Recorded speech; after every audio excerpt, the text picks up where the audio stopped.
What if Edward never returned from Denali? As I stood on the precipice of the building I felt the wind rustle through my hair. It was long and brown the way it had been the day I had died. It was a strange feeling knowing you're dead, your heart no longer beats, bacteria cannot penetrate your defenses, and your skin is cold, pale and hard. This was who I was now, Isabella Marie Swan, the undead, the vampire to all of my human connections. I was dead, carried away by one of the various beasts living in the forest surrounding Forks, Washington. The people who had taken me left a staged scene, one that looked like I had been mauled and eaten.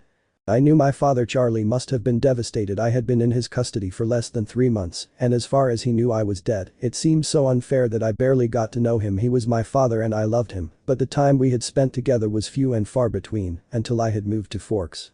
It was early January when I had made the decision to move to Forks, Washington. I lived with my mother Renee in Phoenix, Arizona. She had just gotten remarried to a guy called Phil, an amateur baseball player who moved around constantly looking for a team that could take him to where he wanted to go. My mom would pine for him on his long trips away from us, and I continued to feel more guilty at keeping her away from him. Guilt was something that came easily to me, and I could never have pushed it aside, so I made the sacrifice and decided to move in with my dad Charlie in Forks. Forks was in the Olympic Range and was perhaps the rainiest part of the country, a fair contrast to the dry heat of Phoenix, Arizona. I arrived on a wet day. It was inescapable here, so it didn't bother me so much. I had been surprised by the welcoming gift. My father had given me a red 1956 Chevy truck. It was perfect. I didn't have a lot of time to play with it because I was starting school the next day.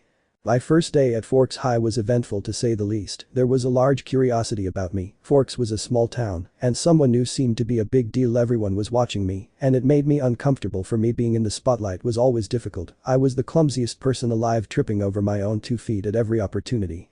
I was lucky though. The people had seemed very friendly, eager to get to know someone new. I made friends fast that first week, and they were with me until my human life was over. They had been so warm and accepting that I easily fell into a routine with them.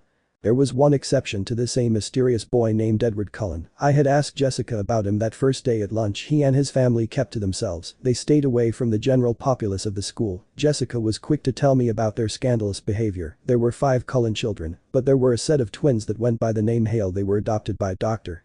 Cullen and his wife, and they were coupled up, all except Edward. Edward was the most beautiful person I had ever seen. His tousled bronze hair fell into his gorgeous pale face. He had the most defined features, and he captivated me. I could look away. His eyes were dark, almost black, but they were beautiful. The moment I saw him, I wanted to know everything about him. Jessica caught on quickly when I began asking questions, and she informed me that he didn't date. The thought had never really crossed my mind in my 17 years of life. I had never dated. No guys really looked at me like that. In fact, no guys had looked at me at all. Still, all I could think about during lunch that day was how I wanted to talk to him, to touch his beautifully pale skin. Things didn't quite work out that way though. My next class had been biology, and sat next to me was none other than Edward Cullen himself. When I saw the only open seat in the class was next to him, I became a little excited. My heart was pumping, and my stomach was somersaulting in anticipation. This would be my chance to talk to him. As I arrived at the table, my emotions rotated to fear and curiosity.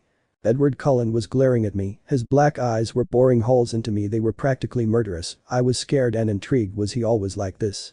The entire class had been spent with him throwing his glacial stares at me. He leaned away from me, gripping onto the desk for dear life. He occasionally glared at me from the corner of his eyes. I hid my face with my hair and never looked at him once, but I could feel his eyes. I could feel his presence. He was like a force of nature drawing me to him. I remember feeling so confused. How could I be so drawn to someone who clearly hated me? I wanted the ground to open up and swallow me. I felt lost. As soon as the bell rang, he was gone. He exited the class as though the Black Plague had been sat next to him. It was an odd feeling having offended someone and not know how Mike had commented on his behavior after class, so I knew it had been me and no one else. I ran into Edward once again in the administrative offices after school that day, but his behavior had been just as odd. He bolted from the room, never looking back. That was the last time I ever saw Edward Cullen, but it certainly wasn't the last time I thought about him. Something about Edward Cullen had captivated me. His face haunted my dreams for 2 weeks after that first day. I looked to his family's table, hoping that he would return, but he never did. Soon life fell into a normal pattern. I spent time with Jessica and Angela outside of school, and Mike continued to insist that I let him take me out. Everything was very normal. We saw a little snowfall at the end of January, but I made sure to keep away from it at all costs. I would park closer to the school, so I didn't have to walk too far on the ice. As clumsy as I was, I didn't need any help falling. Over the snow lasted 2 days before disappearing entirely. The student body complained, but I saw it as the first piece of luck that had shined on me since my arrival. As spring approached, the weather would sporadically grace us with sun. The Cullens used this as an opportunity to go backpacking and would miss school. Jessica had told me this was perfectly normal. It had been that way for the 2 years they had attended Forks High. They had been here for 2 years, and in one day I had successfully chased away their brother. He was still a constant thought of mine. But I kept that to myself. Mike, being the socialite he was, had organized a weekend at the beach for us all. He had waited for the weather to brighten. The first weekend in March was the first to oblige. We had met up at Mike's parents' store and headed to First Beach in his Suburban. It wasn't warm, but the sun gave me extra spring in my step, and it was evident to my companions at the time. They would talk animatedly to me, and I would happily respond. The sun brought out a happiness in me. First Beach was where I met Jacob. The first had been forced onto him and his sisters during my summers in Forks. When I would visit Charlie, he and Jacob's father Billy were good friends, so he would take me there while he would fish with Billy. Jacob and I hit it off immediately. He was younger than me in years. Alone, I spent a majority of my time with him that day. The conversation flowed easily, and I felt comfortable with him. No one else really seemed to matter. It was as though we were the only two there. Before I left, I had promised to visit him again. I enjoyed his company, and he seemed as comfortable as I was. His jovial nature was infectious to me. For the first time I found myself thinking about something other than Edward Cullen. I felt liberated. After that first meeting at the beach, I was only able to spend a week in Jacob's company because the next Saturday was the day I lost my life. The building I was standing atop of at this point signified just how much I had changed in the year since my death. I was in New York City. The ledge was a mere 2 foot wide, but a whopping 30 stories up, and I strode along it as though nothing could hurt me. In reality, nothing could. The people I was traveling with had broken into one of the upscale apartments that filled this large building. The architecture was phenomenal. They often went for lower scale buildings. They didn't want to get caught, but with our gifts and senses, no one could ever get close enough. They took a chance this time, and it paid off. It seemed that the wealthy owner of this lavish home spent the winters in the South. The furniture had protective covering on them, and after a week of being on edge, the maids hadn't come. This had been my favorite spot so far. I liked the freedom of the open air, the cool breeze that danced across my skin and gently pushed my hair from my shoulders. The traffic below looked like small matchbox cars in some twisted child's game packed closely together. The traffic in this city was worse than I had seen it anywhere else. The subways came in handy for us, especially when the sun would make an appearance through the tall buildings. I was making the most of the view. We were leaving today, heading back to Forks for the first time since I had been changed. It wasn't something I was looking forward to, but we had business to attend to. Someone had been hunting us. We had to go back to the source and take care of the problem. My coven didn't really discuss too much in front of me. They were still weary of my presence and my strange habits. Had them questioning my loyalty. I particularly liked them, but it was all I had known since my transformation. Forks would bring back so many memories, but the most predominant would be that of my change, the most painful days of my existence. It had been a week since my trip to First Beach. Jacob and I had spent so much time together in such a short span of time. Our friendship had blossomed quickly, and Charlie couldn't have been happier about it. He never missed an opportunity to tell me that either. I was waiting for Jacob to come over. He often borrowed a car from a friend down at the reservation and would drive the 15 miles to come and see me. Charlie wasn't happy about him breaking the law. Jacob wasn't quite 16 yet, so he didn't have his license, but he could drive better than some of the people around the town he hated. When I offered to come and pick him up, he said it made him feel too young, like I was his babysitter rather than his friend. I was bored waiting for him, so I had decided that I would bide my time and go for a walk in the forest behind our house. I scribbled a quick note for Jacob so he would know where to find me and headed out. It seemed to have a defined path, so I thought I couldn't get up to too much trouble. I couldn't have been more wrong. I had only been walking for 45 minutes, but the day was growing darker. The change in light was disorientating. The colors that had been jades and lighter shade of greens were now menacingly dark and sinister. I realized that I was nervous. The mixture of shadows and darkness made my hair stand on end. I tried to shake off the feeling I was scaring myself into seeing things I thought the shadows were moving. With nothing to cast them, I had to convince myself it was nothing, but it was anything but nothing. I backed up slowly as I saw them coming towards me. There were 3 of them, but I tripped over some of the bracken that covered the forest floor. I landed hard next to a tree. I had considered it luck at the time that I hadn't fallen into the tree. I tried desperately to pull myself up on it, but it was useless. The bark broke from the trunk in my grasp. The sharper pieces were digging into my palms. Before they broke apart, my desperation was making me clumsier. I didn't know what it was about these people that made me so nervous, but my entire being filled with dread, and my adrenaline kicked into overdrive. I studied their faces as they came closer. It was their eyes. Their eyes were as red as the blood that coursed through my veins. With their closeness, the contrast was more predominant. Their pale skin seemed even whiter against the crimson irises.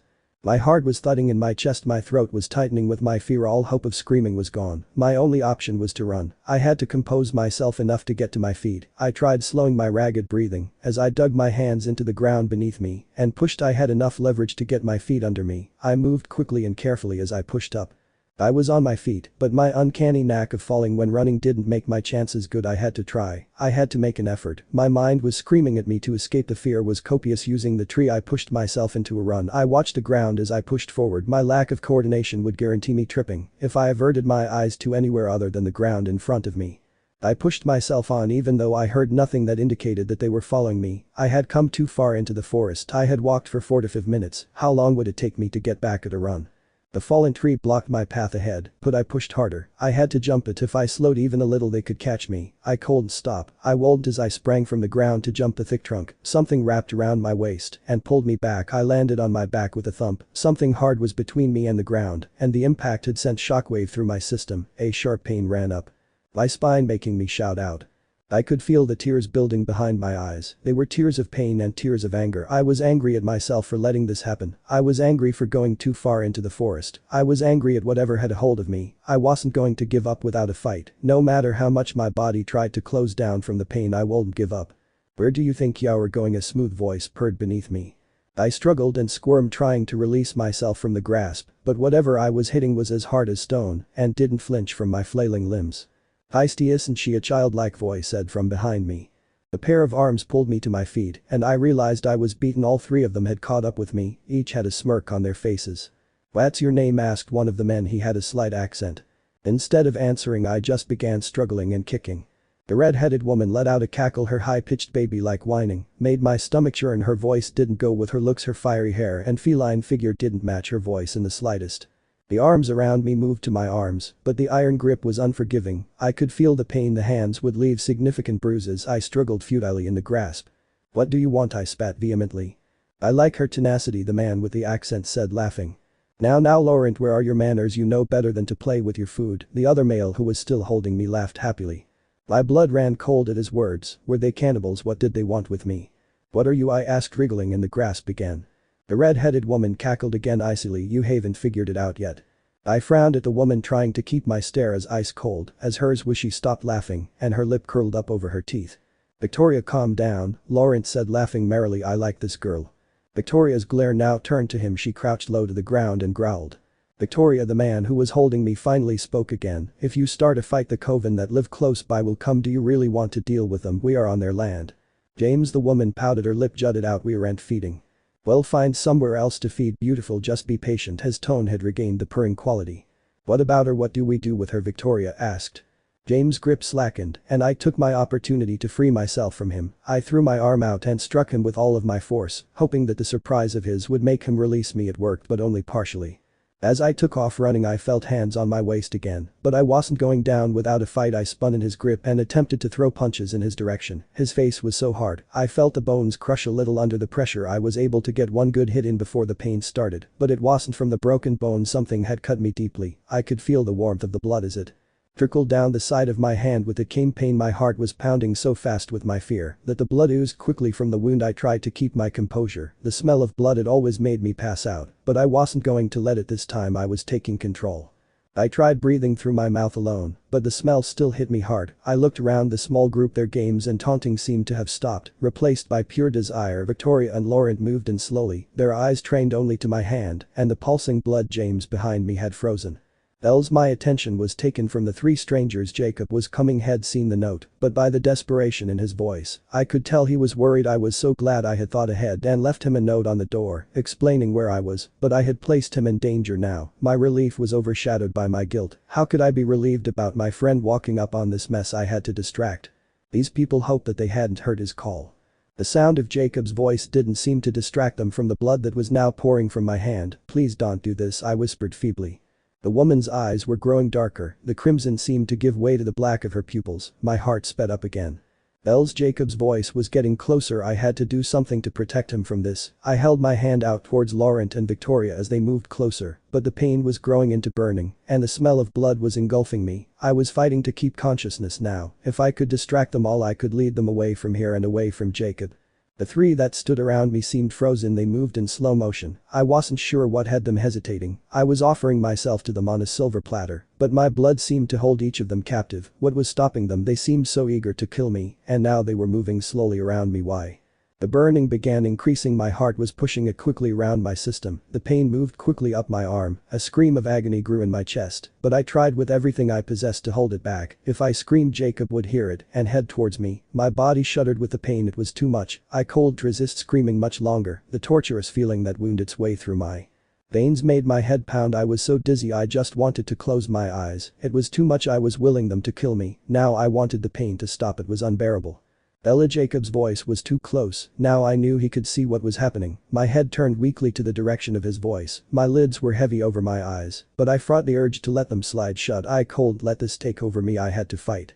For the first time since I started bleeding, my captors were distracted from my blood. Their eyes were trained on Jacob's form. As he stood in the trees, his body was trembling. I could only imagine the fear that was washing over him, and I felt guilty. I should never have left the note. I should never have come into the forest alone. I was going to get us both killed. Stabbing pains in my heart recognized my guilt and added to the oppressing blanket of weakness that was encompassing me. As the pain became too much, I screamed. The burning was taking over. It was more pain than I could have ever imagined, but I couldn't let go. I had to make sure Jacob was safe. Another scream built inside of me as the pain surged, but I had to tell him to go to save himself. He was just a boy. Run, Jacob. The words came mingled with a scream. Jacob's face paled with the magnitude of pain that filled my tone. His body shook violently, his face contorted into pure rage. He wasn't moving. He was going to fight. The pain sent a violent shudder through me, but James grasped tightened around me. Kill me, I whispered to him. The pleading was mingled with the pain, and the words I was sure came out distorted.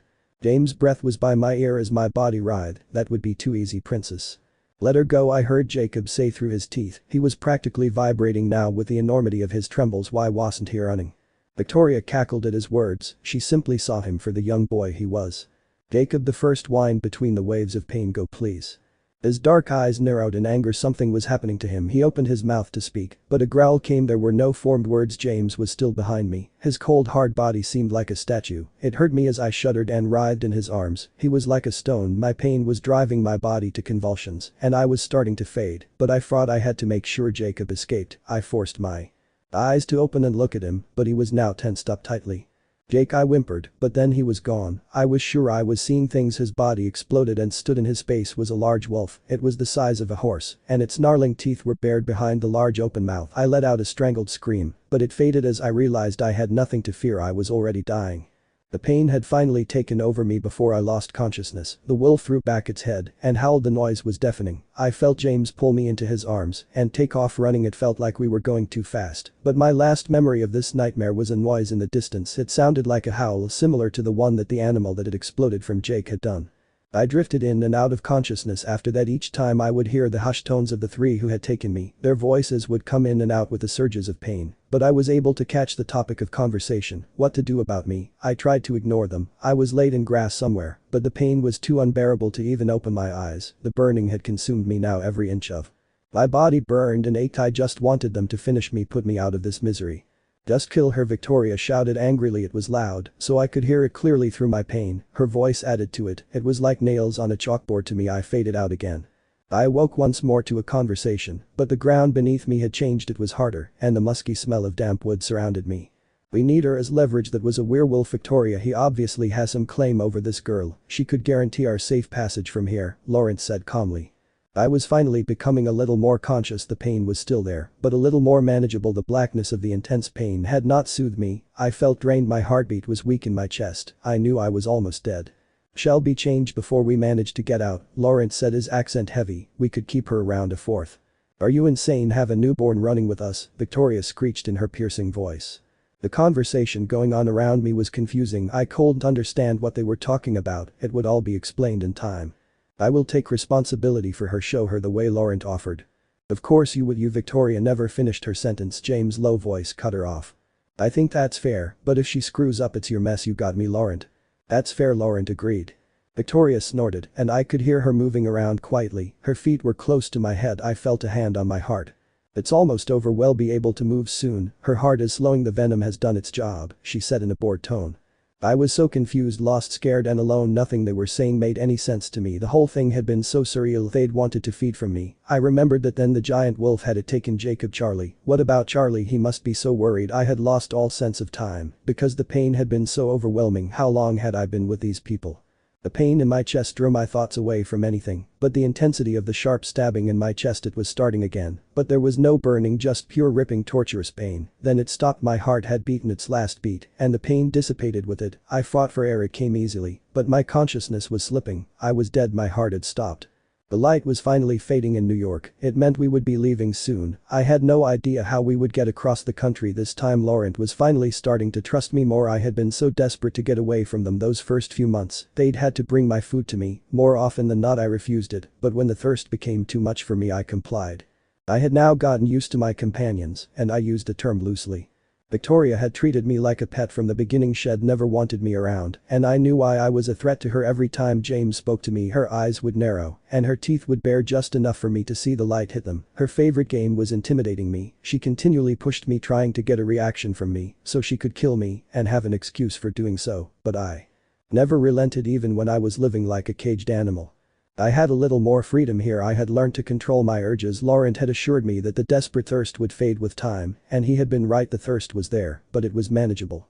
I had fought it that first week when I finally found out what I was. I had woken up in the forest. Everything was so surreal. I could hear anything moving within a 5-mile radius. My vision was so sharp, and I could see in any light. I was stronger than any one of my captors, and my heightened senses made the breeze feel like a gale force wind on my sensitive skin.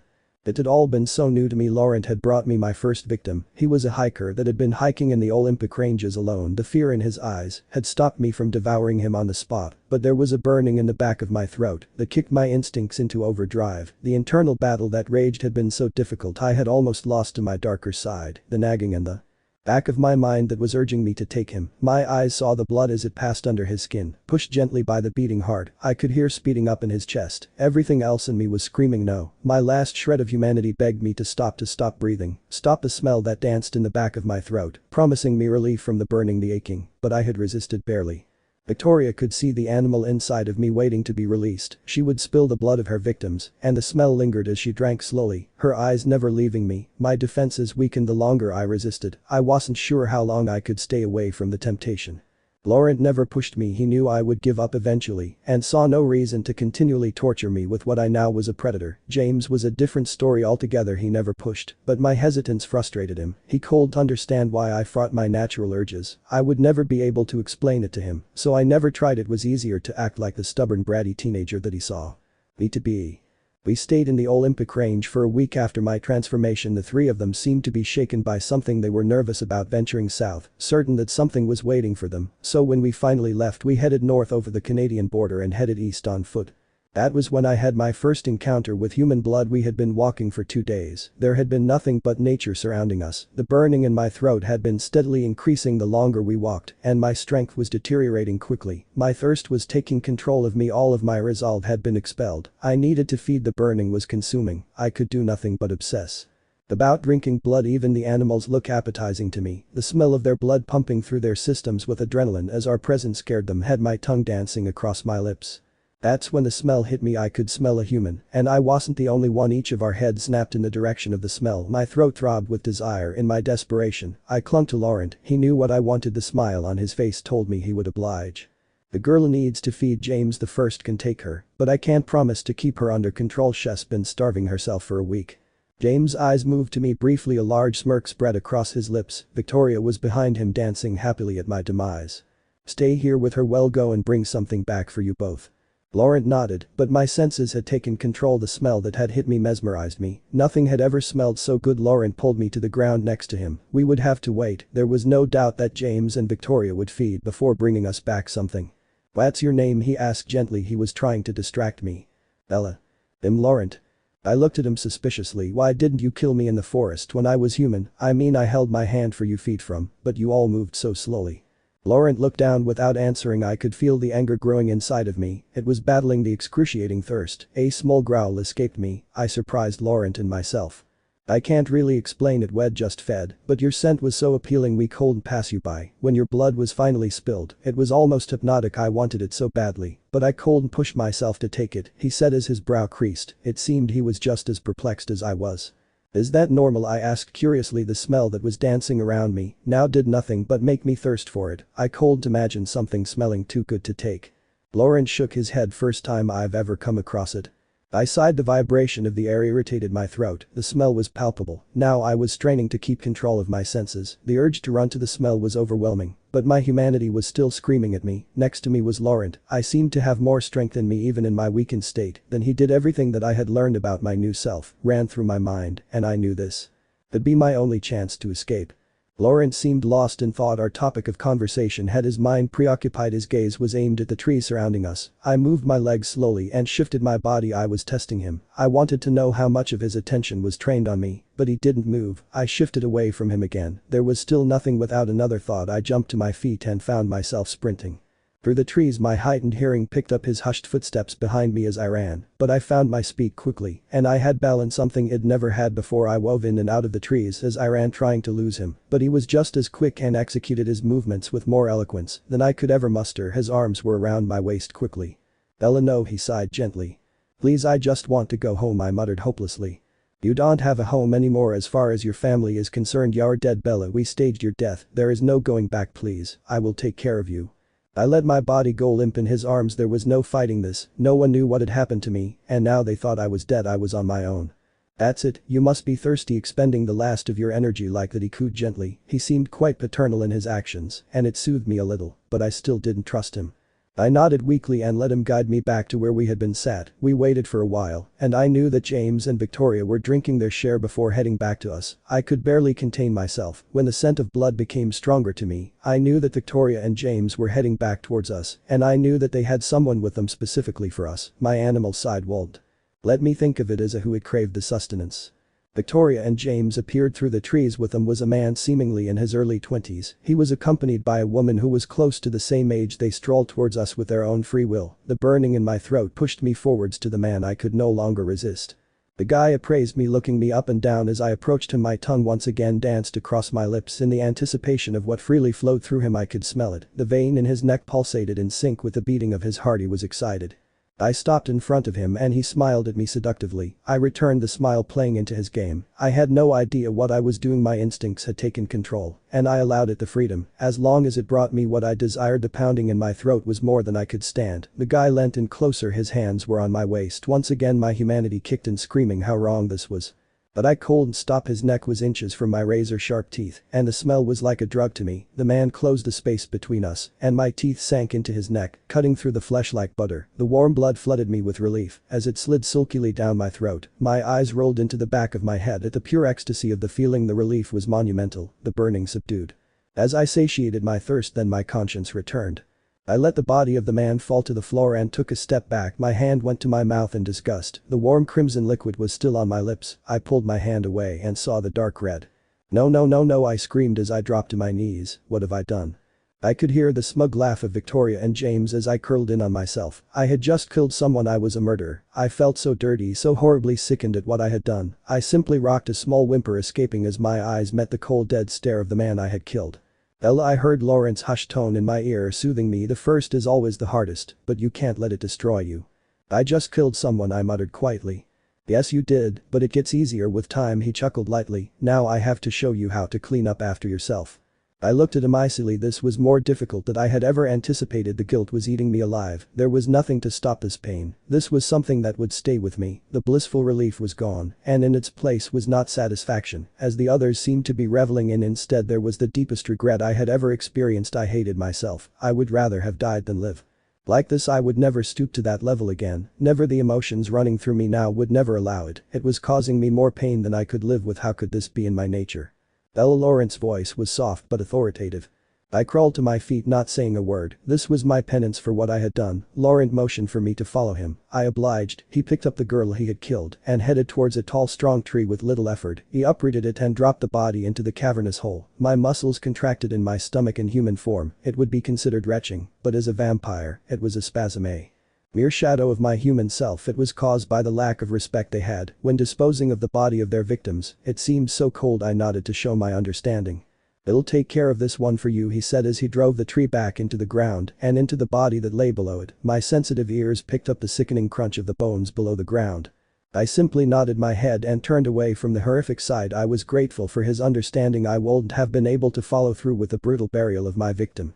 The first feeding had left a deep scar on my soul, but it wasn't the last time I fed from a human. However, I constantly pushed myself to not feed as frequently, and in the year since my change I could now successfully go a month without feeding. Before the need became too strong, I was finally in control of my thirst. It was the only way to live. There was no other way, or at least it was what my companions had told me. I was sure that there had to be a better way. There had to be a large populace of vampires out there. The only ones I had ever met were the ones I traveled with, and I had never trusted them fully.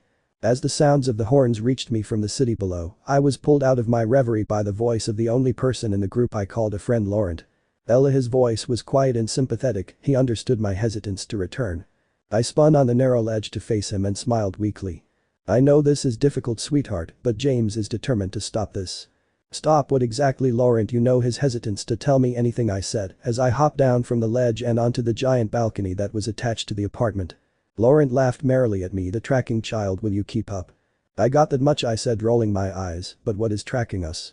James was the most skilled tracker around. Laurent had been eager to tell me that after my third attempt to escape. It wasn't hard to see how true it was. James could find anyone or anything he found where my mother had moved to, so I would know she was safe. As I waited, I could see Laurent's hesitance to answer my question. He checked the door behind him and then pointed to an overstuffed chair that was part of the patio furniture that adorned the lavish balcony. I took a seat and waited expectantly. "How much do you remember about the day you were changed?" he asked, his eyebrows raised. "Pretty much everything. I think most of my memories have faded with time, but that is still so clear to me," I said honestly. "Do you remember the conversation we had in front of you when Victoria tried to attack me?" About another cough, my voice trailed off. It made perfect sense. They had hunted on the Coven's land. Then why are we going back? Some of them have been tracking us, and James thinks if we confront them directly we can get them off our backs. "What do you think?" I asked, staring into his darkening eyes. Laurent glanced back at the door again before answering. "I think it's a bad idea. We don't know why they're following us. We could be walking into a trap." "Do James and Victoria think they know why they're tracking us?" "Yes," Laurent answered, simply rubbing his hand across the back of his neck in frustration. I rolled my eyes. He was procrastinating. He always regarded me as being weak. It was my own fault. This first year had been hard to swallow, but I had finally come to terms with what I was and what I had to do to survive. I needed him to stop treating me like I was made of glass. "Spit it out, Laurent," I demanded. We. James thinks that maybe we caused a problem for them because we took you." The light bulb went off in my head and I stood up. My anger was growing rapidly. I knew that this was Victoria's idea. It had written all over it. "So you're giving me back?" I laughed spitefully. "No, Bella, they want to," but he never finished his sentence. The door was opening and James was stepping out onto the rapidly darkening balcony. James laughed as he pulled the door closed behind him. "See, Laurent, I told you she would be on the balcony." Laurent nodded and looked at me. A warning to not say a word was written across his darkening eyes. We hadn't fed in a while, and his usual crimson eyes were a dark burgundy. As his thirst grew, I nodded as James looked over the edge of the building. "Will you miss this, Bella?" "Yeah, I think I will. Being this high up is kind of liberating," I admitted, heading to his side and looking down into the small lights that dotted the street. "I'm sure as hell not going to miss that traffic. The smog is almost unbearable." I laughed without feeling. "What time are we leaving?" I asked casually. When Laurent gave me a warning, I heeded it. "Soon. Victoria has gone to get us a car." "You sent Victoria?" Laurent sighed from behind us. James' eyes darkened at the insult aimed at his mate. "Yeah, why?" Laurent laughed, trying to calm the awkwardness of the situation. "You know how she enjoys those little sports cars, and I have to agree they're nice, but there's never much legroom." James laughed with him. "Now I told her to get something comfortable. She could come back with anything. I have to learn to be more specific." I rolled my eyes. Having to spend hours cramped and squashed into the back of a Mustang was never my idea of fun, and with there being two of us, it made it all the more uncomfortable. I was hoping she would be lenient. Victoria for once had chosen something decent to steal. The whole process of stealing cars was cruel to me. Before I had been thrown into this life, I had never stepped a foot outside of the law. I never had any need to, especially when my father was the police chief in Forks, but living as we did, crime was our only option. It seemed to me like I made so many exceptions for our behavior now, but it never quieted my conscience. It was against everything I stood for, so I let the nagging guilt pull me under. I felt it was deserved and held onto it with such conviction that I often spent my time alone away from the group. We climbed into the back of the SUV happily. Lauren seemed just as surprised as I did. Something this big and cumbersome would never have been her usual choice of vehicle, but we most certainly weren't complaining. James seemed to be the only one that was slightly disappointed. The Suburban. Victoria glared at his words. The keys were in the ignition. It was an easy steal. You want something better next time, do it yourself, she spat angrily. James glared at her icily. This was a bad sign. It meant they would be arguing the entire journey. I looked to Laurent, who simply rolled his eyes and relaxed into his seat for the ride.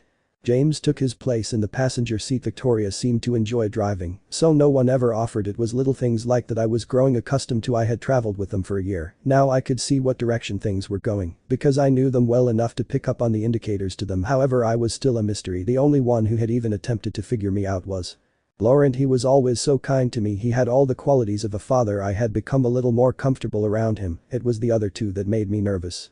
One thing was for certain: the looks they were giving one another in the front of the car meant a guaranteed fight sometime close in the future. I was hoping that it wouldn't take place in the confines of the car. The two of them knew their strengths and weaknesses, and things often got ugly quickly.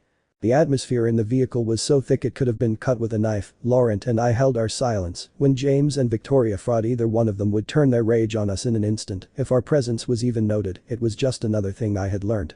Laurent had been the only teacher among them. He was eager to help me learn all of the new things about myself, what I was capable of, my strengths, how to use each of my heightened senses. Had even taught me a little about fighting. He was hesitant at first, because Head thought he'd use it against them, but after a large promise and a lot of begging, Head finally agreed. Had been in the Napoleonic Wars as a young vampire. It had made his killings less conspicuous. He fought in most of the major wars. After that, it didn't seem to matter what they were fighting about or who was fighting them. It was just the draw of easy kills that appealed to him.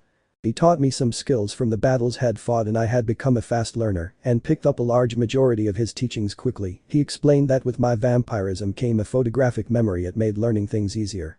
All too quickly I was overpowering him in our fights. It was then that Head refused to teach me anymore. I knew he was afraid I would use it against him, but I had wanted to learn as protection. I didn't want to be killed by Victoria. I knew the large distaste she had for me, and I wouldn't doubt it past her to take me out the first opportunity she could get. Victoria and James had never really paid too much attention to the two of us. When we would train, they thought themselves above it all. I hoped I would never have to use the skills, but it killed the time and helped me grow accustomed to my new body. We had been driving in silence for 3 hours when we finally stopped for gas. Victoria and James hadn't spoken a word to one another the entire time. I pushed my door open and hopped out. The station was quiet. It was only 9 at night, but there were no other cars. James climbed from the passenger seat and headed towards the pump. He had a stack of credit cards that Head stolen from his victims. He would use them until they no longer worked and then threw them away. The newest cards in his collection were taken from the apartment Wed just vacated. He was certain that they wouldn't be missed as long as he used them carefully. The people who had lived there were wealthy. A dent as small as the one he would make in their fortune would go unnoticed. I headed towards the forest that was sprawled out behind the station. The oppressive atmosphere in the car was taking its toll on me, and I needed time to be alone to clear my head. "Where are you going?" Victoria hissed as I walked past her open window. "To run. I need to stretch my legs," I answered. James looked through the window at me with raised eyebrows. "What?" I asked offensively. "Do you honestly believe I would still run from you?"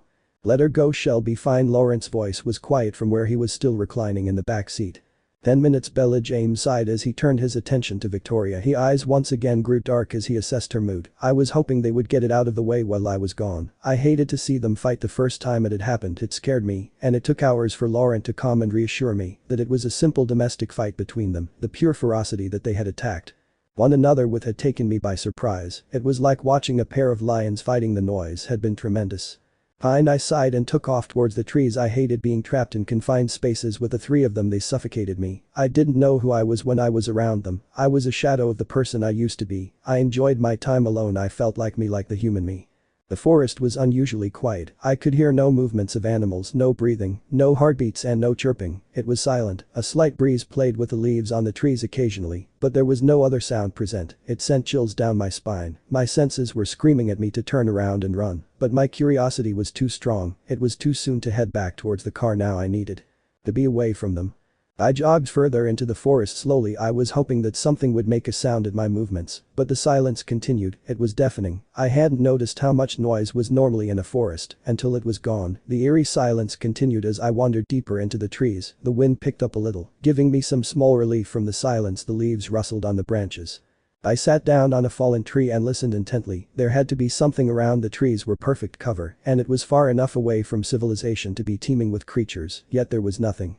My ears adapted quickly to the silence, but it didn't make it any less mysterious. The wind picked up again, and with the hushed swaying of the leaves was another noise. I hadn't noticed it before. It was faint, and the rhythm moved with the swaying of the leaves, but it was a different movement, more human than the leaves. I closed my eyes and listened closely. The wind swept through the forest once more.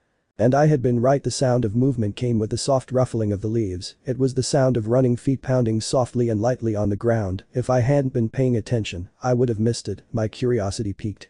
I knew it had to be a vampire. Only a creature like us would think to move around hidden in the natural sounds of the forest. Whoever it was had gone above and beyond in the silent movement. I stood up from my makeshift seat and moved silently to a thick tree. If it was a vampire, I was putting myself in unnecessary danger. I stood leaning against the tree, listening to the sounds as it drew closer to me. I should be afraid, but my curiosity was trumping the fear. I had yet to meet a vampire, other than those that had changed me. The breeze died away again, leaving the silence to engulf me. I stepped away from the tree and headed back in the direction it'd come from. I stepped carefully, trying to avoid stepping on anything that would break under my tread. The wind once again swirled around me, bringing with it the hushed footsteps. I picked up my pace a little. The sound had been closer than the last time. I hadn't expected that it had been so consistent while I was sitting still. The wind calmed itself until it was gone completely, but this time the movement didn't stop with it. It kept moving, and it was coming straight at me. I was fast, but I could never have outrun whatever was coming at me. I could hear the air as it swept past it. It was moving quickly, and it was almost upon me. I had one choice: fight. My instincts took over and pushed me into a crouch. As I turned, I could feel the hair standing on the back of my neck. As I listened to the sound, it was playing with me, hiding amongst the trees. I let my lip pull up over my teeth, and a growl built in my chest. My eyes followed the sound as it moved around me. I could feel the muscles tensing as my body rocked slowly into position. It was getting closer, but continued to hide. The growl rumbled from my throat as I heard the sound split into two. I should have known. This changed things, but I was still confident. I was strong. I still had some of my newborn strength, and I had thankfully fed before we left the city. The two sets of footsteps were circling me now. My body lowered further towards the ground. It gave me more momentum when I pounced. Both sets of footsteps began moving quickly. They circled around me, the noise more evident than anything else in the forest now, but I couldn't keep track of them both, so I focused on just one. It was all I needed. Take them down and move on. I caught sight of one of them as they darted between the trees. I wouldn't wait. Now I pushed forward, my toes dug into the ground as I propelled quickly towards the moving object, but I had missed the sound of movement behind me. I felt a set of arms wrap around me and encompass me. They held me tightly in an iron grip. I looked down to see a muscular pair of arms wrapped around the top of my arms and across my chest. I wasn't out yet, had made a mistake letting my legs and hands go free. I hooked my leg through his and twisted until it was tangled between the two. With the leg that was still on the ground, I pushed with every ounce of strength I possessed. I felt the imbalance as I writhed in his grip. I threw my head back into his chest, and the contact let out a deafening boom. It resonated around the trees. The action had caught him off guard, and his grip slackened for just a brief second, but I took the opportunity and twisted free. As soon as I was free, I span and planted my foot in his chest with all of my force and pushed his body, propelled back about 20 feet before it connected with a tree. The loud cracking of the wood confirmed that he had taken the hit. He scrambled to his feet, his face wore his confusion. He hadn't expected my strength.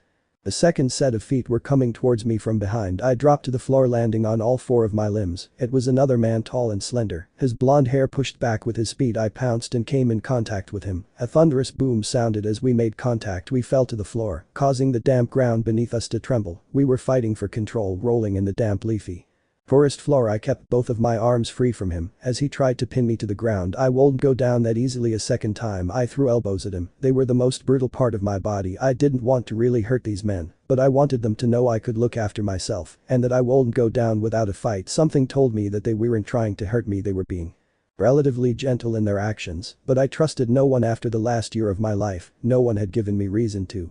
The other male had regained his composure and was heading towards the fight. I had to get away from them and back to my companions. It was my only hope to scare them away, for good four of us would outnumber them.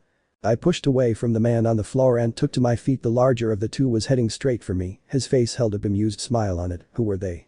I took off on foot. It was the wrong direction from that which I needed to go, but it was the only open route. I picked up speed as I ran. I could hear their feet hit lightly in the ground behind me. They were just as fast as me, and I knew that I would have to push myself harder to get away.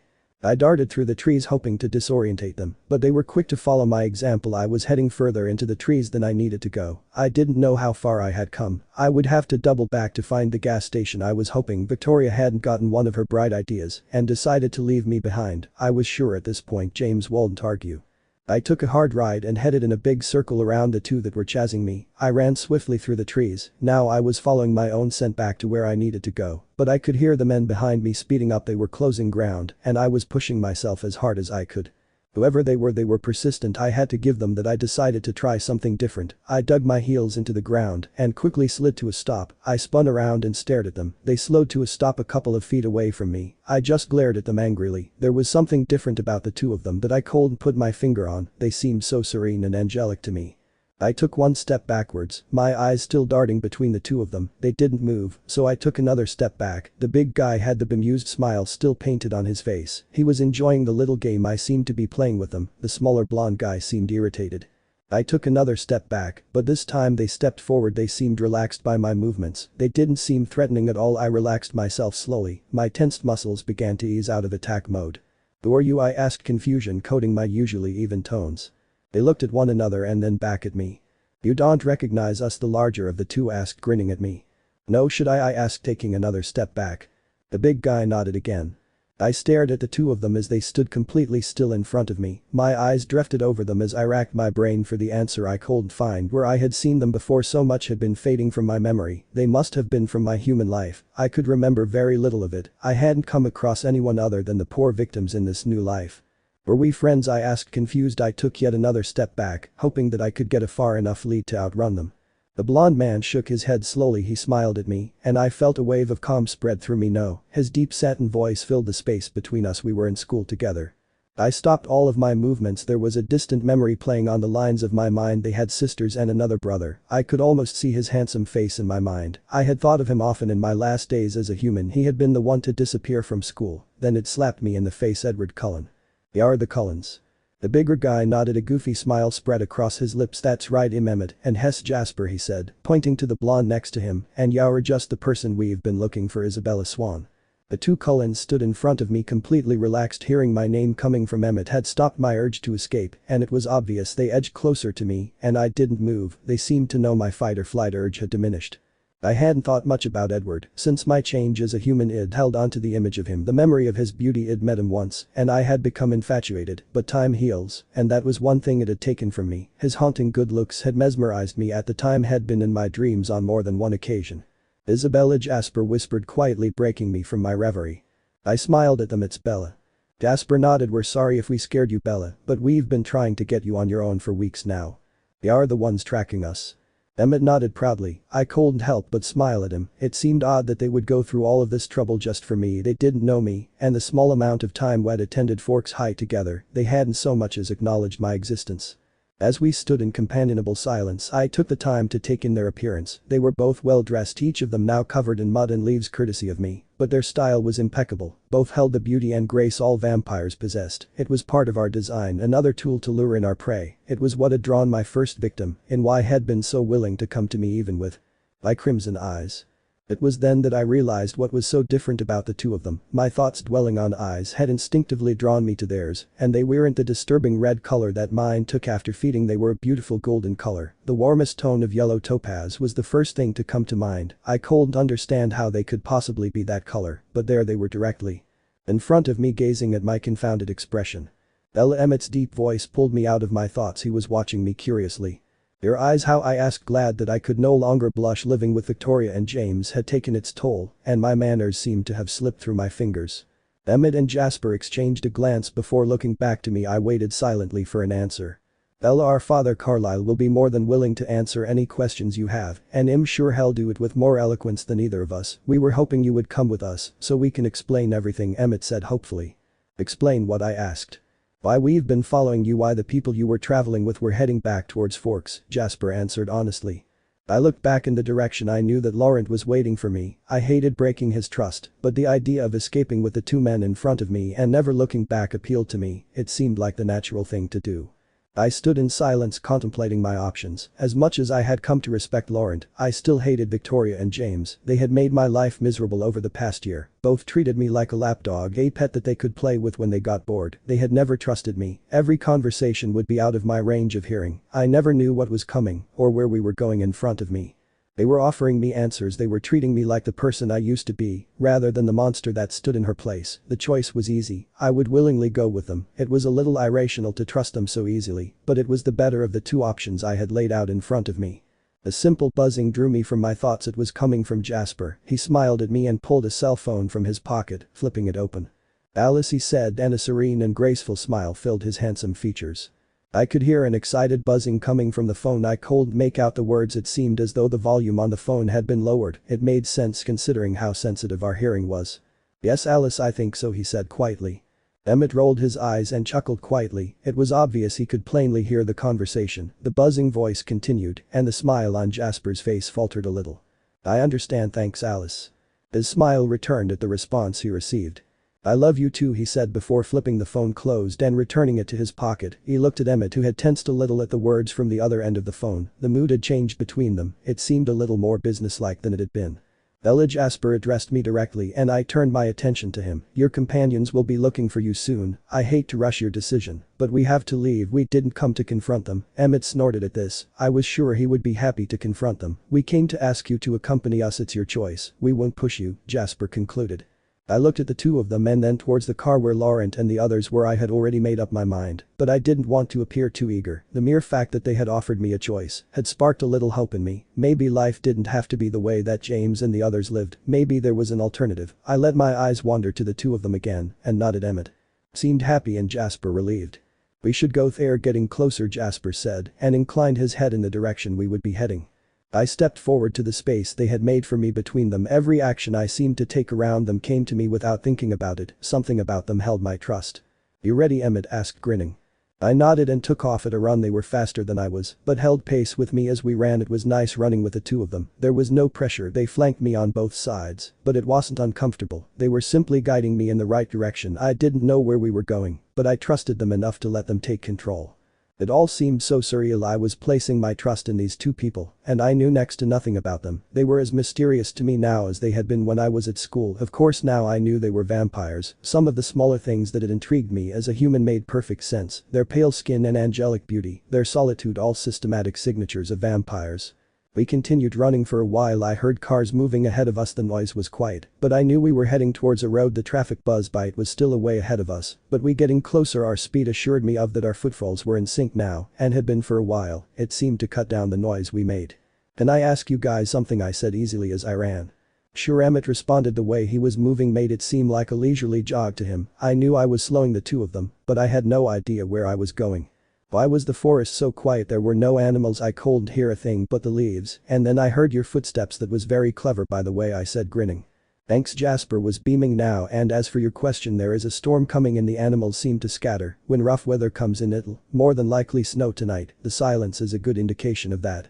I nodded, satisfied with the answer. I had so much to learn. To me it seemed that James and the others had kept me in the dark about so many of the things about my new life. I think he'd known it. Laurent would often take me on walks when he wanted to explain something to me. This brought my train of thought once again to my former traveling companions.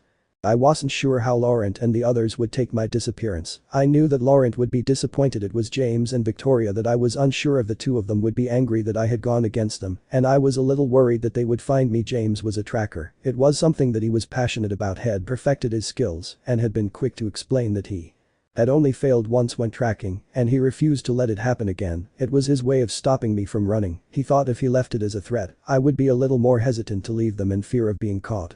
I couldn't really see Victoria being upset. I knew she would be accepting of my absence, but she would be upset that I had managed to escape. To her, I was a prisoner, one she would rather see dead than able to walk away. If James decided to track me, she would most certainly follow. She wanted the opportunity to kill me, and this would give her the fortuity. I refused to think about the three of them anymore, at least for now. Jasper, Emmett and I hit a side road before arriving at the highway. Tree branches hung low over the opening to the road, and I was sure the turn-off couldn't be seen from the highway, which meant that their vehicle wouldn't be discovered. The large jeep sat parked to the side of the dirt road. It was monstrous. The wheels were large, which caused the doors to be at least 4 feet from the ground. Lights adorned the top of the body, as well as across the bull bar on the front of it. The paint on it had a high gloss. It was obviously well taken care of, and it was at least to me obvious it was Emmett's.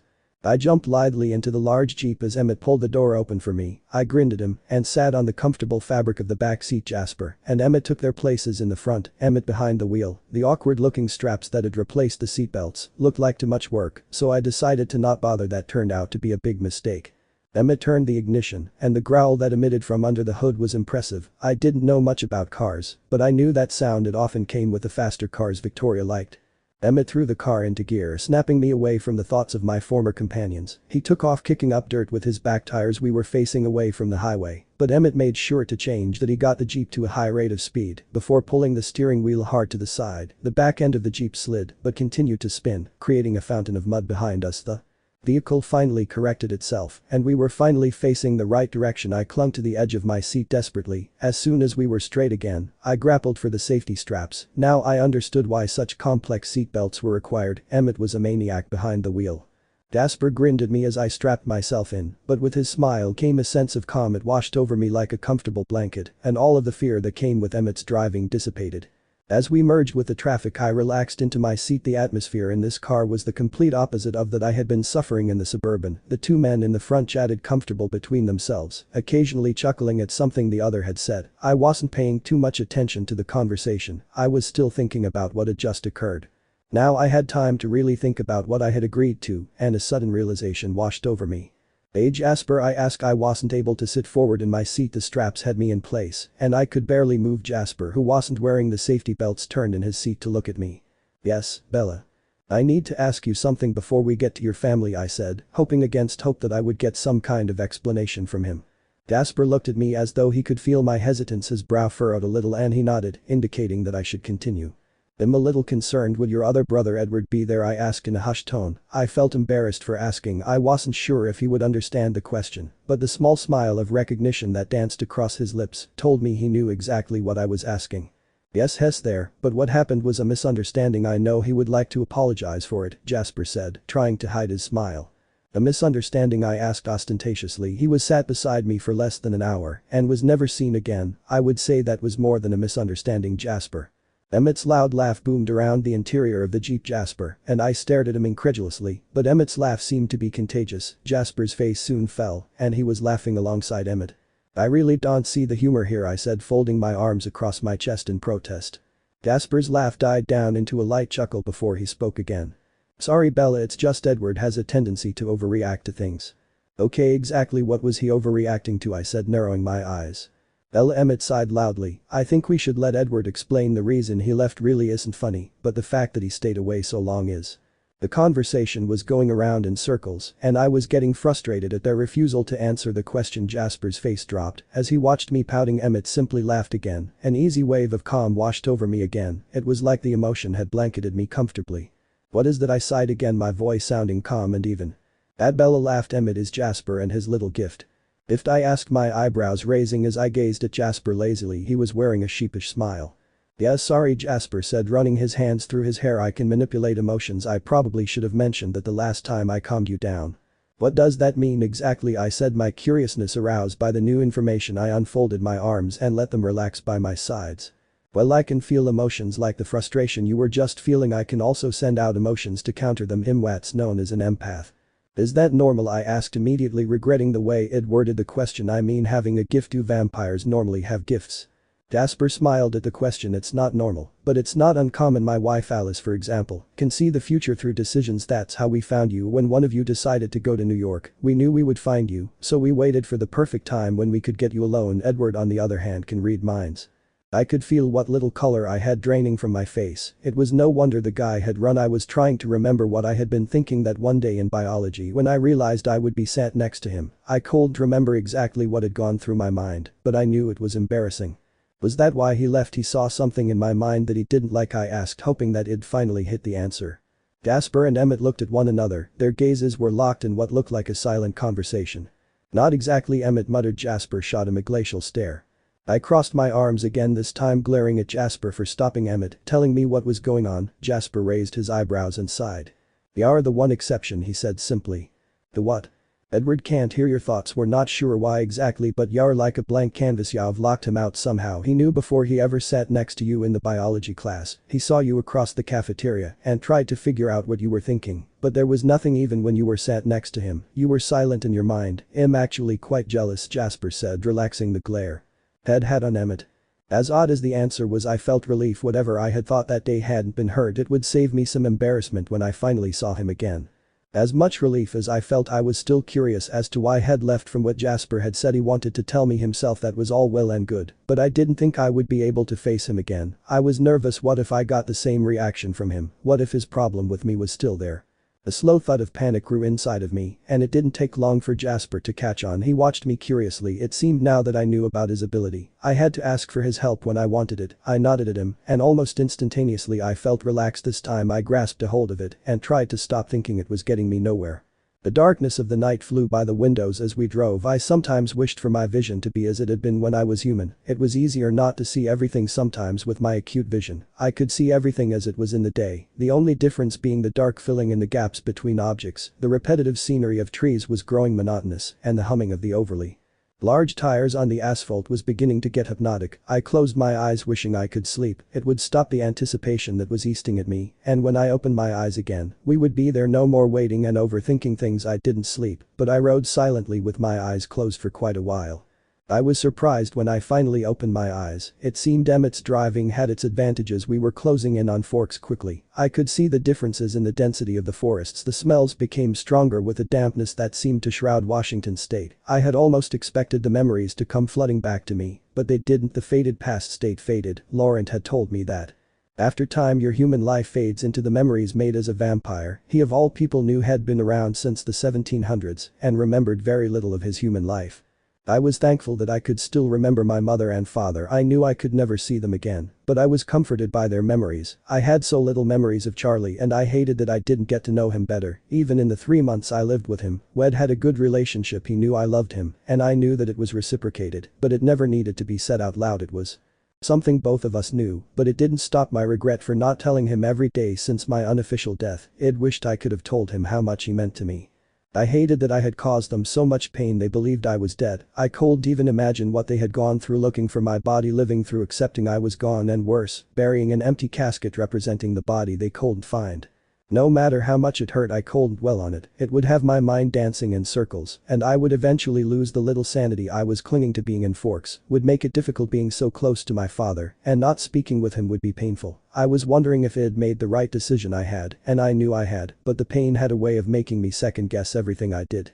We were still a couple of hours from Forks, and Jasper and Emmett had fallen silent in the front of the Jeep. They were watching the road ahead of them thoughtfully. "Jasper," I whispered quietly. I saw Emmett's eyes dart to the rearview mirror in curiosity, and Jasper once again turned in his seat. "Is my dad okay?" I asked, gulping air at the anticipation of the answer. Jasper shot a look at Emmett, and my heart sunk. The dead heart in my chest ached at the look that was exchanged. Jasper's eyes shot to me. They were wide. I knew he was feeling the emotions that were drowning me. "No, Bella has fine. It's not that at all. It's just well, we helped in the search for you. The whole town did. He went through a difficult time." He blamed himself. "Your mom also came to look, but she left after a couple of days. In her grief she had blamed Charlie, and her guilt was eating at her. He was lost for a long time, didn't come out of the house for almost 6 months, but some of his friends came together to help him, and he eventually got better. He was able to get his job back." And Jasper looked at Emmett again for help. My gaze followed his. "Emmett?" I asked, hoping he would say what Jasper seemingly couldn't. "He met someone, Bella," Emmett said, just loud enough for me to hear.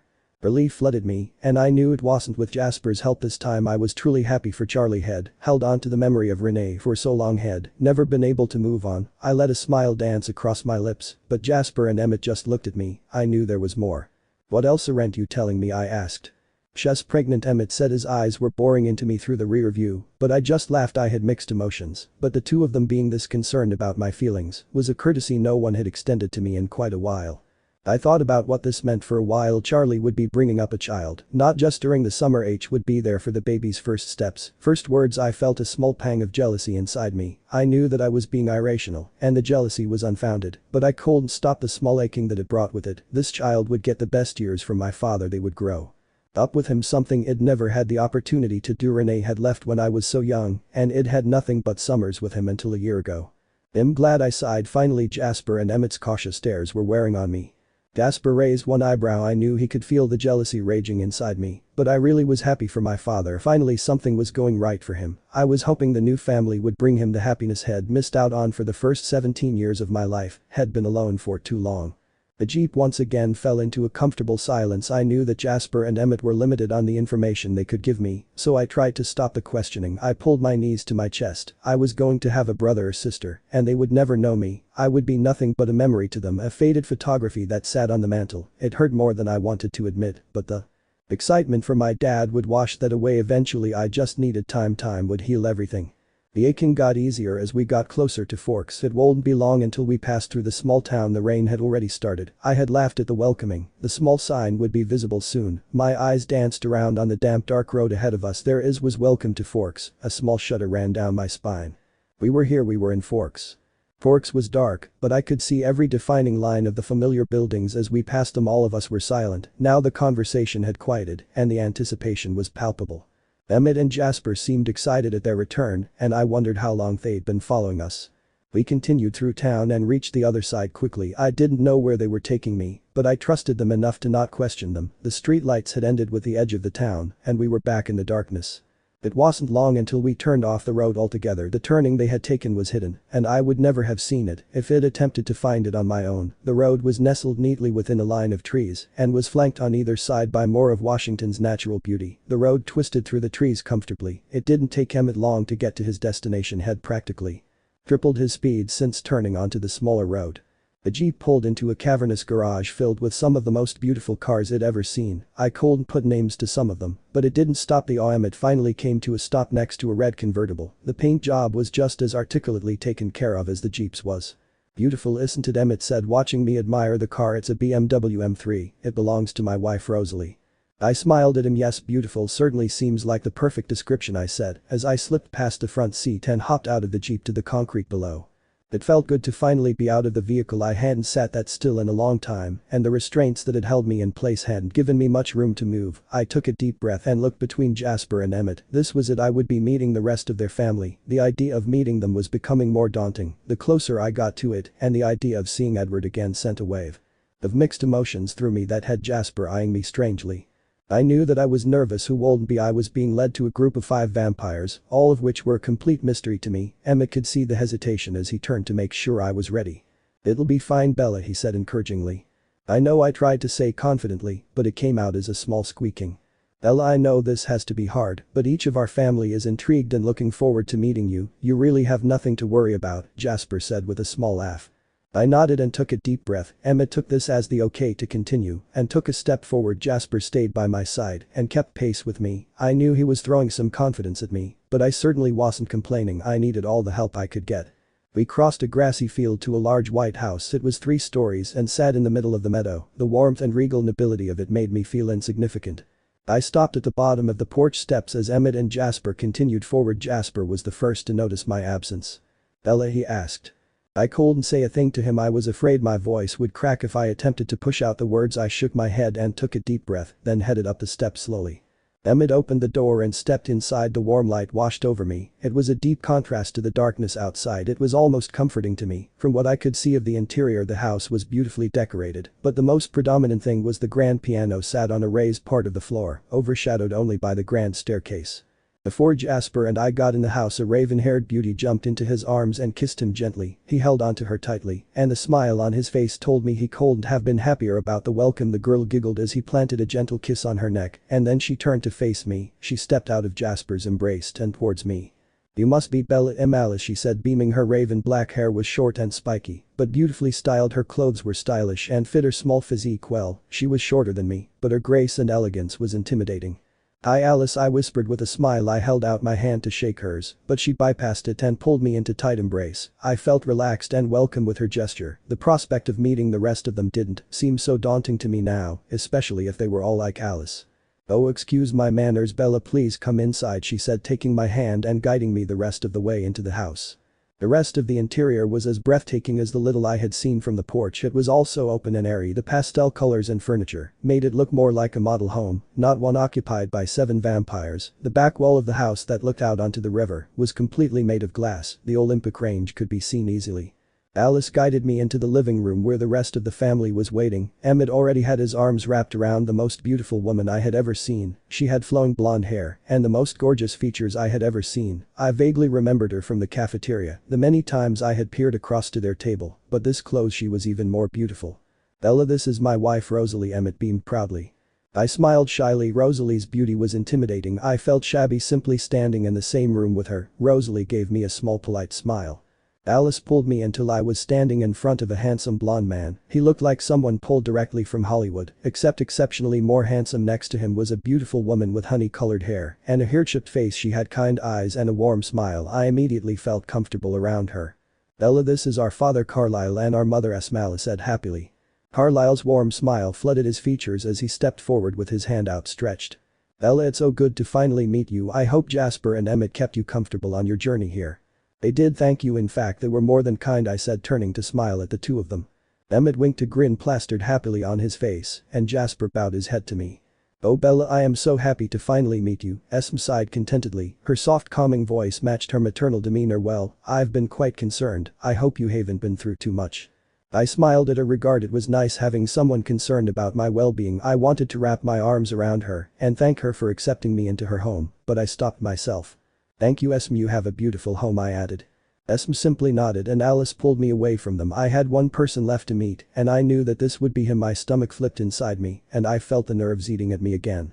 "And this Bella is Edward," Alice sang, gently pushing me closer to him. I heard something in her voice as she introduced us. I wasn't sure what it meant or what she was implying, but I didn't have time to really process it.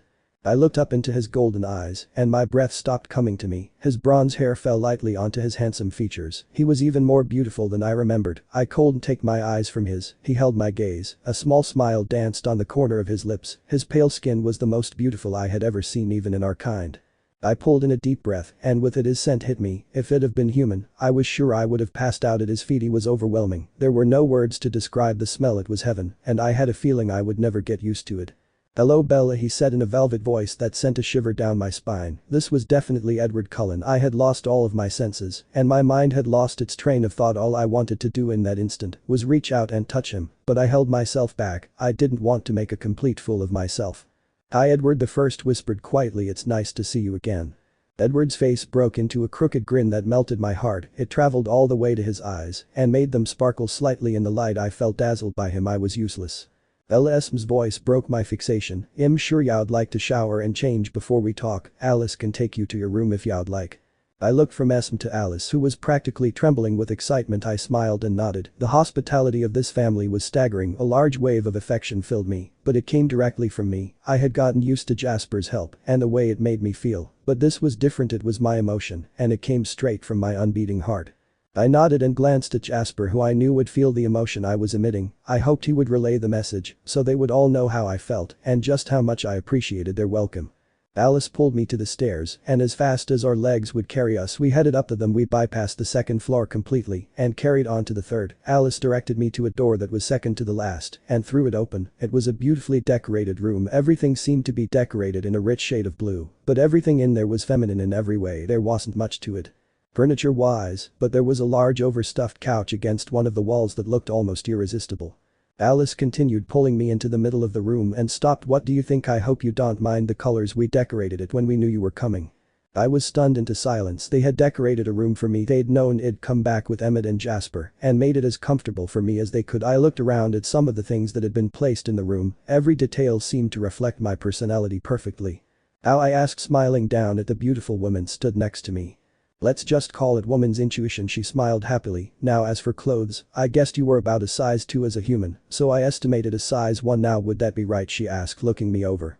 I nodded again. Words had eluded me completely. Now Alice clapped her petite hands happily and took my hand again. She threw open a door that sat neatly in the wall and flicked on a light switch inside of it. It was practically brimming with clothes.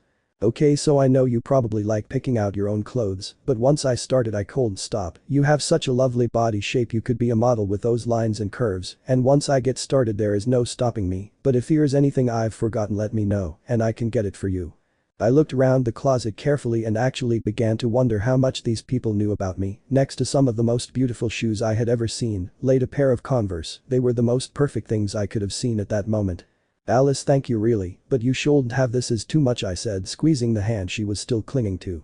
It's nothing, Bella, she giggled happily. She seemed pleased at my reaction. I'll leave you alone now, but if you need anything just call me.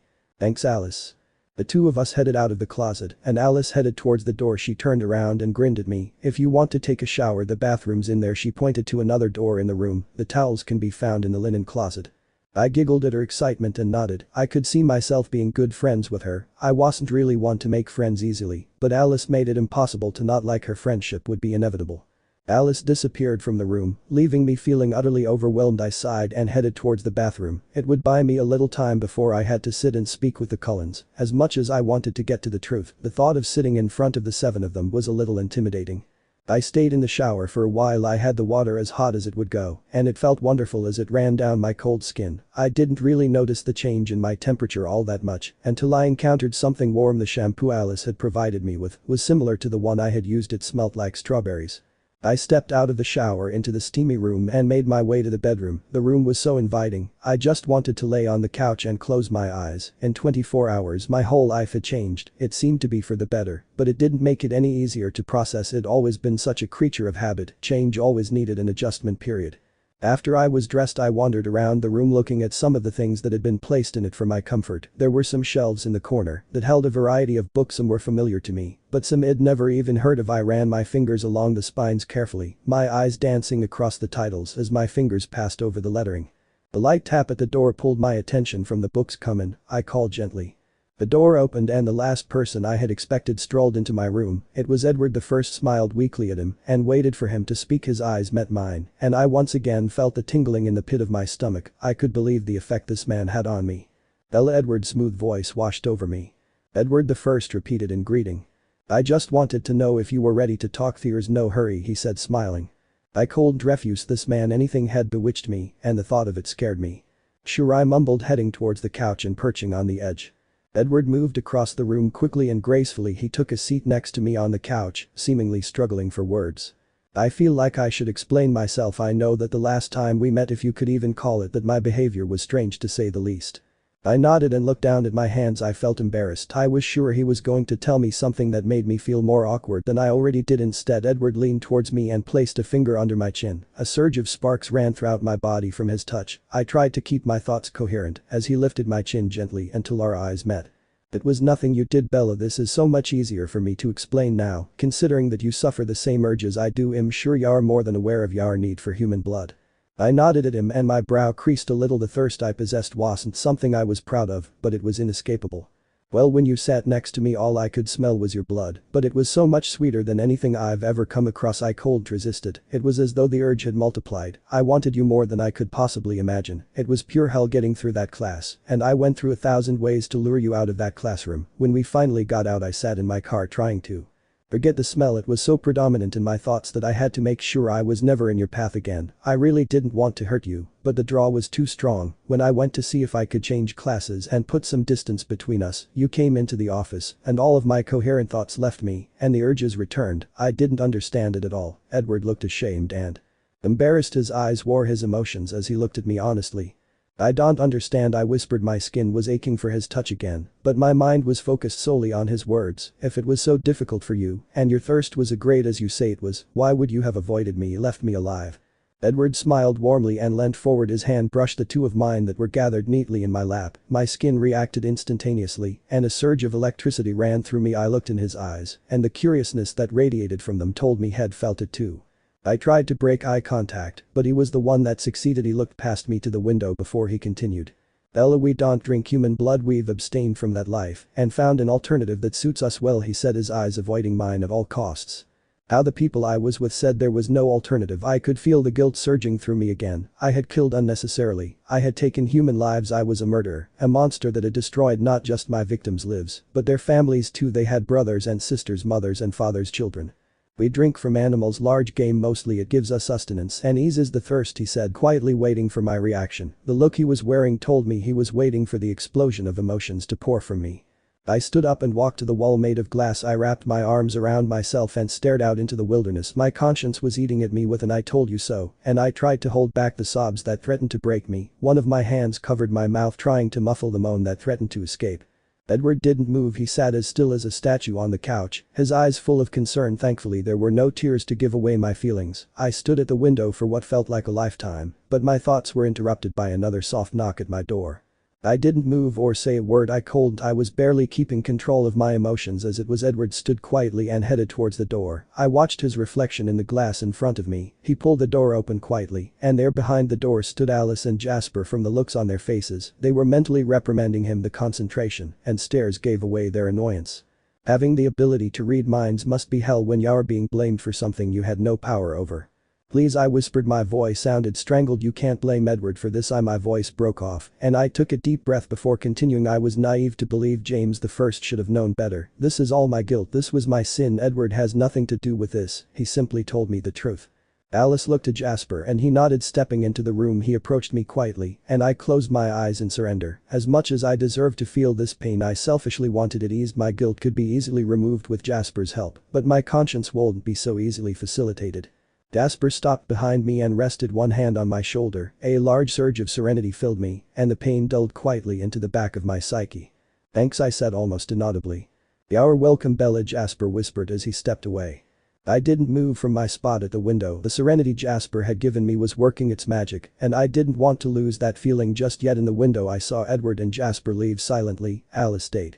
"Bella," she whispered. She sounded nervous. "Please don't blame yourself. Most of us have done what you have been doing, lived the way you have been over this past year. Carlisle was the one who helped us, and even now some of us make mistakes. It's in our nature. It's what we are." She moved forward until she was stood next to me. She rested one of her small hands on my arm. "It's amazing how easily you abstain from feeding. Jasper tells me that you feed once a month. As young as you are to this life, you show amazing control." I rolled my head so my eyes met hers. I gave her a weak smile. I appreciated that she was trying to make me feel better. She smiled warmly at me and threw her arm around my waist. Without any more thought, I rested my cheek on the top of her head. The two of us stood gazing out of the window. The light was playing behind the mountains, deciding whether or not to make an appearance, and the rain was falling as a soft mist. I knew I would have to talk to the Cullens soon, but I was thankful for the small amount of time I had to collect myself and was glad that this hadn't been dropped on me in front of the seven of them. "Alice," I said quietly, lifting my head. "Yes, Bella." "Your eyes, is that because of your diet?" I asked simply. "Yes, the slight difference in the blood creates a different reaction. We're not entirely sure why, but it makes it a little easier to live amongst humans." "How long before it takes effect?" I asked. Alice giggled at my question. "It takes over in time. After a couple of feedings the red fades and is replaced with the warm gold. It'll be a lot quicker. Now you have passed your first year, you have no more of your own blood in your system." "I can't believe I killed those people for nothing," I sighed, sounding my fears. "You have a good heart, Bella. I like that in you. The little time I have spent with you has made that easy to see. It's made all the more apparent by your guilt. But we are what we are. You didn't know any different. The coven you traveled with had misguided you. You didn't know any better. You can't blame yourself for that." She sighed. "You say that, but my first kill came after I had starved myself for a week. I could smell the blood in the animals surrounding us, yet I took the man they gave me without thought. If it have tried if." "Bella, ifs are in the past. You can't change that now. Now you have the knowledge in the future. Use it, and with time you'll forgive yourself. You are the only one here judging your past. Each of us have gone through the emotions and regrets you're feeling, but we were given the knowledge and the chance to redeem ourselves, and we took it just like you are. Don't do this to yourself," she said with such conviction I had no choice but to smile at her and wrap my arms around her tiny frame. "Thanks, Alice," I whispered into her hair. "You're welcome. Do you think you're ready to join the others now?" she asked hopefully. I nodded and released her from my grip. She took my hand again and guided me from the room. The Cullens were congregated in the living room waiting for my appearance. Alice smiled at me and handed me a hair tie. I took that as a sign my hair hadn't dried well and pulled it back into a messy ponytail. I received smiles from every one of the Cullens. They sat coupled together, and Alice made no exception when we entered the room. She squeezed my hand encouragingly before dropping it and heading towards Jasper. She crawled into his lap and was graced with a kiss from him. I looked around the room and realized I was left with two options in seating the floor next to Edward. I was worried that he may be insulted if I sat on the floor, so I took the seat next to Edward. He smiled apologetically at me, but I gave him the warmest smile I could, hoping he would see it for what it was. "Do you feel better?" Bella asked, smiling at me warmly. Yes, thank you, my sighed, amazed at how even my voice had come out. I'm glad, she said, sighing and relaxing back into Carlyle's embrace. Before I explain why we came looking for you, Bella, do you have any questions for us? Carlyle asked me directly. I had plenty of questions for them, but I was hoping they would all be answered in this revelation. I shook my head and relaxed into the comfortable couch. Well, I'm sure Edward has explained why he left, Carlyle started. I nodded and smiled at Edward. We hadn't covered everything, but his reasoning made a little more sense to me now. I imagined we'd continue the conversation in the future. Well, when he left he went to a coven similar to ours. They live in Denali, Alaska. Their feeding habits are the same, so the transition was easy for him. He was gone a lot longer than we anticipated, so we made a decision to go to him on the weekends. By the time Alice saw the small coven passing through, it was too late to get here in time. We had to hope they wouldn't feed in the area, but there was no way of stopping them. If they did, Alice saw them come in contact with you, but she couldn't see the outcome. Something was blocking it, Carlyle said, throwing Alice a supportive smile. We hurried back as quickly as we could, but it was too late. The scene had been set, and your father had begun the search. We used all of our resources, hoping to find you before you were taken, but your scent disappeared a little north of the Canadian border. We're guessing it was maybe the point you took a car. The change in your smell had alerted us to the fact that you had been converted by the three you were traveling with. Carlyle stooped and looked at Edward before continuing. When we returned home we were confronted about your disappearance. It seems the friend that had stumbled on the attack that day was a werewolf, and that was consequentially why Alice couldn't see the outcome, Carlyle said quietly. My breath caught in my throat and I looked around the room waiting for the laughs to come. I was sure Carlyle had been joking, but each Cullen wore the same blank mask. It seemed werewolves were real, and Jacob Black was one of them. The fact that werewolves existed wasn't what shocked me. The fact that Jacob Black was a werewolf knocked me into oblivion. So young, I muttered. I knew it was an asinine comment, but I had muttered it more to myself than the 7 vampires who were watching me intently. Yes, I would agree with that, but it seems the violence that he had walked up on had accelerated the process. He was fortunate that one of his pack was close by. They were able to calm him down and explain what had happened to him. The delay saved your life. I sat silently as the Cullens exchanged looks amongst themselves. There was something they were hesitant to tell me. I could tell by their actions. When they were being blatantly honest, they were relaxed and eager to talk to me, but when they were afraid of my reactions, they looked to one another for support. I wasn't sure what it was, but I knew that it was significant. Saved my life? I asked, impatient for answers. Werewolves and vampires are natural enemies, Bella. You had been bitten. The venom would have changed your scent almost immediately when it hits your bloodstream, and the pain begins. It's too late. You have already begun the process. Being a young werewolf, he could have followed his instincts and killed you, along with the ones that changed you, Carlyle answered gently. Why didn't he then? I asked hesitantly. The change took him by surprise, and by the time he had collected himself the vampires had taken you across the treaty line. He didn't realize this and moved to follow, but the alpha of the pack stopped him. Here's a pack of wolves? I asked. Yes, most people who hear the Quileute legends believe they are just that, legends, but some are true, just as their tales of the cold ones are true. The gene has been passed down from generation to generation, and the wolves appear when needed. So all the Quileute kids transform into wolves? I asked, still a little apprehensive about what I was hearing. No, said Carlyle, smiling at me, just direct descendants of the original wolves. I sat back into the couch and pulled my knees to my chest. No one in the room said a word as I contemplated what I had just heard. Werewolves, enemies, packs. It all seemed so surreal. I was a vampire, something I had once considered a mythical creature created from the mind of some twisted author. Legends and myths should seem all the more tangible to me, but I was still having trouble grasping the concept. The thought of hidden battle lines and animosity between these two species made it all the more difficult to process. It also seemed to bring another wave of questions to me. I have a question, I said, resting my chin on my knees and looking directly at Carlyle. Okay, Carlyle answered, smiling reassuringly.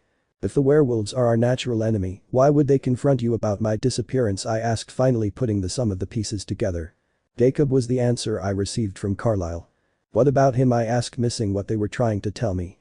Bella, Jacob saw what happened to you. Hess also aware of our diet. He knew that they had taken you and was sure they kept you alive and let the venom take its course. Alice was able to confirm that he knew that the vampires that had taken you fed from humans. Your attack had been proof enough of that, and he refused to let you live that way because it would be the wolves' job to kill you if you ever came back. When we began tracking you, it was under the intention of speaking to you alone, but when the coven discovered we were tracking you, they decided to confront us and bring you back to Forks. It made the task of getting to you all the more urgent. If you had arrived in Forks with that coven, the wolves would have been forced to kill you, Edward said softly. I turned my head to look at his handsome face. I wasn't sure of my expression, but Edward's face softened. My skin tingled at the gesture.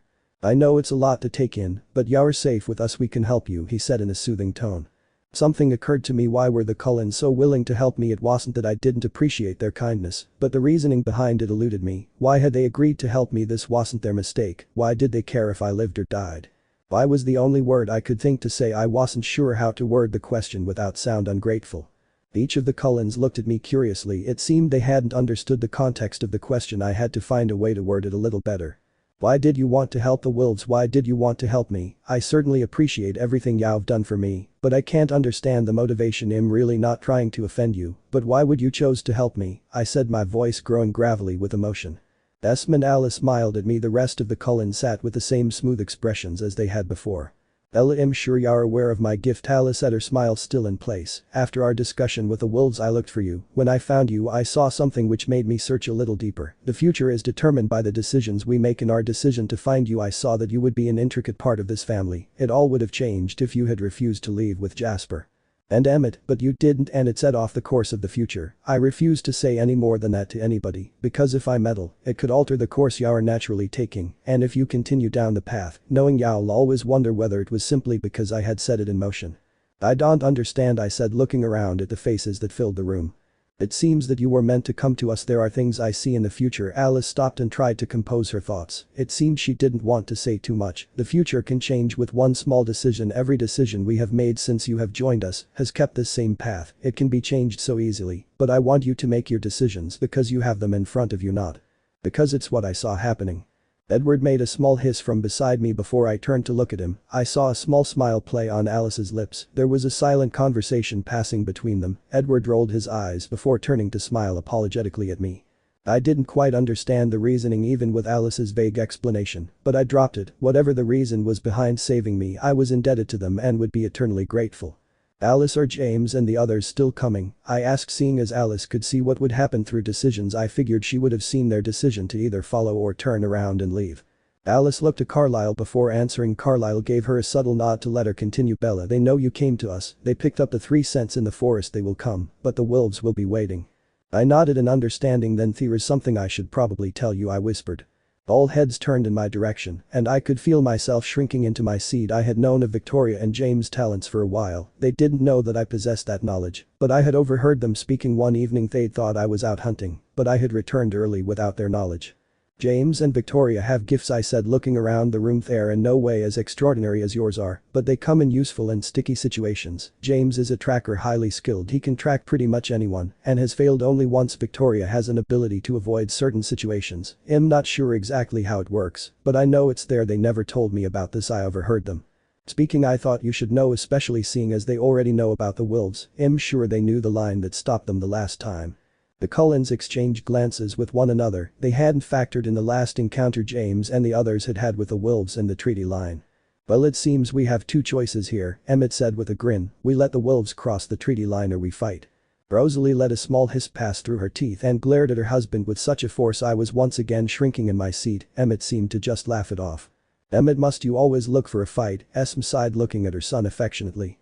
Emmett simply laughed again. His jovial nature made it impossible to be angry at him. Rosalie's glare changed to an eye roll as his laughing continued. I think we should speak with the wolves about it, Carlisle said thoughtfully. I think they need to be aware of the situation and make their own decision before we make any plans ourselves. Alice, how long until they arrive? Alice sat quietly with an intense look of concentration. Jasper stroked her arm gently as we waited. It seemed like a while passed before she finally refocused her eyes. Edward chuckled quietly under his breath. My eyes darted to him, quickly lingered for a second longer than they should, and then landed back on Alice, who looked frustrated. They'll be here within the week. I can't exactly when they arrive because they keep changing directions. Bella was right. They remember the line, they just don't know where it is. They're taking a detour. Carlisle raised his eyebrows at Alice. He knew there was something she was leaving out. It was obviously what was frustrating her. Occasionally they disappear, she pouted. Emmett laughed again, and Rosalie slapped him gently on the arm. Occasionally, asked Carlisle. Some of the paths they take lead them straight into the wolves' trap, but the other brings them straight here. They have 2 plans at the moment and continually flip-flop between the 2 of them. I can't be certain which they'll take yet, but if we make the decision to let the wolves across the line, I won't see what happens at all. Carlisle sighed, which means there is a possibility they could make it past the wolves, and we would never know until it was too late. I'm not sure. I seem to be able to see what's coming as long as there's no direct contact with the wolves. I believe that they only disappear when they interact. We sat in silence, each of us lost in our own thoughts. I knew James and Victoria well. They wouldn't give up until they had me, or at the very least killed me. They thought of me as one of their possessions, and after my choice to leave with the Cullens, I should have known they would never give up. James had threatened to track me if I ever attempted to run. I didn't know why me leaving with Jasper and Emmett would have been any different. It was a lapse of judgment on my part. I had placed the Cullens and Jacob in danger. I was distracted by Edward leaning towards me. His breath was tickling my ear. "What are you thinking?" he asked. I knew I was the only one to hear him, because with his mouth as close to my ear as it was, his voice was barely audible. I turned to look at him, but it was a mistake. Our faces were closer than I could have ever imagined. His golden eyes were imploring me to talk to him, and I found myself unable to tell him anything but the truth. "I've put you all in danger, your entire family, Jacob and his pack. I could never forgive myself if anything happened to you," I said almost as quietly as had asked. "Ella," he said, pulling back a little from me, "this is not your fault. They would have come regardless. You were headed in this direction with them. Alice has seen something. She won't share it with any of us. But nobody bets against Alice. If she believes it's your place to be here, no one will question it." Edward grinned crookedly at me. I felt my stomach attempt gymnastics as I gazed at him just to reassure. "You ever one of my family's thoughts towards you are welcoming. If you could hear what they thought, you would realize just how welcome you are." I smiled at him, wishing I could hear his thoughts. As much as I had enjoyed his family so far, it was his approval I was seeking. Ella Carlyle's voice pulled me away from my thoughts of Edward. "Are you ready to meet with the wolves?" I looked at Edward again and wondered how evident the panic in my eyes was. I would have enjoyed seeing Jacob again this past year. Had been difficult not knowing what had happened to him, but I was afraid to meet him as his enemy. We'd been on the verge of a close friendship, and it was ripped away from us. Every eye in the room was on me, waiting for my decision. I knew I would have to face Jacob eventually, and I was sure sooner would be better than later. I nodded. Each of them smiled at me sympathetically. It was going to be difficult. There was no doubt about that. Everyone from my former life believed I was dead. Jacob was the only exception. He was the only one who knew that vampires existed. Alice was the first to move. She was immediately on her feet and by my side. She pulled me up into a hug before dragging me towards the stairs. "Alice," I said, following as quickly as I could, "where are we going?" "The change. We can't have your debut as a vampire wearing jeans and a church." She laughed as we hit the third floor. "Alice," I laughed, "does it really matter?" Alice stopped and spun to face me. Her face was serious, and her topaz eyes burned into me. "Of course it matters, Bella. We need the wolves to know that we're looking after you, and Jacob needs to know that you're happy to be with us. It'll make the transition easier, and quite frankly, you'll look gorgeous doing it," she added with a smile. I laughed at the small woman but continued to follow her. It seemed she could be a force of nature, so I went with it. By the time Alice had finished, I looked like a model about to take the catwalk. She was incorrigible. I didn't have a chance to complain. She worked so quickly. She dressed me in a pair of jeans that were so tight they could have been painted on me, and a midnight blue top that hugged the curves I had developed in my transition. It was the first time I had looked in the mirror and noticeably seen the distinct change in my appearance. I was stunned, to say the least. She had accented every one of my features, and my hair was pulled up into a stylishly messy ponytail. "My work is done here," laughed Alice when she noticed I was examining myself in the mirror. I smiled and wrapped my arm around her shoulder. "Thanks, Alice." Alice's smile amplified at my gratitude. It seemed that my approval made it all the better for her. The woman was a genius. I could never have pulled something like this off on my own, but she seemed to have an eye for what would work. The color of the shirt made my almost blacker eyes as unnoticeable, and it highlighted my ivory skin to make it look almost natural rather than ghostly, as it usually appeared. "You ready?" Alice asked me gently. I think she had an idea of how difficult this was for me. "As it'll ever be," I admitted. "It shouldn't be too bad. We're all coming with you, so if you need any support, we'll be there for you." I grinned at her. My first inclination that we would be friends was turning out to be more true than I had ever conceived. Alice was simply the most infectious person I'd ever met, and I'd known her for less than 24 hours. Alice clapped her small hands happily, and I watched her curiously. "What?" I asked, mystified at her outburst. "I think we'll be good friends too," she laughed. I wondered if I'd ever get used to her knowing things without me opening my mouth. It was a little eerie at times. "I'm glad you changed your mind though," she said, her smile fading. I looked at her again, wondering exactly what she was referring to. "Oh, don't think I didn't see you trying to sacrifice yourself to save us. I saw it as soon as you made the decision. You were going to run off and meet them to save us all the trouble," she said, raising her eyebrows. "I'm just glad you changed your mind. I didn't want to have to chase you." I'd been trying to decide what to do the entire time I had been sat at the vanity in her cavernous bathroom, oblivious to her watching my decisions flicker. It would definitely take some getting used to, but I was glad she'd let me settle on a decision before commenting. "I don't think I could have ever gone through with it," I admitted. "I just hate to see you all suffer for your kindness." Alice sighed and wrapped her arm around my waist. "You worry too much, Bella. Just give us a chance. I know you'll be happy here." I laughed and retrieved my arm from her shoulder. "We'd better go, I can't put this off any longer," I sighed. "It'll be fine," Alice laughed as she picked up my hand and pulled me from the room. Alice and I made it down the stairs quickly. It seemed Alice had an inability to take her time at anything. She was always full speed ahead. If it'd have met her when I was human, I was sure she would have worn me out.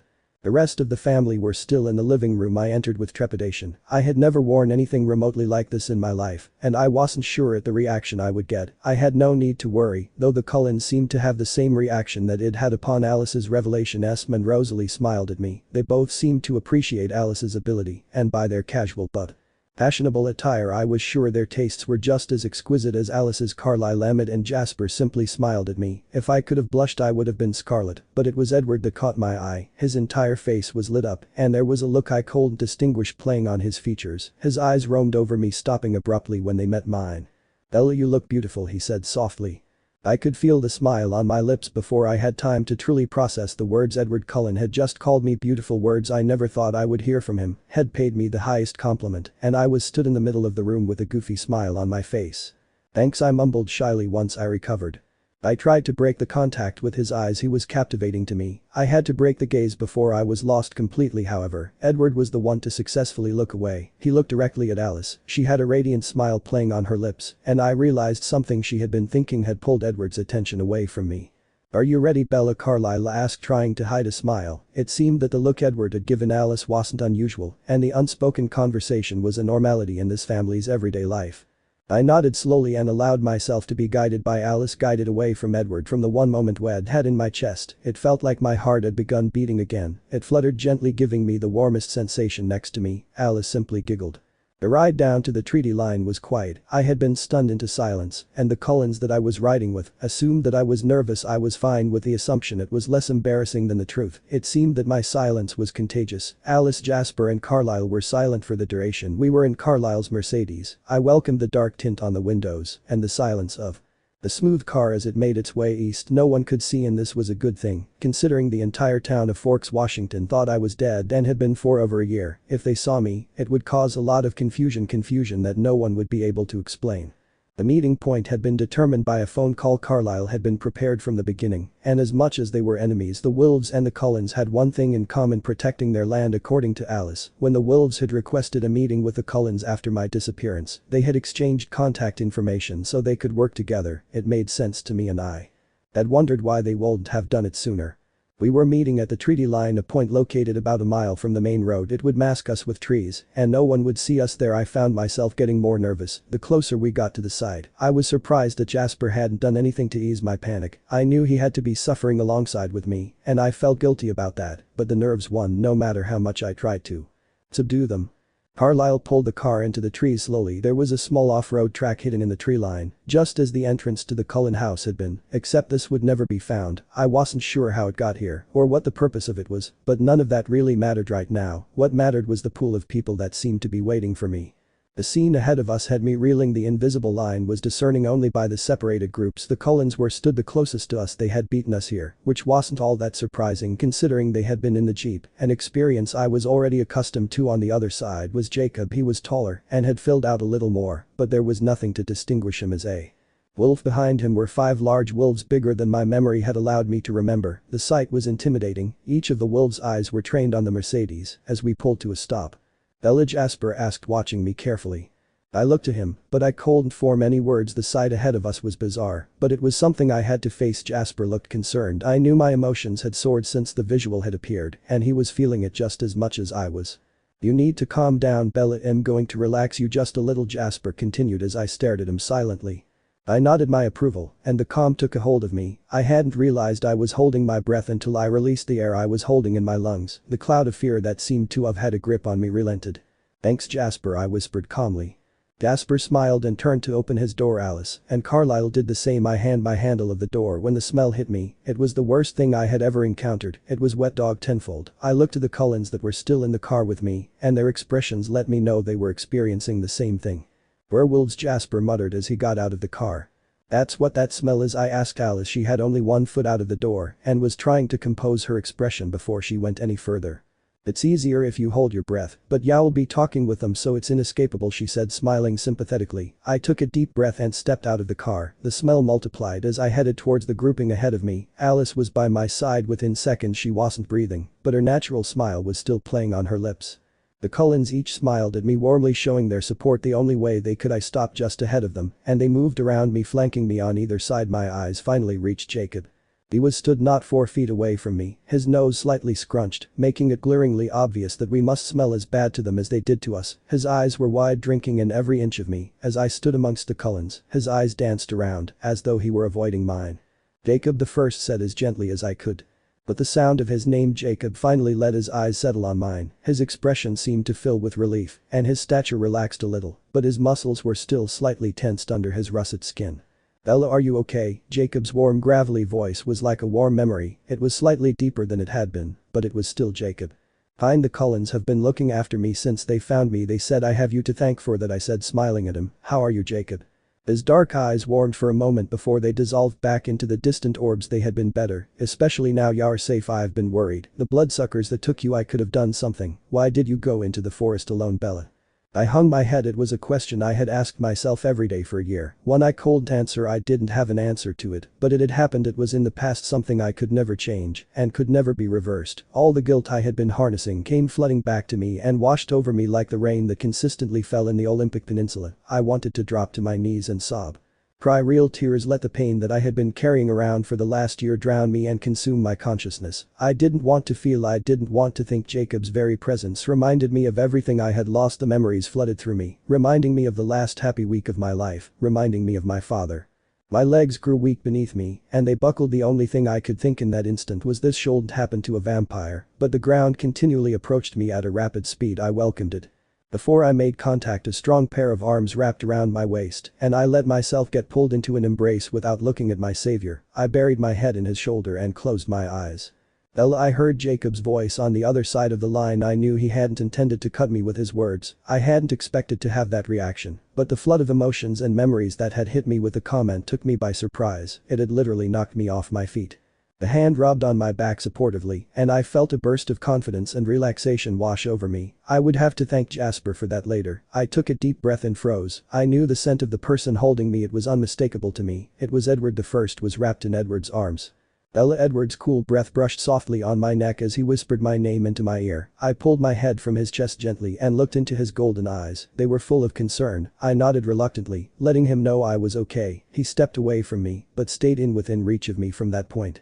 "Bella, I'm sorry, really I shouldn't have said that." Jacob's face wore his regret, and his dark eyes were full of remorse.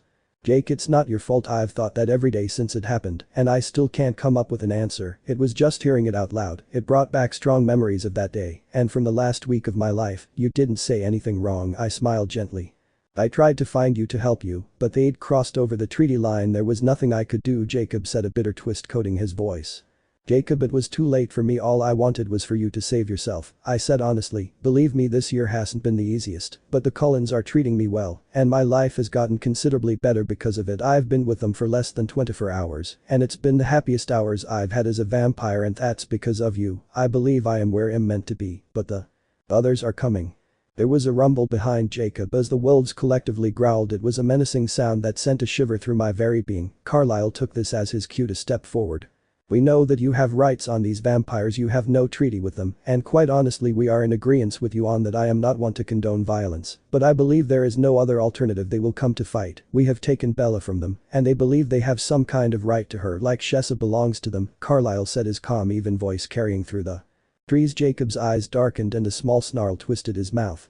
"We've been waiting for them." Jacob's voice had taken on a darker quality. It was full of vengeance.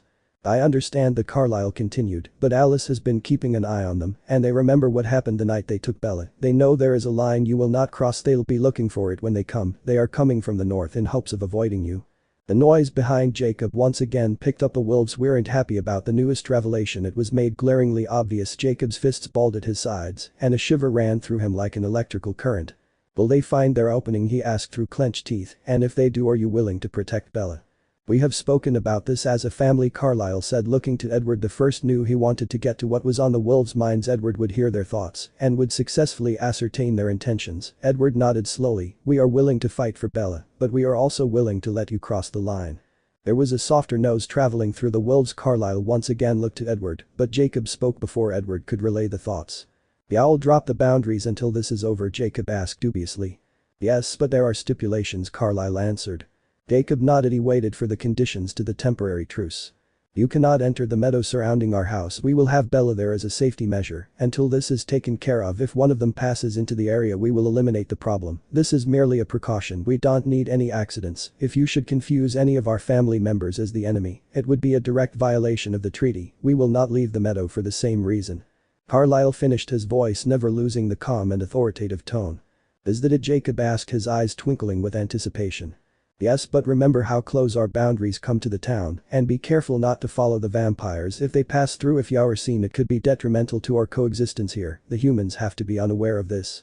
Jacob rolled his eyes. "We're very conscious of the lines we will be running. Forks is neutral. We often pass around it. They will never make it that far anyway," Jacob said confidently. The wolves' excitement was palpable. This was a golden opportunity for them. They had free range over the peninsula. They had their prey and would undoubtedly use this brief freedom to get to them.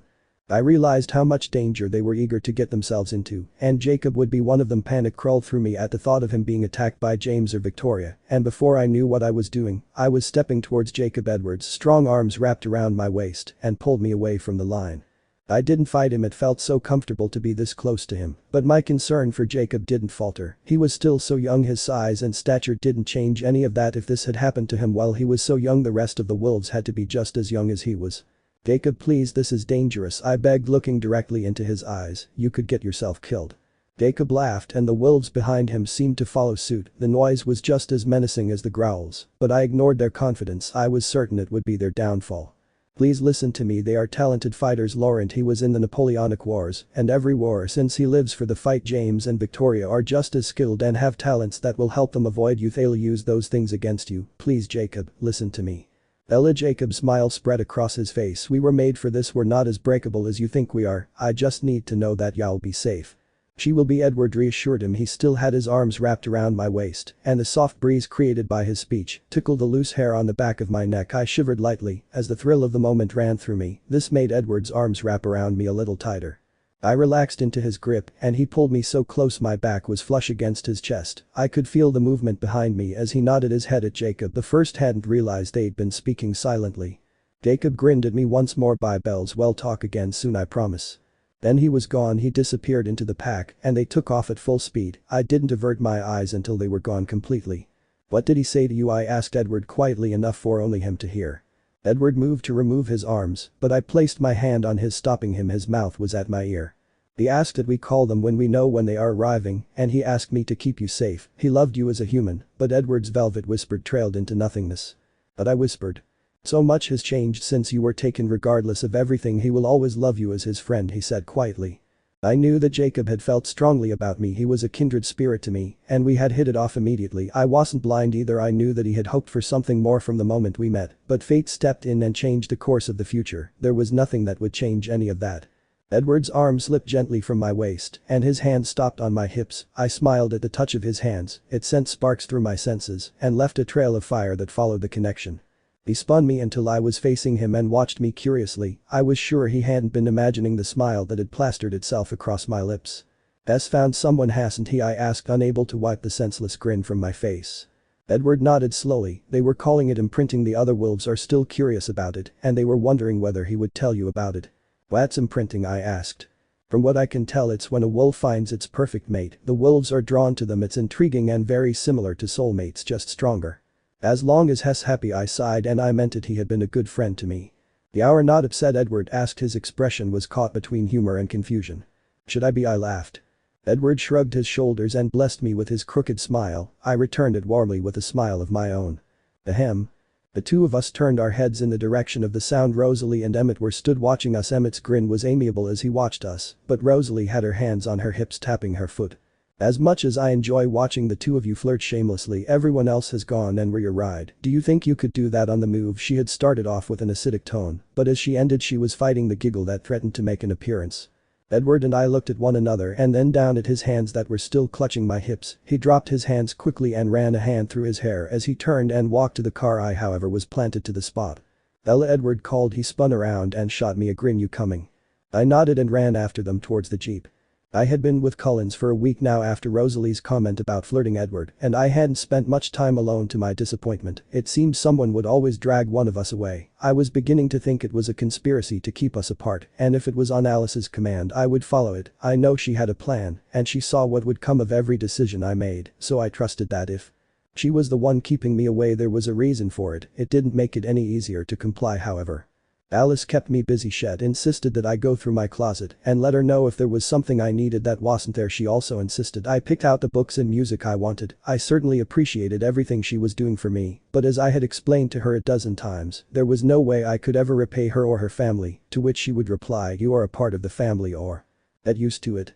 The week had progressed very much like that first 24 hours. It had been the happiest I had spent as a vampire. The Cullens were the most wonderful vampires I could have ever hoped to encounter, whether it was through fate or a friend's intervention.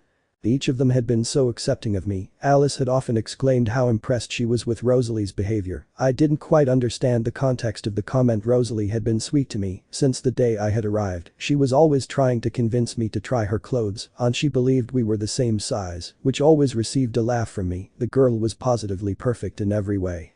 There was not a flaw on her. Emmett and Jasper were like the brothers I never had. They continually included me in every activity they planned, especially when Alice and Edward were at school. They had to continue to attend to keep up appearances. I was a little jealous. I hadn't completed high school once, and all of the Cullens had attended more times than they could remember. Alice had insisted she would attend with me when we moved on to the next city. It had amazed me how far ahead they arranged their new lives, and I was ecstatic that they included me in their plans. I hadn't thought that far ahead in a long time, and now the thought was comforting to me. I just had to get through the visit from James, Victoria and Laurent. I was remorseful about giving away their secrets for one reason alone, and that was Laurent. No matter how bad things got with them, he had always kept me safe and made sure I was comfortable. He was the only silver lining it had, and the thought of them being killed was too much for me. He didn't really deserve it. I had spoken to Carlyle about this several times. It eased my mind and my conscience. Carlyle had promised that he would try and get Laurent to safety, but he couldn't promise me anything. Edward, on the occasion we were in the same room, would watch me closely, his eyes rarely averted from my general direction, and I took it as a good sign, mostly because I always had the same reaction. I could watch him for hours. When he would play the lighter sports with his brothers, I would watch with the girls on the porch. His physique was as mesmerizing as the rest of him, the tension of his muscles. As he wrestled with Emmett was my favorite thing to watch. The two of them often got quite rough in their endeavor to win. Emmett was possibly the most competitive person in the family and enjoyed challenging everyone. The most interesting match by far was when he challenged Alice. Her gift gave her the ability to predict the moves before they were executed. She made her moves into a flowing dance that was as graceful as any ballerina I had ever seen. She ducked and weaved seemingly to her own song, and no one ever got close. I had been challenged a couple of times but still refused to participate. I wasn't quite comfortable enough with the family to show them what I had learned from Laurent. After watching the Cullens wrestle with one another, it became quite evident that Laurent's fighting style hadn't followed any particular etiquette. He fought dirty to win. It was the early hours of Saturday morning when Edward was finally able to get me alone. Everyone was paired up and had disappeared to their rooms, and after watching about as much TV as I could stand, I decided to head to my room to read. Alice had bought me an iPod, and I was hoping it would drown any noise that may find its way to me. Edward intercepted me outside of my room. His crooked grin reached to his eyes as he brought his finger to his lips to indicate I should be quiet. I nodded at him and smiled at his playfulness. He picked up my hand and took off running. He was so much faster than me I found myself stumbling as I fought to keep up. His hand was locked around mine, and as we made it across the meadow, I was finally able to call his name. Edward the first laughed, almost tripping over some fallen branches. "Hey, my legs don't seem to work at the same speed as yours. Do you think you could slow it down just a little?" Edward slowed to a stop and listened to the night. I was sure he was listening for someone following us, but it seemed we were in the clear. I raised my eyebrows at him, trying to repress the grin that took control of me every time he was around. "I would like to show you something," he said, his eyes sparkling with excitement. "Will you come with me?" I nodded at him, lost in the beautiful golden eyes that seemed like deep lakes drawing me in. Edward's radiant smile filled his handsome face, and he took off running once again, this time keeping pace with me. We ran for a little while before we slowed again, his hand held onto mine as we walked forward at a human pace. "Do you see it?" he whispered. I searched the forest ahead of me. There was a pool of moonlight laid ahead of me. I could see it through the trees that convincingly blocked it from anyone looking for it. I looked up at him and smiled before rushing forward. I stepped through some of the lower hanging branches into a perfectly symmetrical circle of grass, painted a delicate blue by the pale moonlight. "Edward, it's beautiful," I gasped as I let my eyes dance over the natural beauty. The entire circle was surrounded by trees, giving it the perfect cover. The grass was tall and danced around my waist. As I continued forward, I wanted to get to the middle of the meadow and appreciate it for all its magnificence. Before I knew what was happening, Edward was behind me, his hands on my shoulders and his mouth at my ear. "Do you like it?" he asked quietly. "When did you find it? How did you find it?" I asked, running my hands along the top of the grass. "I found it the last time we came to Forks. It was just as perfect and undiscovered then as it is now. Alice and Jasper weren't with us then, and Rosalie and Emmett were newlyweds. I didn't want to be around them and their thoughts, so I wandered a lot. I came across this when I was following a doe. She was beautiful and graceful, and I had no intention of feeding from her. I just ran beside her listening to her heartbeat. She broke through the trees over there," he said, pointing to a low-hanging tree. I stopped, and she kept going. The place was breathtaking. I stayed here for the entire night and came back most nights after that. "Do you still come here a lot at night?" "I mean," I whispered. "No, this is the first time I've come here since I returned from Alaska," he said, a deep honesty roughening his usually velvet tone. "Why?" I asked, wishing I could see the intensity I knew was burning in his eyes. "I found something more beautiful and I thought I'd lost it," he said, walking around me until our eyes met.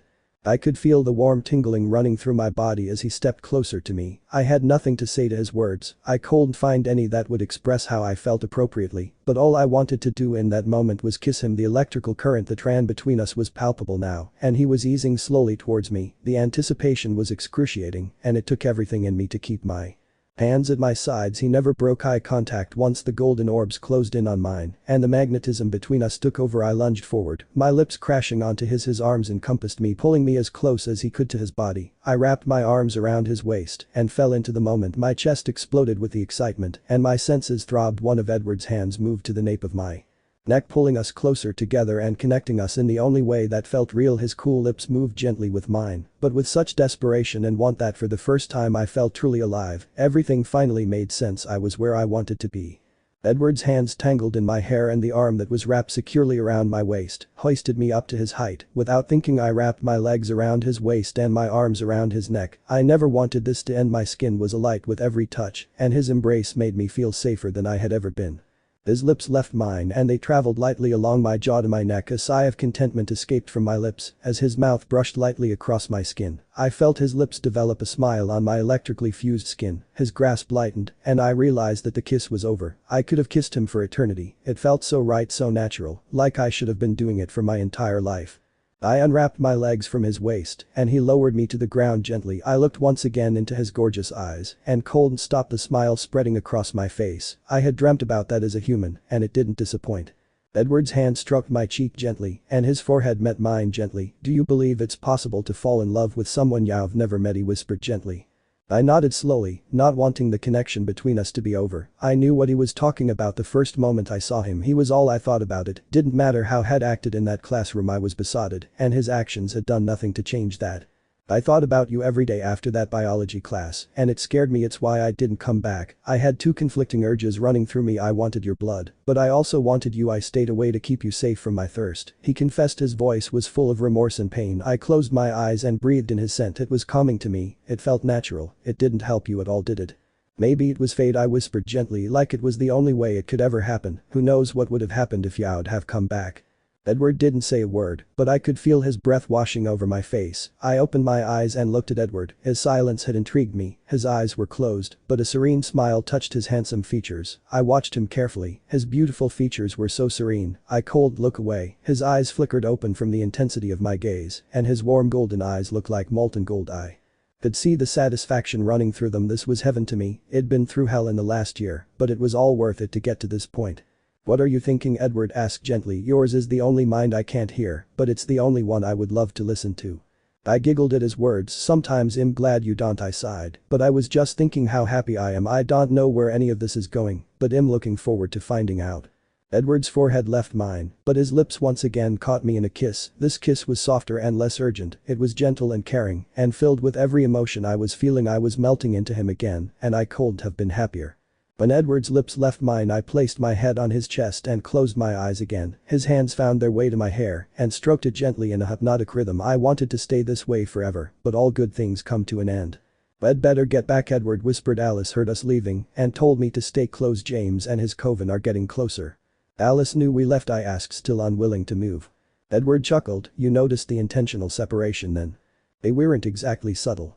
"They had good intentions," he sighed. "Alice was concerned. She thought it was too soon for you. After all you've been through, she wanted you to have some time to adjust before letting nature take its course." I smiled. It seemed that Alice always had my best interests at heart, and if I truly thought about it, she'd been right. I needed time to find who I was again before I became a part of the family. For now I knew who I was and what I wanted, and this was it. Edward was all I ever wanted, and in my own time, I would let him know. Edward and I strolled towards the house slowly. We were taking our time, enjoying the moment we had alone. No words were needed between us. The sparks that flowed, though our connected hands, made the silence comfortable, companionable and natural. The rain had begun to fall lightly by the time we made it to the Cullen house. Our clothes and hair were sticking to us. When we finally climbed the steps to the front porch, Edward stopped at the door. He turned to me, brushing the damp strands of hair from my face. His thumbs brushed lightly over the dark circles I knew had formed under my eyes. "Do you think you're ready to hunt with us?" he asked gently. "The family is going hunting. We need our strength just in case there's a need to fight." I smiled. "If I change my diet, will my eyes take the same color as yours?" I asked, excited at the prospect. I tried to avoid think about the need to fight. I could help them. If it came to that, Laurent had gifted me with the skills I needed. But if I dwelled on the what if, it would ruin this perfect moment. Edward smiled and wrapped his arms around my waist, pulling me closer to him. "It will take a couple of trips, but eventually your eyes will be the same color." He chuckled and planted a light kiss on my neck. It was comforting to know that I won't be different for too long. It had been one of the smaller things troubling me, a question I was almost too afraid to ask. I was afraid that the telltale sign of my former diet would stay with me, giving away my sin. And I sighed as his lips traced gently across my throat. "We should go in then," he whispered, his breath tickling my skin. "They're waiting for us." Before I could reply, the door was thrown open, and the beauty that was Alice stood there with her hands on her hips and a grin on her lips. "We can't wait forever, you two," she said, feigning impatience, but a radiant smile gave her happiness away. "Alice," Edward growled playfully. He pulled away from my neck and kissed me gently on the tip of the nose before flashing me his beautifully crooked grin. Alice stepped out of the door, followed closely by Jasper. Jasper grinned at the two of us and headed down the stairs. I had forgotten about his ability again, and I hated to think what had been feeling on the other side of the door as Edward had worked on my neck. Esme stepped out of the door next, looking directly at Edward. She was speaking to him in her mind, but a radiant smile was in place, and it warmed me. I had been worried about the family's reaction to the newest progression. Edward chuckled again and kissed Esme on the cheek. She grinned happily and headed towards the trees. Edward and I followed. The rest of the family were behind us as we disappeared into the darkened forest.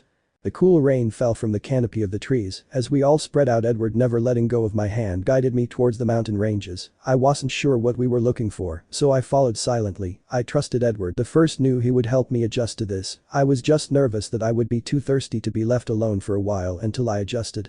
My first year had been so difficult, but my perseverance had made my abstinence possible, even with Victoria and James throwing the prey at me, hoping they would hinder me reaching my objective. Sometimes the thirst had eaten away at me. In those times I had locked myself away from Victoria, who enjoyed pushing me. My throat would burn, and my senses would heighten. All I could think about was feeding the warm blood easing down my throat, putting out the fire that burned so desperately. Those had been the hardest times, knowing there was a cure to the pain. The irritation that consumed me, the internal battle raging inside of me, had always been the hardest. I found 1,000 ways to justify going out to hunt, but one concrete reason not to: it would pass with time. But Laurent always felt the need to keep me safe during those times. He was worried Victoria would attempt something while I was in my confused state.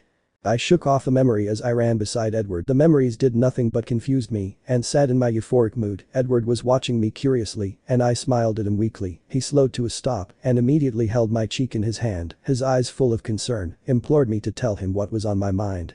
"I'm fine, just bad memories," I smiled again. Edward didn't look convinced. "I'm just worried that I'll have to retrain myself again. I worked hard and pushed myself to keep my feeding down to a minimum. I'm just worried that the lack of human blood will make the urges stronger."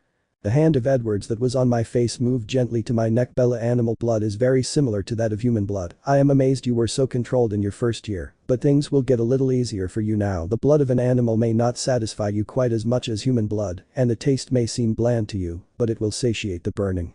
I smiled up at Edward. Had just eased every concern I had. "Thank you," I whispered and kissed him lightly. I placed my finger on Edward's lips to stop him from speaking. I knew he would overanalyze my expression. I remembered Jasper and Emmett's words about him overreacting occasionally. Fine Edward really, I insisted before picking up his hand and gesturing for him to lead the way. He gave me a quick glance before taking off again. I liked that he was so concerned about me, but it was unnecessary. We continued on until Edward stopped abruptly. I listened carefully and could hear the light sound of the hooves. As they passed along the ground, we darted slowly towards the sound, sticking close to the trees. There was a small herd of deer spread out amongst the trees, and being in such close proximity, I could hear the heartbeats along with the gentle flow of blood as it passed through them. The animals' hearts beat at an elevated rate compared to humans, and I was sure that they hadn't heard our approach. The venom gently gathered in my mouth as I listened. Edward looked at me once and nodded.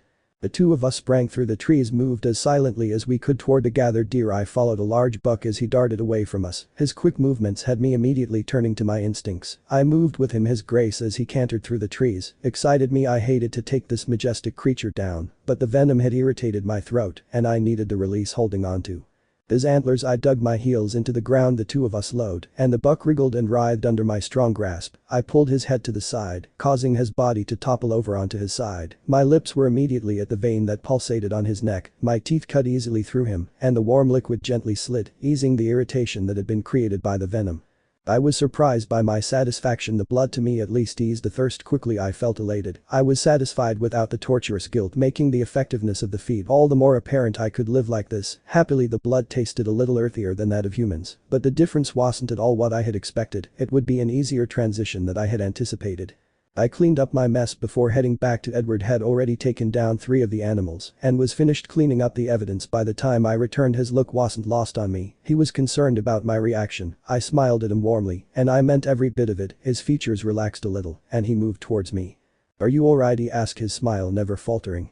"Better," I laughed. I'm actually enjoying myself. It was more satisfying than I could have imagined, and no guilt.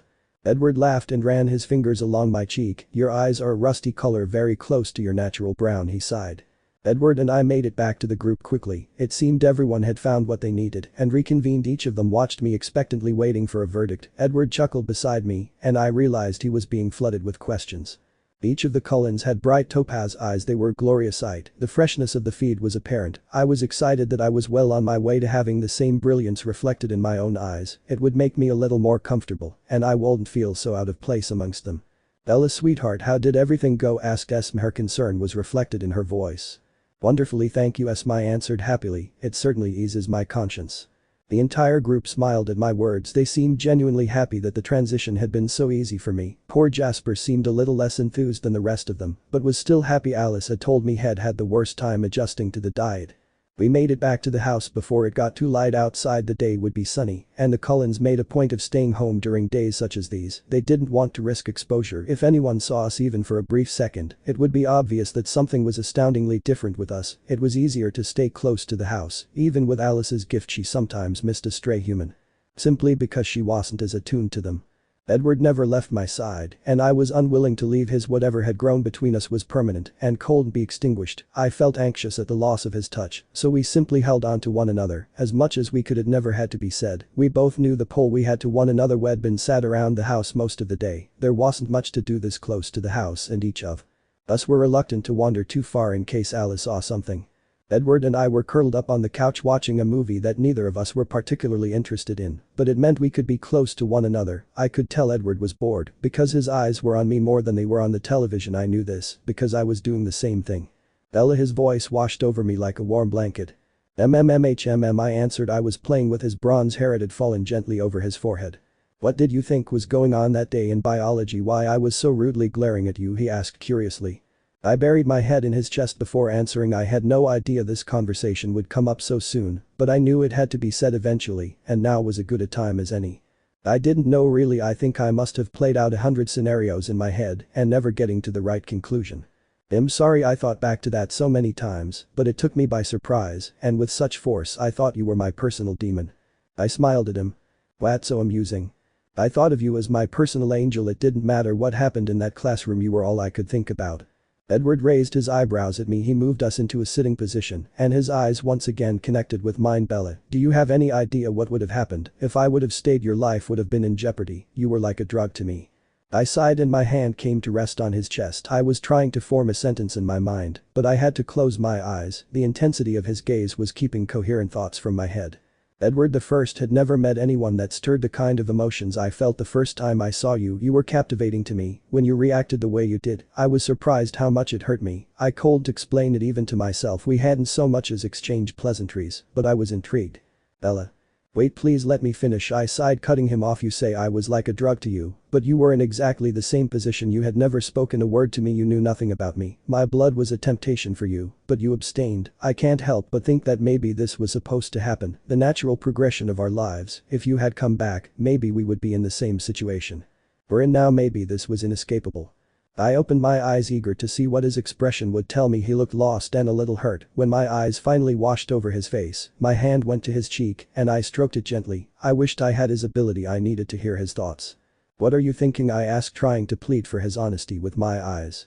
I would never have wanted this for you, Bella. This eternal damnation seems like a punishment at times, and you don't deserve that. You deserve the best things in life. I knew that, and I would like to think I would never have been so selfish. It wouldn't have been selfish if I chose it. Edward the First can't believe that you wouldn't counter in my emotions. How would I have chosen if it have had the choice? I'm sure if it meant an eternity with you, I would have demanded it, I said honestly.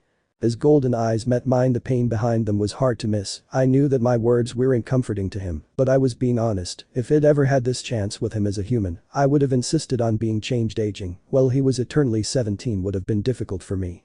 Edward the First sighed again. This conversation is getting us nowhere. It's purely hypothetical, and we're upsetting ourselves. It's too late to change the past, but we have the future. Edward's eyes eased a little, and a small smile played on his lips. His head moved towards me, and his lips came to rest on my throat.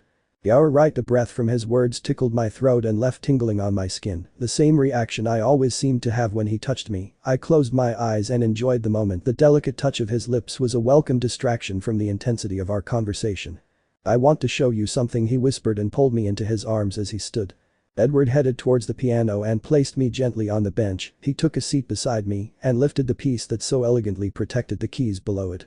You play? I asked, knowing I shouldn't be so amazed at his many talents. Without answering me, his long fingers danced across the keys. They moved so quickly it was hypnotizing to me. The sound of the music carried through the house, filling the silence with a melodic masterpiece he was easily playing. The music carried more emotion than I thought possible. The dark and haunting beginning was intriguing and so full of emotion that I simply closed my eyes and listened. The darkness soon gave way to an enchanting harmony. It was as full of emotion as the beginning had been, but filled me with warmth. I let the music dance around me. My enhanced senses felt the soft waves of vibrations washing over me. It was the most emotional thing I'd ever experienced. When the playing eased to a stop, I kept my eyes closed. I was trying to regain control of myself. After falling away, Edward's soft touch had my eyes fluttering open, and I felt the smile on my lips. That was beautiful, Edward the First sighed, placing my hand on his cheek. It really was, I heard a feathery voice say. The voice had taken me off guard. I had been so lost in the moment I hadn't realized that the majority of the Cullens had congregated around the piano. Alice's voice had been the only thing to alert me of their presence. She giggled at my surprise, but what caught my attention was Esme. Her radiant smile had multiplied, and the look of complete contentment highlighted each of her exquisite features. Carlyle had her in a tight embrace as she gazed at her son proudly. Without a word, Edward stood up from beside me and made his way over to Esme. Whatever she had been saying to him had moved him. He threw his arms around her and pulled her into a tight embrace. Alice swiftly took Edward's place on the piano bench next to me. She leaned in close and spoke so quietly I almost missed it. It's the first time Hess played in a year. She grinned at me and raised her eyebrows. Before I could ask Alice what she meant, I was being pulled into an embrace by Esme. Her face was so full of serenity, I couldn't help but smile at her. She was the mother figure among us, and she filled that role well. She was full of love and compassion, and doted on each and every one of us. I returned her embrace happily. Would you come and talk with me, Bella? She asked quietly. I nodded and smiled. I knew this was coming, but after the scene that had just played out, I wasn't afraid of what would be said. Esme's embrace had been her acceptance. The conversation would just be a formality, an outlet to ease her curiosity. I also had questions I would only be comfortable asking her. Esme walked slowly towards the stairs, and I shot Edward a grin. His eyes followed Esme and I, but his smile told me he understood. Esme and Carlyle's bedroom was large and bright. The walls were covered with soothing colors, and the fabrics and furnishing came together in the most inviting way. Their large bed looked so comfortable it looked as though you would sink into it. Their room had the large window well, with a beautiful view of the river and mountains. Two chaise lounges were placed in front of it, so the view could be taken in with comfort. Esme motioned for me to take one. I obeyed, and she took the other. Bella, she said as she got comfortable, I want to thank you. When Alice told me what would happen when you joined us, I was overjoyed, but the outcome has been sweeter than I had ever anticipated. I have never seen Edward this content, not since the day I met him. Has always been such a lonely creature, insisting that he never needed anybody. He has turned down some beautiful women, and I think it was all because he was waiting for you. In the last week I have seen him smile more than I thought was possible, and it's all thanks to you. I can never thank you enough, Bella. I smiled at her sincerity. I didn't do anything, Esme. You love him just as much as he loves you, Bella. That is something she said with a conviction that made me believe.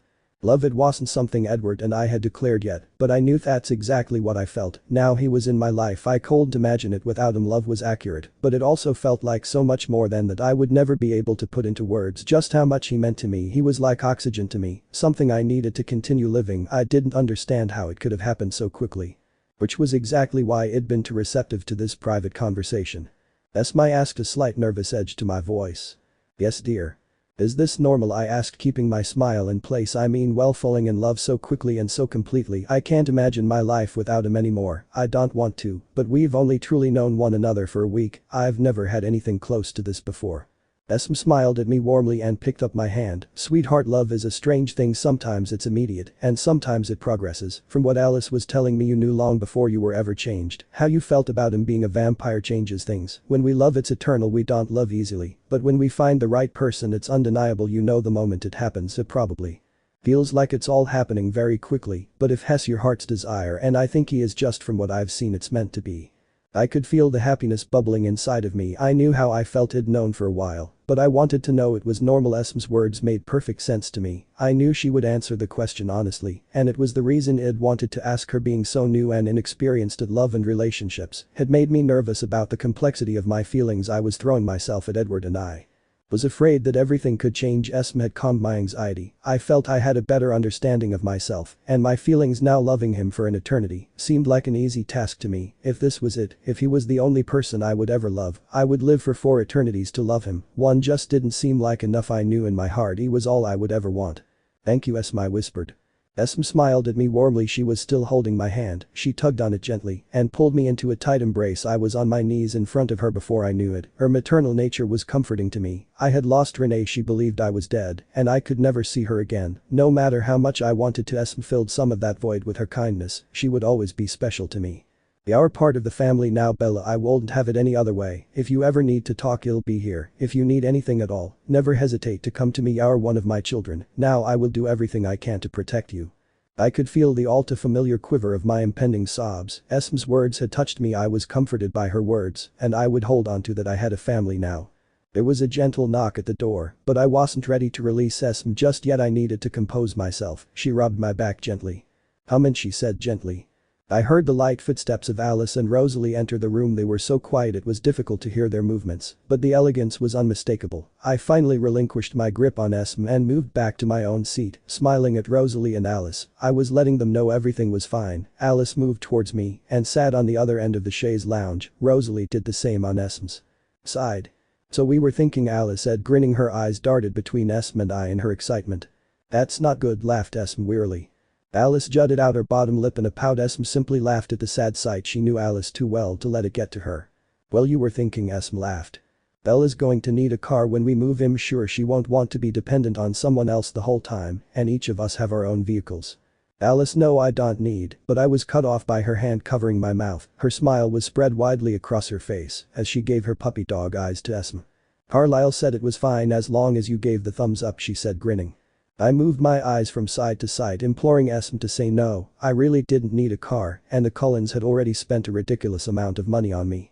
Esme tried to hide her smile, but it was useless. Her grin could be seen through her terrible facade. "I think it would be nice," she said, her eyes twinkling with mischief. "Maybe you should look around online and find something shell like him. Sure, Rosalie will be able to help. She has more talent under the hood of a car than most of the men in this family." "Aw, thanks, Esme," Rosalie laughing, leaning over and placing her head on her mother's shoulder.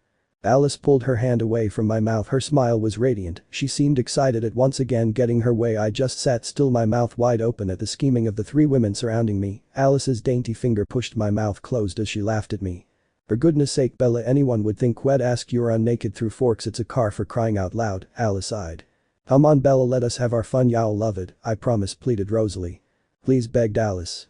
I rolled my eyes. "Fine, but please don't go crazy."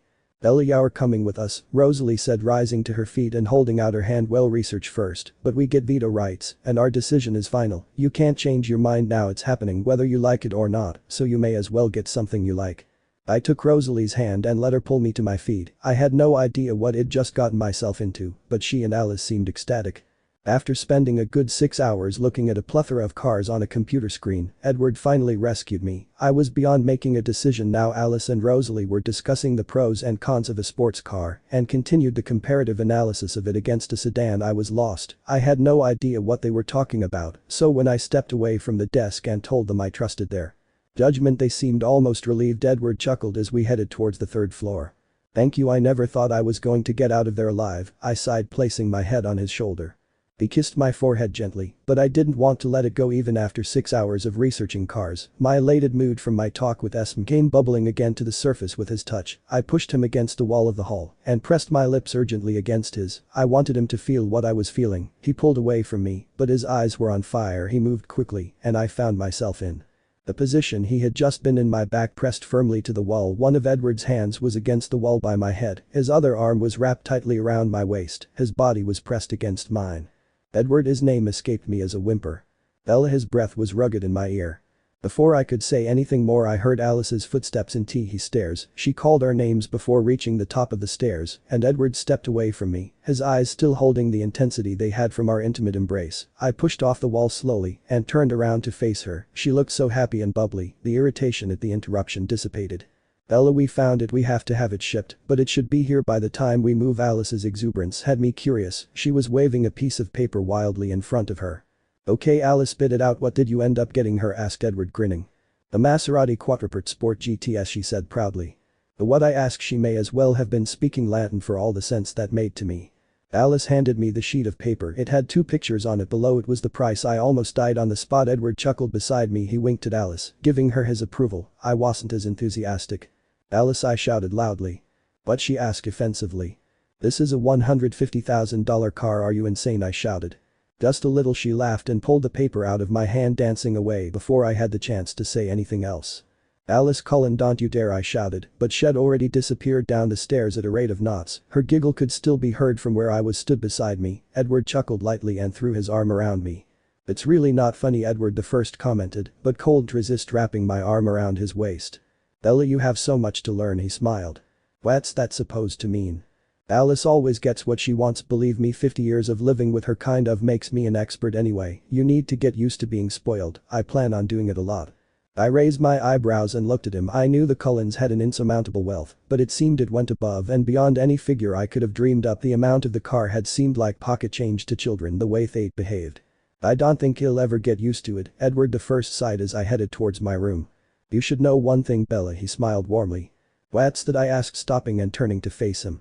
None of us had any of this before. When we were humans, we were living in the poorest of times. Rosalie was the only exception. She was a socialite, but the rest of us don't come from wealthy backgrounds. His face turned more serious. I was dying of the Spanish influenza when Carlisle saved me. Alice remembers nothing of who she was as a human. She doesn't even remember the pain Esm was married to a soldier. He abused her when she lost her child. She tried to commit suicide by jumping from a cliff. Jasper comes from the Civil War era and wandered until he found Alice. Emmett was a hunter. You grow accustomed to it and it's all perfectly legitimate. We invest our money and it grows in time. Alice is very gifted at the stock exchange, and when we change identities, we inherit the money from a dead grandfather. We even pay taxes, he added, laughing.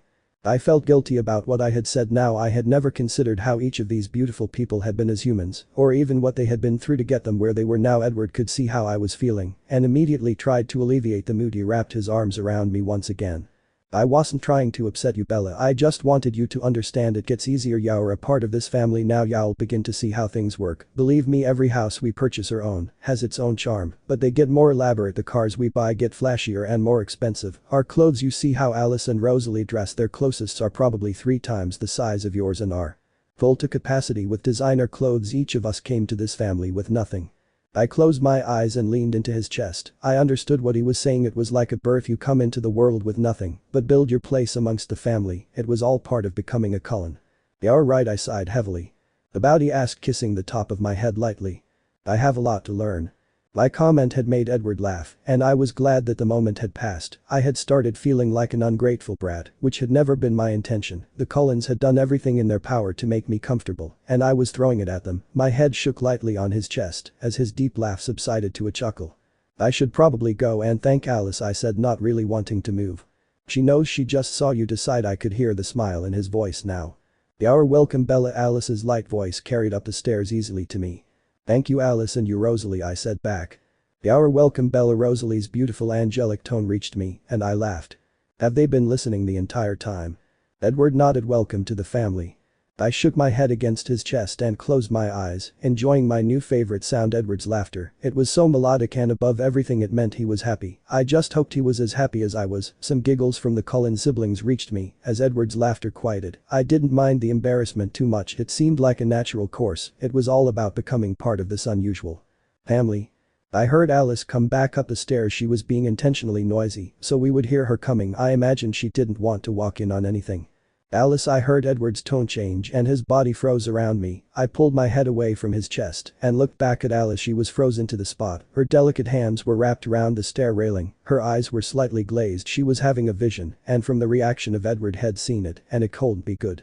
They're getting closer, Alice murmured quietly. It won't be long now, but they're purposely taking their time. They know we expect them, so they're holding off. I could tell that Alice was avoiding something. They were hiding an important piece of information from me. I wasn't sure if it was because they didn't trust me or because they were afraid of upsetting me. There's more, isn't there? I asked, hoping they would be honest with me. Alice nodded and Edward's arms tightened around me. They didn't want to upset me. I should have known, really. We need to speak with Carlisle, Edward said pointedly. The three of us made our way downstairs to the living room. Carlisle had a shift at the hospital later, but for now he was on the couch with Esme. We were getting closer to the inevitable move, so they were ironing out any little creases. It seemed my arrival had sped up the process a little. We all knew I couldn't stay in Forks. There was a large chance I could run into someone I knew. I constantly apologize for this, and it always gained me a hug from Esme. She hated that I felt uncomfortable about things like that. As soon as we walked into the room, we had their full attention. Something about the way Alice and Edward had walked into the room alerted them to the fact that something was going on, and it was important. It didn't take long for the rest of the family to join us. Either Jasper had felt each of our emotions as we passed through the second floor and had alerted Rosalie and Emmett. Each of the family took their places, and Edward sat me down next to Esme. He gave her a knowing look before kneeling on the floor next to me, taking my hand. Alice took her place next to Jasper before beginning. With Jasper's expression, it was obvious that Alice and Edward's emotions were a lot darker than mine. I hadn't realized how bad this was until now, and Jasper made it very obvious because his eyes continued to flicker between the two of them, his face shadowed with concern. I had a vision, Alice started. She looked at Edward quickly before continuing. They are getting closer. They know we expect them, and they are trying to use the element of surprise. They are also a little smarter than we gave them credit for. In what way? Alice Carlisle asked, leaning forward in his chair. They have a hostage, she said simply. My breath caught in my throat and every hair on my body stood on end. I knew who they were talking about. I was the one who had made the mistake. I had never thought they would stoop so low, but apparently they had. Renee, my voice was at a pitch I never knew it could reach, and my entire body shook violently. Alice's knowing eyes settled on me, full of concern and apologies. She didn't have to say a word. I already knew. James knew how much my mom meant to me. It asked him to check on her. After they'd taken me, it'd been concerned about how she was dealing with my death. This was all my fault. It'd done this. It'd put her life in danger, all because they wanted me. Esme's strong supportive embrace encompassed me, and Edward squeezed my hand gently with one hand and rubbed my arm with the other. I was frozen. My mom was one of the more potent memories I had as a human, and I could remember almost everything about her. Now she was with the people who had taken me from her. How? I asked simply. I knew how they found her. I just wanted to know if they had taken her by force, or had they told her something to gain her confidence. Alice seemed to know exactly what I was asking. They told her you were alive and that they would bring her to you. They've been kind to her so far, and she has no idea what they are. We need to warn the wolves. Alice sighed. She hated bringing the wolves into the equation because she lost all sight when she did. The outcomes could be determined after their involvement. I sat in silence, trying to find any way out of the situation. There had to be a way to get Renee to safety. I couldn't let her be involved in what was happening away from human eyes. She was one of the most perceptive people I'd ever met. In time she would figure out something was wrong, and I was afraid they would hurt her if she attempted to run as a human. She was so fragile. My mind wandered to my time with the small coven. My only silver lining had been Laurent, and I hoped that he would extend the same courtesy to my mother as he had to me. His name continued to repeat itself in my head at this point. He was my only hope. Laurent, Esme said out loud. The whole room gave her their undivided attention. She seemed just as shocked as the rest of us. What? Rosalie asked, gently eyeing Esme curiously. Esme looked a little embarrassed at her outburst. I don't know, the name was repeating in my head. Each of the Cullens exchanged a look. Did she have the same idea as I did? I was sure that Carlyle would have shared my concerns with her during my plight to save Laurent. I had explained his kindness towards me. Maybe Esme knew he was my mother's only hope. The same thing was going through my mind, said Emmett, looking a little confused. I frowned. How often did the Cullens talk when I wasn't around? Ella, Edward said. Confusion and fascination lit up his face. Yes. What were you thinking just now before Esme spoke? He asked gently. The excitement was now sparkling in his golden eyes. I looked down at my hands. Laurent, he was so kind to me. He was the one that protected me while I was with him. I was hoping maybe he could. My voice trailed off. Each of the Cullens were now watching me wide-eyed and on the edge of their seats. What? I asked, shocked at their expressions. Ella, each of us were thinking the same thing, Edward said quietly. I shook my head. I didn't quite understand what he was trying to say. Ella, could you think of something else like you were thinking about Laurent? I have a theory, Carlyle said, smiling encouragingly.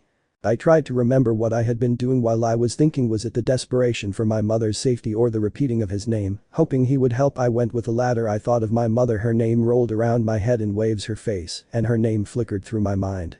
Ella, Carlyle said, drawing my attention away from my thoughts. Yes. Were you thinking about your mom? I nodded.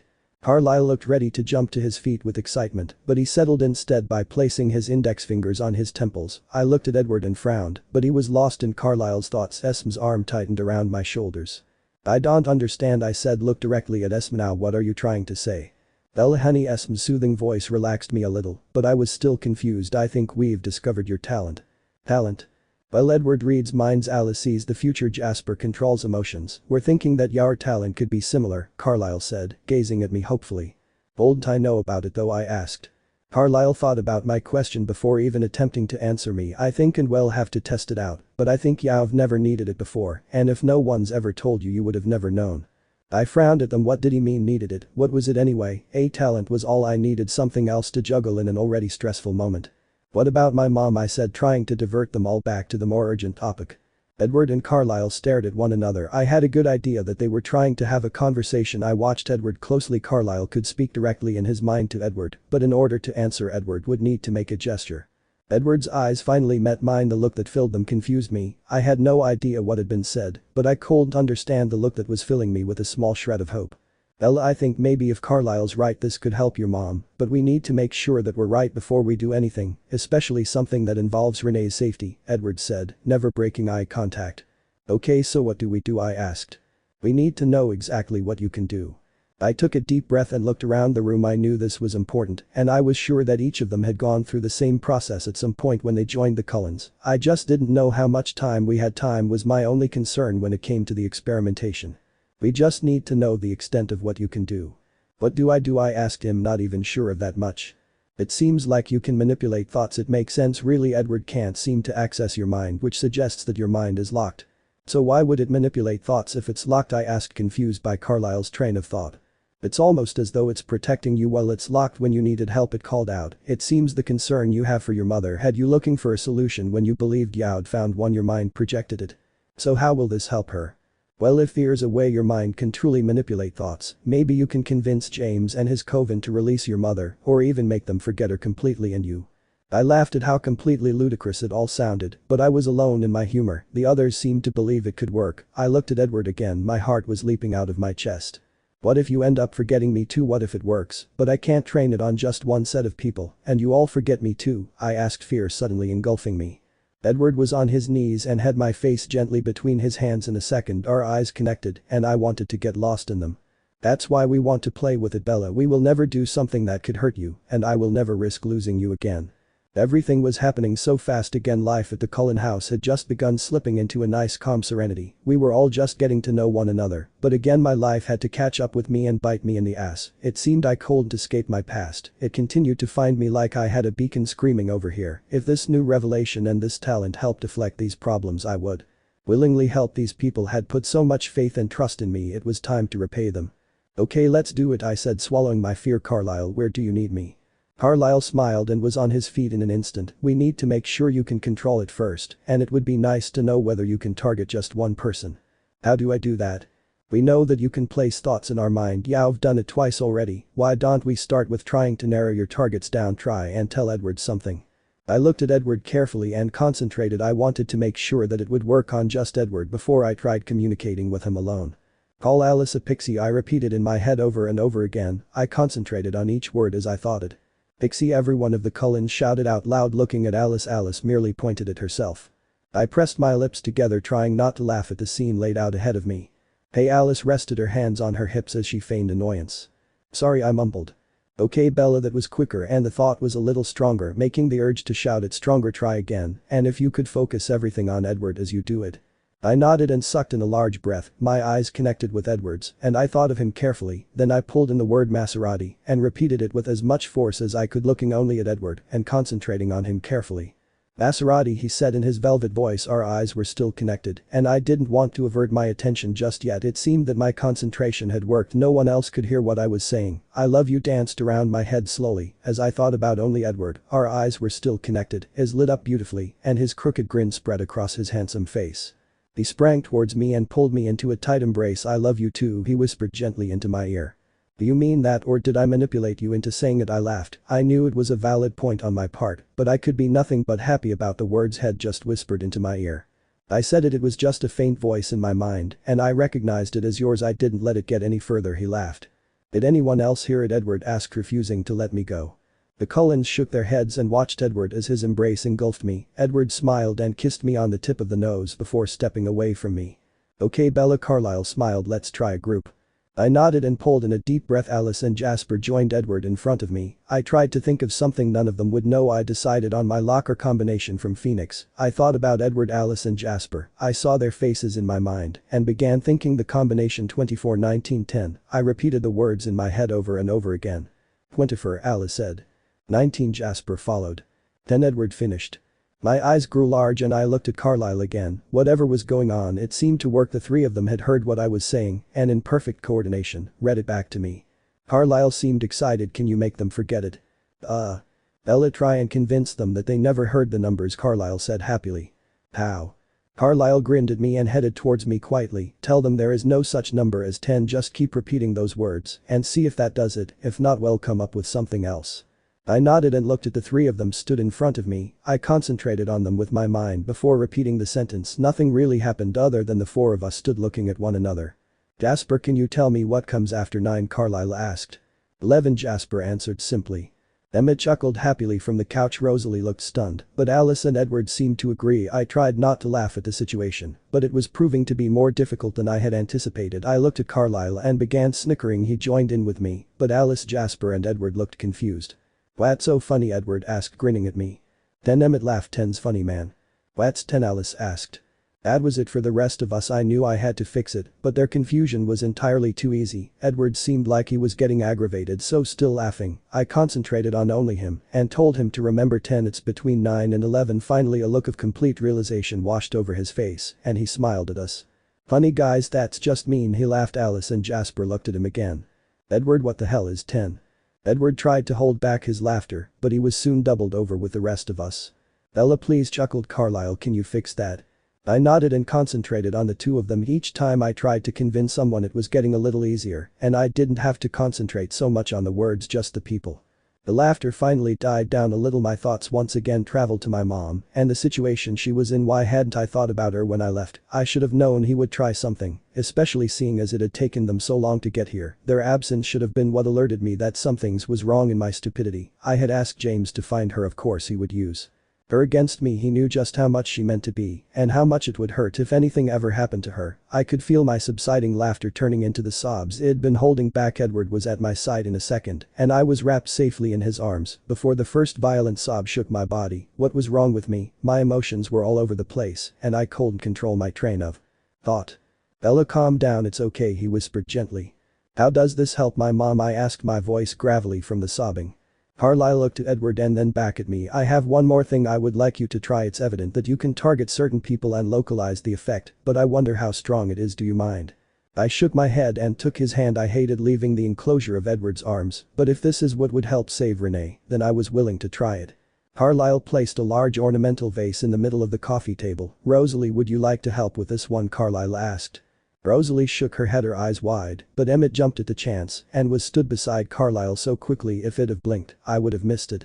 Okay Bella, what I want you to do is make the vase disappear like it never existed. Do you think you could do that? Carlisle asked. I nodded and concentrated on Emmett. I thought about him and the vase never existing. There was no vase, it was never there. As with the number 10, nothing seemingly happened and Emmett stood looking at me expectantly. I shrugged my shoulders and looked to Carlisle. Emmett, do you remember where I put the vase on the table? Carlisle asked. Emmett shook his head and chuckled. You didn't put a vase on the table, Carlisle. Bella, Carlisle called. Yes. What did you do to give him that reaction? Well, I thought about the vase never existing, that there was never a vase there. Alice, can you pick up the vase for me? Alice nodded and danced forward. She picked up the vase carefully and Emmett watched her closely. His eyes tried adjusting and he looked closely at her hands. Very funny, Alice, he laughed. Rosalie raised her eyebrows and stepped forward. Babe, it's right there, she said, rubbing the edge of it gently. Alice, hand it to Emmett, will you?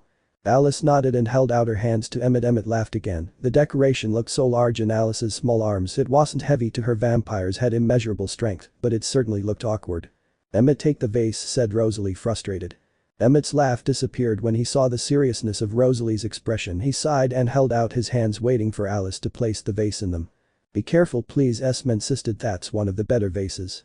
As Alice let go of the object, Emmett's face dropped in shock. I can feel something. Carlisle nodded and Alice took the vase from Emmett's arms and set it back on the table. It's not perfect, but it'll work, Carlisle sighed. I could see the plan now. Make my mom invisible to James and make it as though she never existed and then help them forget about her. I think he was right, it would work. How much range do you think I have on this? I asked, wondering if I could do something to help my mom now. I'm not sure, but I really don't think it would be a good idea to try something now, Carlisle said thoughtfully. We need another meeting with the wolves. I think we can still carry out the plan, but we need to give Bella enough time to work and get her mom away from there. Maybe this way we can help Laurent too. I nodded. The possibilities seemed endless. I could say goodbye to my mom the way I wanted to and then make her forget she saw me. I could finally say goodbye to Charlie. I felt hopeful again. I had something to look forward to. I could tell each of these people how much I love them and they would never know that it was real. It had been difficult having them ripped out of my life so suddenly, and it was one of the many things holding me back. It was stopping me from fully letting go. I had to say goodbye to them. I wanted to, and this would be the one way it could happen. Do you think I could persuade someone that a memory was a dream? I asked, hoping that it would be possible. I would love to have the chance to say goodbye and them remember it in their own way. What do you have in mind? Bella asked Edward, wrapping me in the protective embrace I wanted to feel for eternity. I want to say goodbye, I whispered, leaning my forehead against his neck gently. It can't hurt, Esme said, standing up and placing a petite hand on my arm. She looked to Carlisle to make the decision. I think that's a nice idea, sighed Carlisle. It took a couple of days for me to build up the courage to even drive by Charlie's house. Edward and I would get into his Volvo and before we'd even hit the end of the secluded drive, I'd beg him to turn around. I'd done this at least 4 times in the last 2 days. I needed to do it soon because we were running out of time. James and the others were rapidly approaching with Renee. I didn't know what would happen, so I wanted to make sure this would work on humans before I put Renee's life in danger. It was 2 when I finally built up the courage to allow a visit. I wasn't planning on stopping. I just wanted to make sure I could see the house without breaking down. The last thing I wanted with my goodbye to Charlie was sobbing. It wouldn't be fair to him and I would never be able to say what I wanted to. Edward slowed the car to a crawl by the house I had occupied for less than 3 months. I could feel the pang in my chest. This would be so much harder than I ever anticipated. Inside that house was my father. I was like him in so many ways, and I hardly knew him, but I loved him more than he would ever know. The emotions came crashing over me. I wanted to talk with him so badly, tell him everything I could have never said when I was human. I could smell his scent from the car and hear the soft snore as he slept peacefully. His room was at the other side of the house, but my enhanced hearing could hear everything. Charlie, the soft female voice shocked me. I really hadn't been expecting it. Charlie grunted quietly in response. Charlie, wake up. I could hear the smile in the woman's voice. I looked to Edward. He was watching me carefully. I knew he hated seeing the pain that was behind my eyes. We'd become so close in these last couple of days that we were inseparable. He was my strength. He made me feel like I could do anything. I would never get through this without him. I'm up, I heard Charlie's voice gravelly with sleep as he moved in the bed. What is it, Sheila? Are you alright? Give me your hand, the baby's kicking. The air in my lungs came out in a whooshing sound. I'd forgotten about the woman and my unborn sibling. Edward immediately took my hand in his, stroking the back of my hand calmly with him thumb. Ella love, are you alright? I nodded, trying to find my voice. Fine, I just forgot and it's a bit of a shock, I sighed. The hand of Edward's that wasn't already holding mine reached out and cupped my cheek. He turned my face gently to meet as I looked into his topaz eyes that were burning with concern. "Really Edward, I'm okay," I insisted.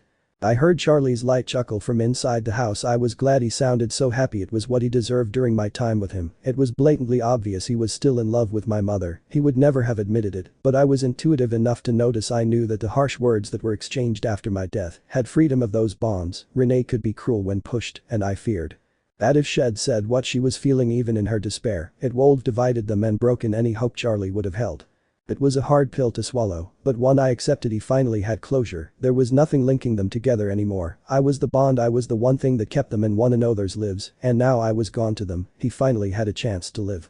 "What are you thinking?" Edward asked quietly. It was still an adjustment to him. He heard everyone but me, and I knew that sometimes he wished he could decipher my thoughts, but I enjoyed the privacy. If I needed to share, I now had the ability. "I'm happy he's free." It seems I was the one thing holding him back, I sighed. "Ella," Edward lamented, "believe me, you never held him back, you kept him going. Do you know what he's thinking?" I looked at Edward with my eyebrows raised. He laughed gently, knowing the answer. "He's remembering when your mom was pregnant with you. He wishes you were here to share this with him." A surge of emotions filled me at his words. I always knew Charlie loved me, and I knew that he had always respected me, but him wanting to share his joy with me meant so much. I turned my head gently and kissed the palm of Edward's hand. He knew I was thanking him. The answer had made it a little easier for me to deal with. I could hear Sheila as she shifted around in the bed. I wasn't sure how pregnant she was, but she sounded awkward. "What do you need, Sheila?" Charlie asked. I could hear the smile in his voice, and it was obvious he was watching his pregnant girlfriend trying to move. "Snacks, I think I want some of those chips, you know, the really hot ones. I can't seem to get enough of the spicy foods." Charlie laughed gently. "You stay here, I'll get them." "Thank you, hun." Sheila sounded relieved. I heard more movements in the house, and I made my decision. It was now or never. I was sure it would be difficult getting Charlie alone again. Sheila may miss him if he took too long and look to find him, but I would have to take the chance. I needed to see my father. "It'll be back," I said to Edward as I moved from his gentle touch. "Do you want me to come with you?" he asked, his voice reassuring me in every way. "No, he knows who you are. It would confuse things." Edward nodded and I stepped out of the car and into the quiet night. The fresh air made it a little easier to think. I moved quickly through the shadows to the front of the house. The only person that needed to see me was Charlie. It would make this difficult if someone had seen me without my knowledge. I searched the eaves and found the key where it had always been. Some things never changed. I let myself in quietly and headed towards the kitchen where Charlie would be arriving soon. I sat in one of the mismatched chairs and waited for him. I had been through this so many times in my head since I discovered my gift, but I still felt a little apprehensive. I knew I needed to take the shock out of the situation. Charlie wasn't as young as he used to be, and I was afraid I would scare him half to death. I thought about him and tried to make him expect to see me in the kitchen. I just hoped that it had worked. I heard his heartbeat begin racing as he reached the bottom of the stairs. It had worked. Had expected me. His heartbeat gave away his anticipation. "Ella," his voice was shaky as he moved towards the kitchen. "Yes, Dad," I said quietly. I knew my appearance would shock him. I was paler than I used to be, and my body had become more developed with the transition. I hoped it wouldn't be too obvious, but then I doubted he would notice. Seeing your dead daughter sitting in your kitchen would probably take any shock of how I looked out of the equation. Charlie appeared in the kitchen quickly at the sound of my voice, and the look he was giving me tore me apart. His eyes were welling with tears, and his bottom lip quivered ever so slightly. He was holding back a breakdown. His feet carried him forward slowly, his face full of disbelief. His mouth hung open slightly at the sight of me. Maybe I should have made him believe I was in the kitchen rather than simply expecting me. "It's okay, Dad," I whispered, but I could hear my voice cracking. "It's me." How his voice was rough with emotion as he fell into the kitchen chair opposite me. "It's difficult to explain and I don't have too long. I'm just happy I was able to come. I needed to say goodbye. I hope you understand," I whispered gently. "Oh Bells, I miss you so much." Charlie's voice cracked and his tears began flowing freely. His head dropped into his hand as he tried to hide his emotions. I hadn't expected him to react like this, and I felt a little guilty at putting him through this again, but I hoped it would give us both closure. I was quickly out of my seat and in front of him. The emotions were too much, and I couldn't control it any longer. I knelt before him. My dead heart was tearing into small pieces at the sadness he held in his eyes. "I'm so sorry, Dad. I miss you too, more than you will ever know," I whispered as I stroked his arm gently. His head was immediately out of his hands, and his eyes searched my face. "You're so cold," he gasped as he placed a hand on my cheek. His hand was so warm on my skin that I could help the smile brewing. "I know, Dad," I smiled weakly. His eyes met mine and held them for a moment, then he lost his composure and cried. His shoulders shook with the grief he was feeling, and the tears fell down his cheeks with such freedom that I felt compelled to hold him. My arms encircled his neck, I wanted to hold him tightly, but my strength would hurt him, so I held back and kept myself conscious of the strength I was using. His arms wrapped around me and he cried into my shoulder. It was such an honest moment that I almost fell apart. This was so much harder than I ever thought it could be. Charlie had always been so strong and tough, seeing him breaking down was killing me all over again. I was stuck in his warm embrace, but I feared I was making him cold. I tried to back away a little bit, but he pulled me closer. It didn't seem to bother him, so I hugged him and let him cry. He finally quietened after a while, but I didn't let go of him. I was saying goodbye, and it was hurting me more than I would ever admit. I'm sorry, Bells, Charlie whispered into my shoulder. I should have protected you. And no apologies, this is hard enough without hearing you apologize for my mistakes, I said, pulling back and looking at his face, which held the pain. They're mistakes. Yes, Dad, I chose to go into that forest alone. I went too far and got caught off guard. There was nothing anyone could have done. There is no fault here but my own, and I need you to understand that I can't rest until I know that you are alright.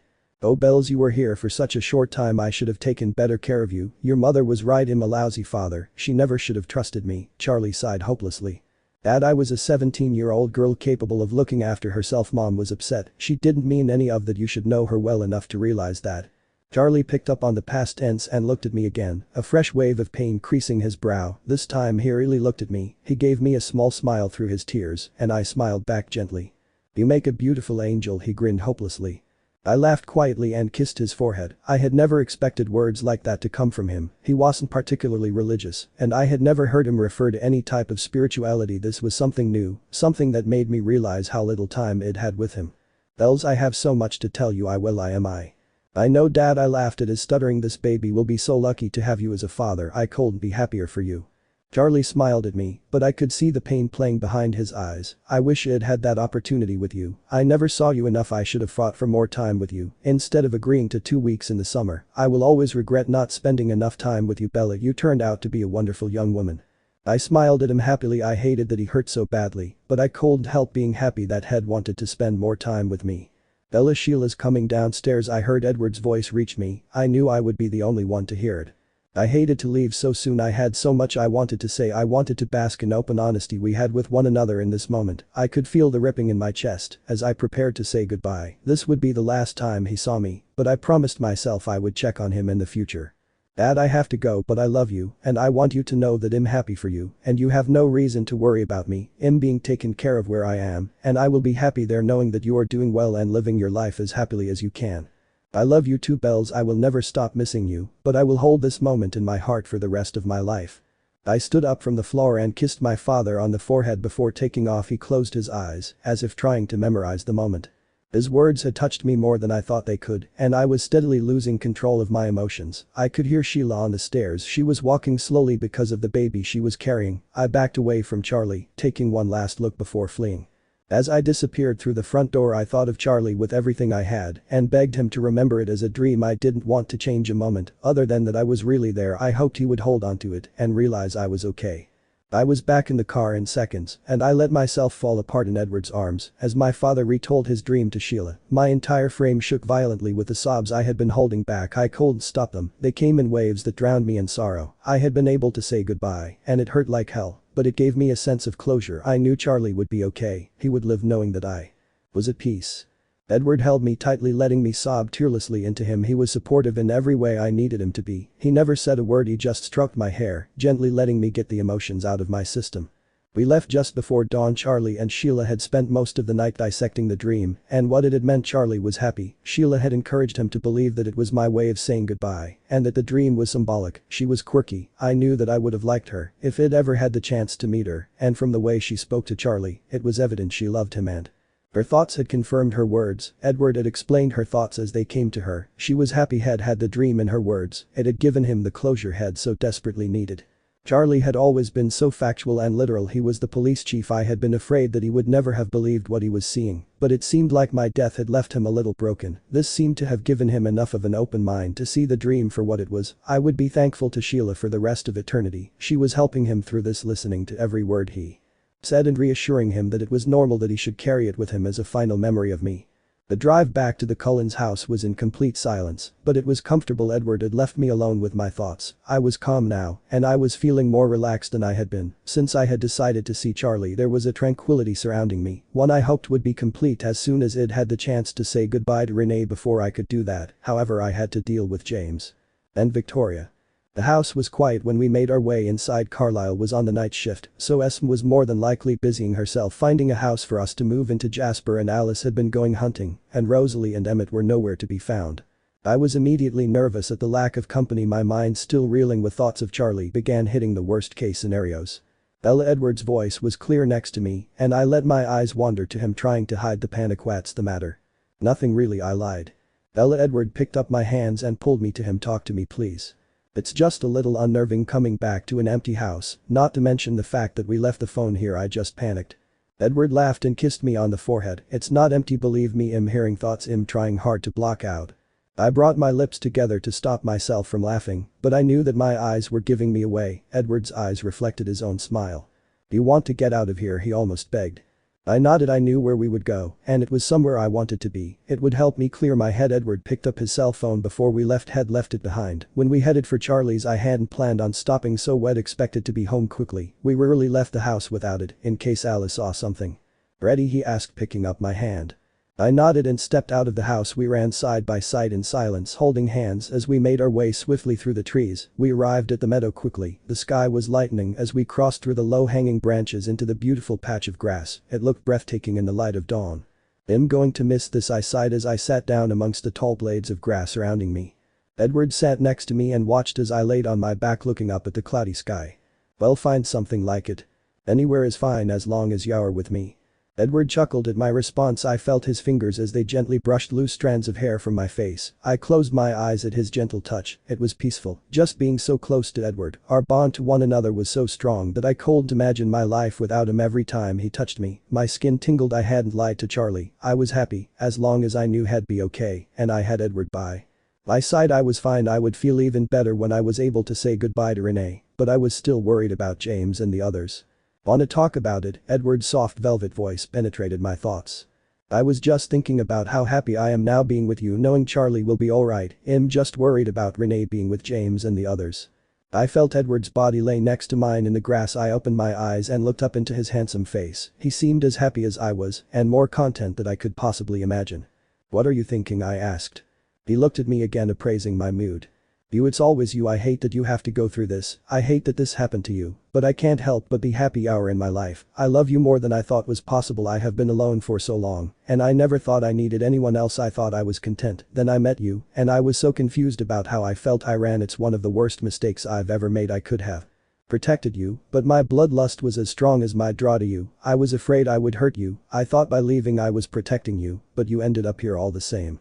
Edward the first said, my eyes connecting with his. "You saved me right here. Now I feel whole with you, like I've been connected with another part of myself. We were meant to be together. I have to believe that. I don't think it would have mattered which direction we would have taken. The only thing that matters to me is you."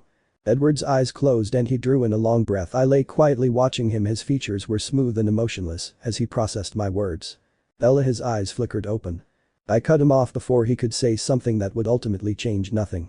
"Edward, the past is just that, the past. There is no changing it, so there's not point in thinking about what could have changed or what could have been done differently. We are here now, and I intend to enjoy it, every bit of it. You are my present and my future, and it's all I want to see."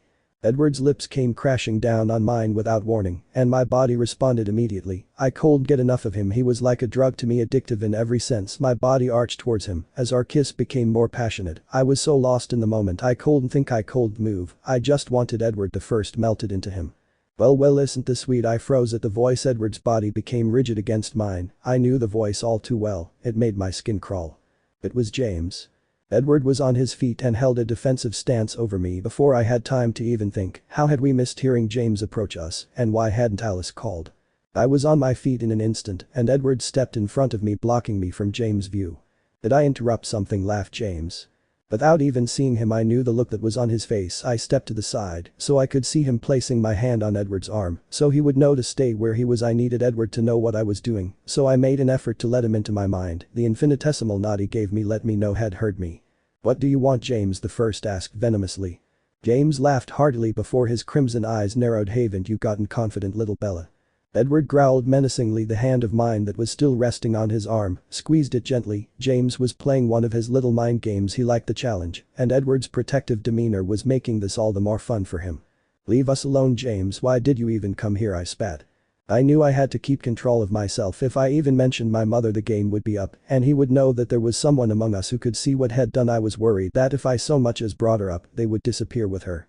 The vibration of Edward's phone in his pocket pulled me out of my thoughts. I knew who it was. "Bella, is that any way to treat an old friend?" he sneered. "After all, I'm keeping my promise. I told you if you ever ran I would follow you, so here I am, and I brought you a gift."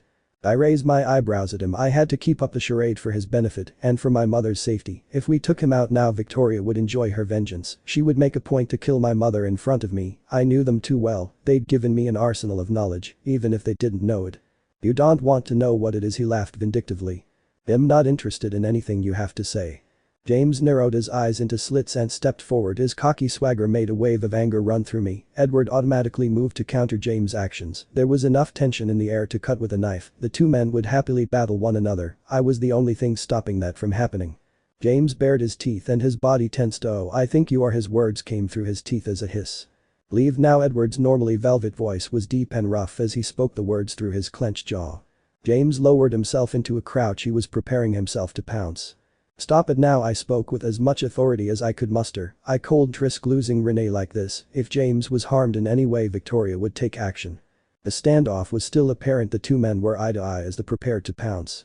"Edward, please." I could hear the begging in my voice.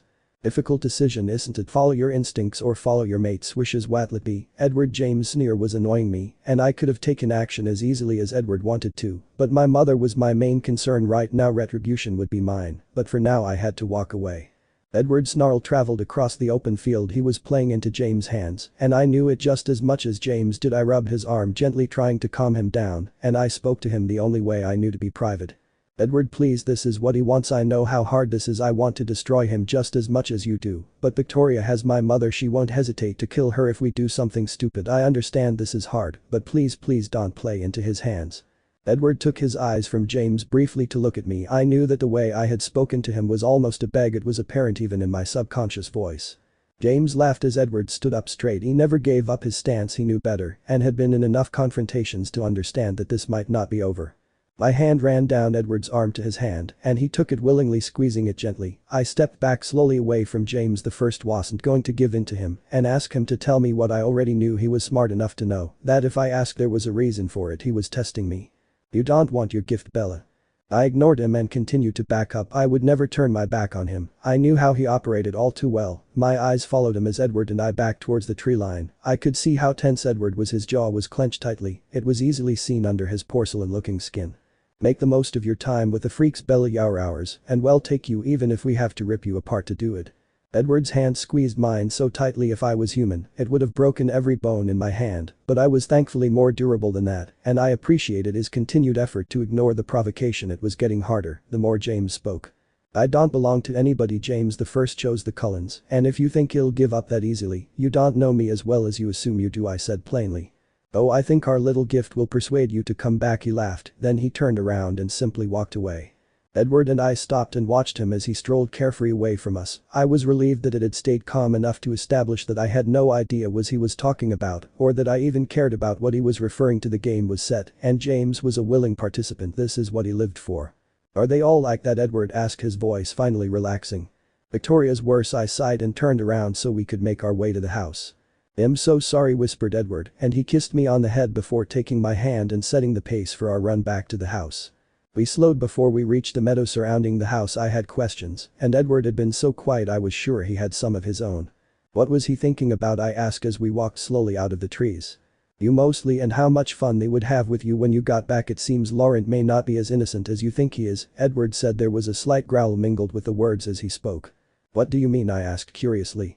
"Bella, the only reason they kept you with them for so long is because Laurent expected you to become his mate." The first thought James had after had walked up on us was how upset Laurent would be that someone had tainted his mate.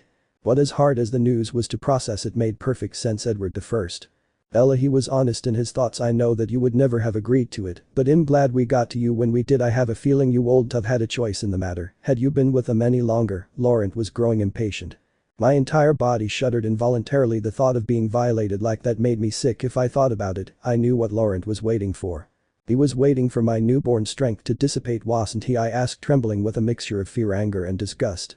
Edward nodded slowly and stopped. He pulled me to him and held me in his arms. I was angry, more than I thought I ever could be. I had spent so much time worrying about keeping Laurent safe because I thought he was my friend. Nothing more. Finding out about his darker intentions was appalling to me, but it made me happier than ever to be where I was. I had been lucky enough to find the man I loved, the one I wanted to spend eternity with, and I hoped that James would relay the news, tell Laurent what had seen. I could take care of myself, and I would have no problem in doing so if the occasion called for it. It amazed me that had actually agreed to teach me his fighting skills. He must have thought I would be willing, that he would gain my trust by doing so. He couldn't have been more wrong. I would have killed him if had tried what was in James' mind, and I would have happily accepted the consequences. Laurent may have never laid a hand on me while I was there, but now I knew his intentions. It would be one more thing to pretend I didn't know. We were keeping our abilities under wraps. There was no need to flaunt our upper hand before we had a chance to use it. It would be hard to wait for the perfect time. Keeping the emotions that made me feel this dirty to myself would be difficult, but I would get there. Edward kissed the top of my head, gently bringing me back to the here and now. "Are you alright? You're trembling," he asked gently. I'm just angry at myself for trusting him and at him for trying to exploit my weakness. I'm just glad he never got his chance. "So am I," Edward whispered. "I think it would have broken you. You are probably emotionally stronger than most of us, but he would have broken your spirit." I shuddered again. I couldn't believe we were having this conversation. It had thankfully never happened, and I didn't want to dwell on the what ifs. I took a deep breath to clear the abhorrent thoughts from my mind, but with the breath came a smell that wrinkled my nose. "The wolves," I whispered, scanning the tree line. I know. Edward's face was a blank slate again. "They've come to speak to Carlyle," he invited them. The two of us ran to the house. I knew that we were in no immediate danger from the wolves, but we wanted to find out what was going on. The wolves were coming onto the Cullens' land by invitation. There was something we didn't know.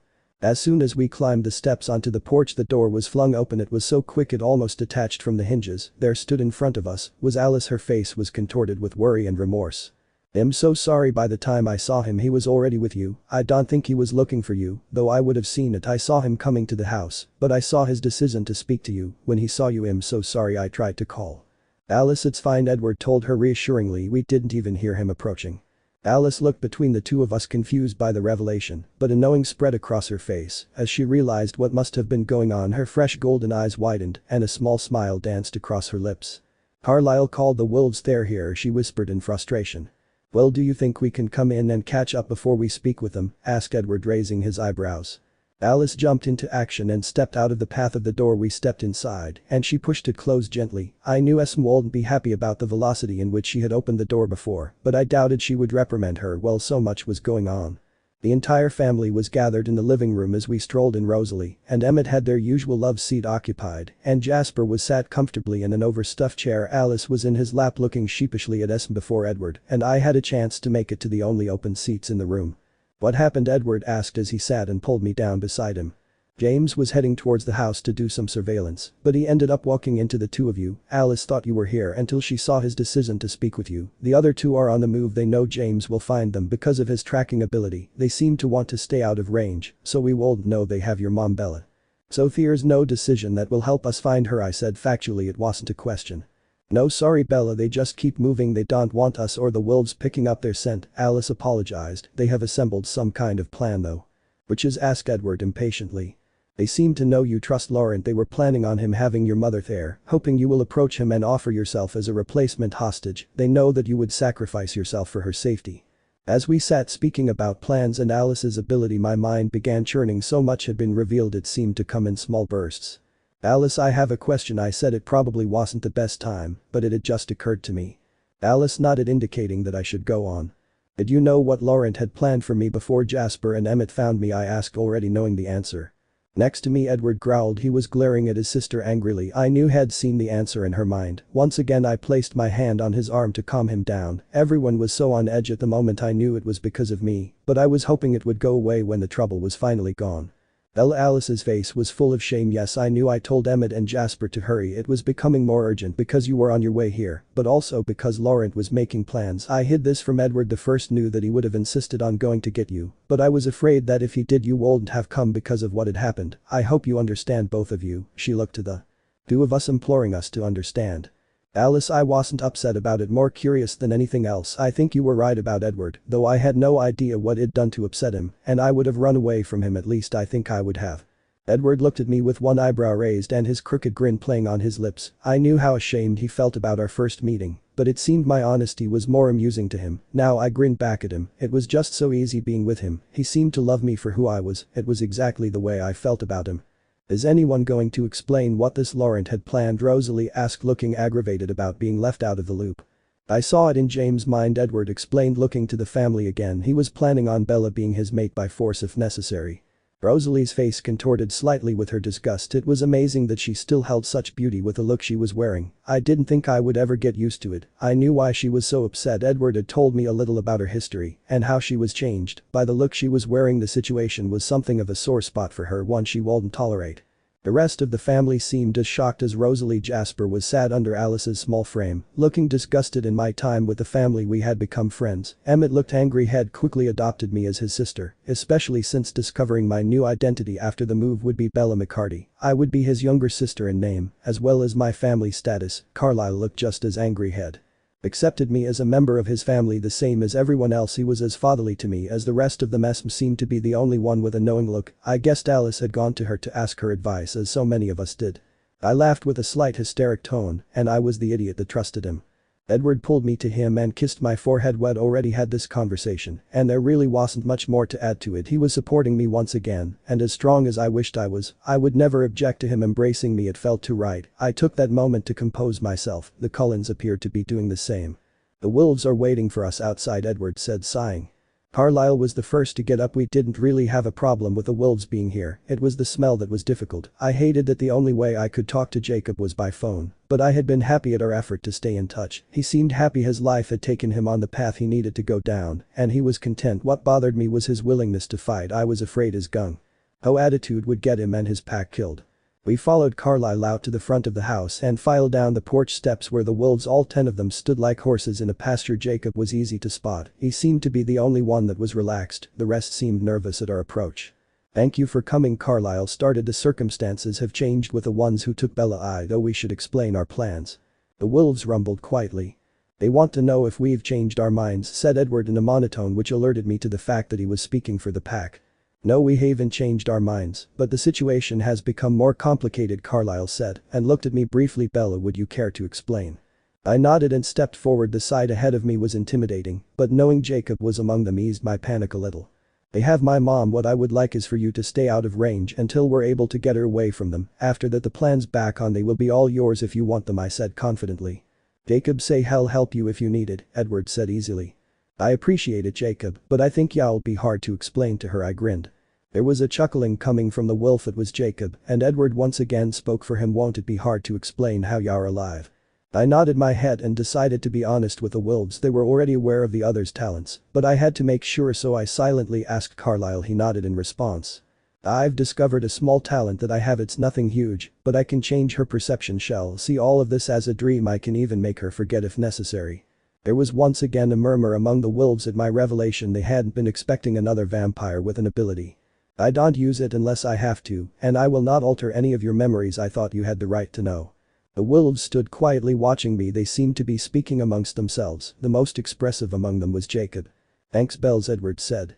I knew the sentiment came from Jacob. He and Charlie were the only ones to ever refer to me as Bells. I smiled at the wolves, hoping they would trust me as much as Jacob seemed to.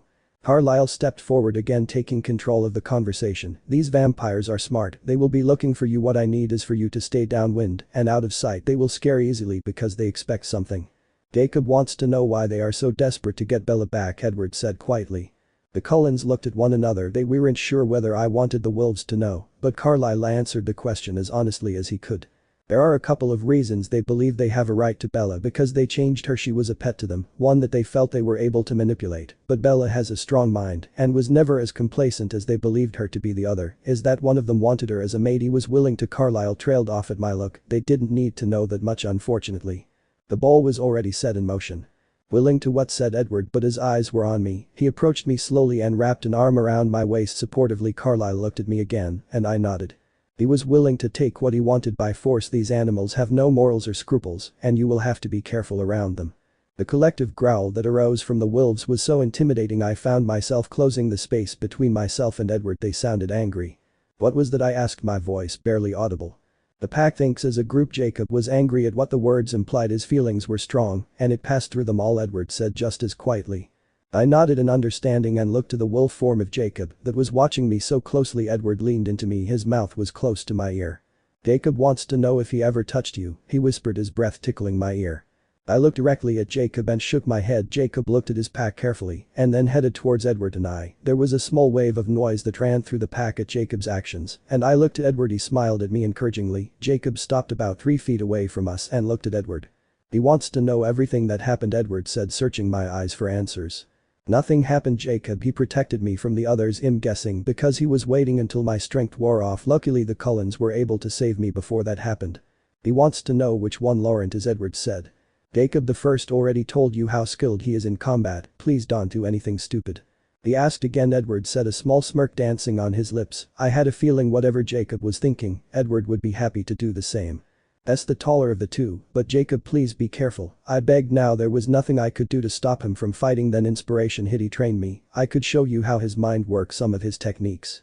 Jacob and Edward looked at one another. I wasn't sure what Jacob was saying, but Edward agreed with him. Jacob asked, did you demonstrate on one of us? Hess worried that his instincts will kick in with your scent being a vampire's. Edward relayed for me. I nodded. I didn't need Jacob breaking the treaty accidentally. It'll do it, Emmett said, his eyes sparkling with excitement. Had been trying to wrestle with me since it arrived, he was sure he would overpower me. I nodded in agreement and Colton stopped the grin from spreading across my face. Jacob looked between us, and his dark eyes became shrouded by the fur on his brow. He didn't like that I was about to take on the largest Cullen. It'll be fine, Edward said to him, a small smile dancing on his lips. None of the Cullens had seen me fight, and I was a little unsure of doing so. Now I knew that the style I had been taught had not followed any particular etiquette, and Laurent himself had been nervous when I had picked it up so easily. Okay Emmett, but I'm warning you, Laurent was a dirty fighter, I said, grinning. Bring it on, Swan, Emmett laughed. Rosalie rolled her eyes at her husband and watched as he headed towards me. I met him in the middle, leaving a mere 8 feet between us. I took a deep breath and crouched low to the ground, my eyes never leaving Emmett. I had seen him fight many times with his brothers and sisters. I knew I could win this quickly if I wanted to, but I was demonstrating something and needed to drag it out as long as I possibly could. Emmett's body moved quickly into position. I knew which way he would go, and I was already anticipating it. I could hear Edward stop breathing behind me as Emmett and I circled one another. I watched every muscle of Emmett's. I could see they would tell me when he was making his move. Emmett sprung quickly. He took off with his right leg. I knew he would fly to the left of me. I sprang out of his path, but spun quickly, kicking him in the ribs. He flew to the ground and landed hard. He slid sideways in the grass before coming to a stop. As soon as head stopped moving, he was on all fours following me closely with his eyes. His mouth carried a grin. He was enjoying the challenge. Once again I watched carefully as he moved slowly around me. This time I stayed still, letting him think he had the upper hand. I kept my eyes on his muscles again. He took off with his right leg again, but all of his weight was on his left. He was going to the right this time. I didn't move until he reached out for me. I fell onto my back this time, and as he sailed smoothly over me I reached out for his torso. His velocity pulled me with him. We moved with speed, and as I moved from under him, I pushed with my feet until I propelled around him. I was on his back quickly, and I brought my teeth to his throat as he slid to a stop. I stood up, pleased with myself. I hadn't been sure I could take on Emmett, but I had done it easily, surprising myself. I looked around the group that was watching. Each of them stood open-mouthed as I looked around them. Jacob and Edward were still stood side by side looking completely amazed. I took a step back away from Emmett and towards the house. I was ready to flee, feeling more embarrassed than I ever had before, and it was made worse by the fact that I had made a fool of myself in front of my new family and the wolves. I took another step back, gaining momentum, so I could turn and run. Alice's small graceful voice was heard clearly over the deadened silence. That was awesome, I've never seen anything like it. I have, said Rosalie, grinning. It was very similar to the way Alice fights, just so much quicker and so deceptive. How were you able to predict his moves like that? I took a deep breath and looked at Edward, who was now grinning at me. Muscles was all I was able to get out. Emmett jumped up from the ground. He looked a little frustrated. You alright, Emmett? I asked. Next time, Swan, you're mine, he said, his grin back in place. The wolves still seemed frozen in time as the family began questioning me. I watched them carefully. They exchanged looks, and I wondered if I had finally given them a reality check. Edward followed my line of sight and laughed. Don't worry, love, they are just going through the moves in their head, trying to decide how to get around it. Jacob has some questions for you. The wolves finally left after a couple of hours. They had so many questions, and I had so much more to show them. I had used each of the Cullens as an example, well, all except Esme and Rosalie anyway. I couldn't bring myself to attack Esme, she was too maternal, and Rosalie, she intimidated me. Edward and I had been at it the longest. We seemed well matched, and he was so much quicker than the rest of them. I couldn't get a hold of him. Alice was incredible. It was almost a little scary. Our fights would turn into intricate dances as we countered one another's moves. In the end, we had to call it a tie. We were both pleased with the outcome. I didn't lose sight of why we were doing this, no matter how much fun we were having wrestling. I never forgot that I was teaching them to protect themselves. I couldn't forget it was eating away at me, the worry for my mother, the worry for my new family and friends if they were stuck in a physical confrontation. This was all happening because of me. I was beginning to feel like the root of all evil, like I was drawing in the danger and confrontation. I was just hoping that it would pass when James and the others were taken care of. I didn't like how uncomfortable it made me. Each of the family was still surprised at the result I was getting when I fought. Once the wolves had gone, they persuaded me to teach them as much as I could. They were fascinated. Laurent had been a good teacher, and he knew that I had picked it up well. I doubted he was concerned about me using it just yet. That would wait until I was able to confront him the way I wanted to. I was sure he still had some things up his sleeves. He was intelligent, living for longer than 2 centuries, had taught him a thing or two. He knew I was learning fast and had cut me off before I could have overpowered him. Now I knew why, and it made me angry, even more so when I'd dwelled on it for too long. It was going to be a challenge facing Laurent and following what they had planned for me. They thought they knew me well, and if it hadn't been for the talents of my new family, I very well may have played directly into their hands. Unfortunately for them, I did know, and I was going to use everything I had against them. I wanted them to suffer as much as they had made me suffer during my time with them. I wanted to take out every frustration I had on them. I had to stop thinking about this. I was a non-violent person, and this was bringing out a side of me I never knew I had. It was making me vindictive and bitter, and I had never been that way. Edward, who was practicing his new moves on Jasper, must have noticed something was wrong. He was by my side in an instant, his arms wrapped around my waist, and his forehead met with mine. His eyes searched mine for the answers to his questions. "Are you alright, love?" he whispered. His breath was intoxicating. Yes, just thinking, I sighed. There was no lying to him when he was in such close proximity to me, so I found myself dancing around the truth instead. "What's bothering you? Am I that easy to read?" I asked, smiling. "If I didn't know better, I would think you were reading my mind." "No, sorry." You're still silent to me, except of course when you invite me in.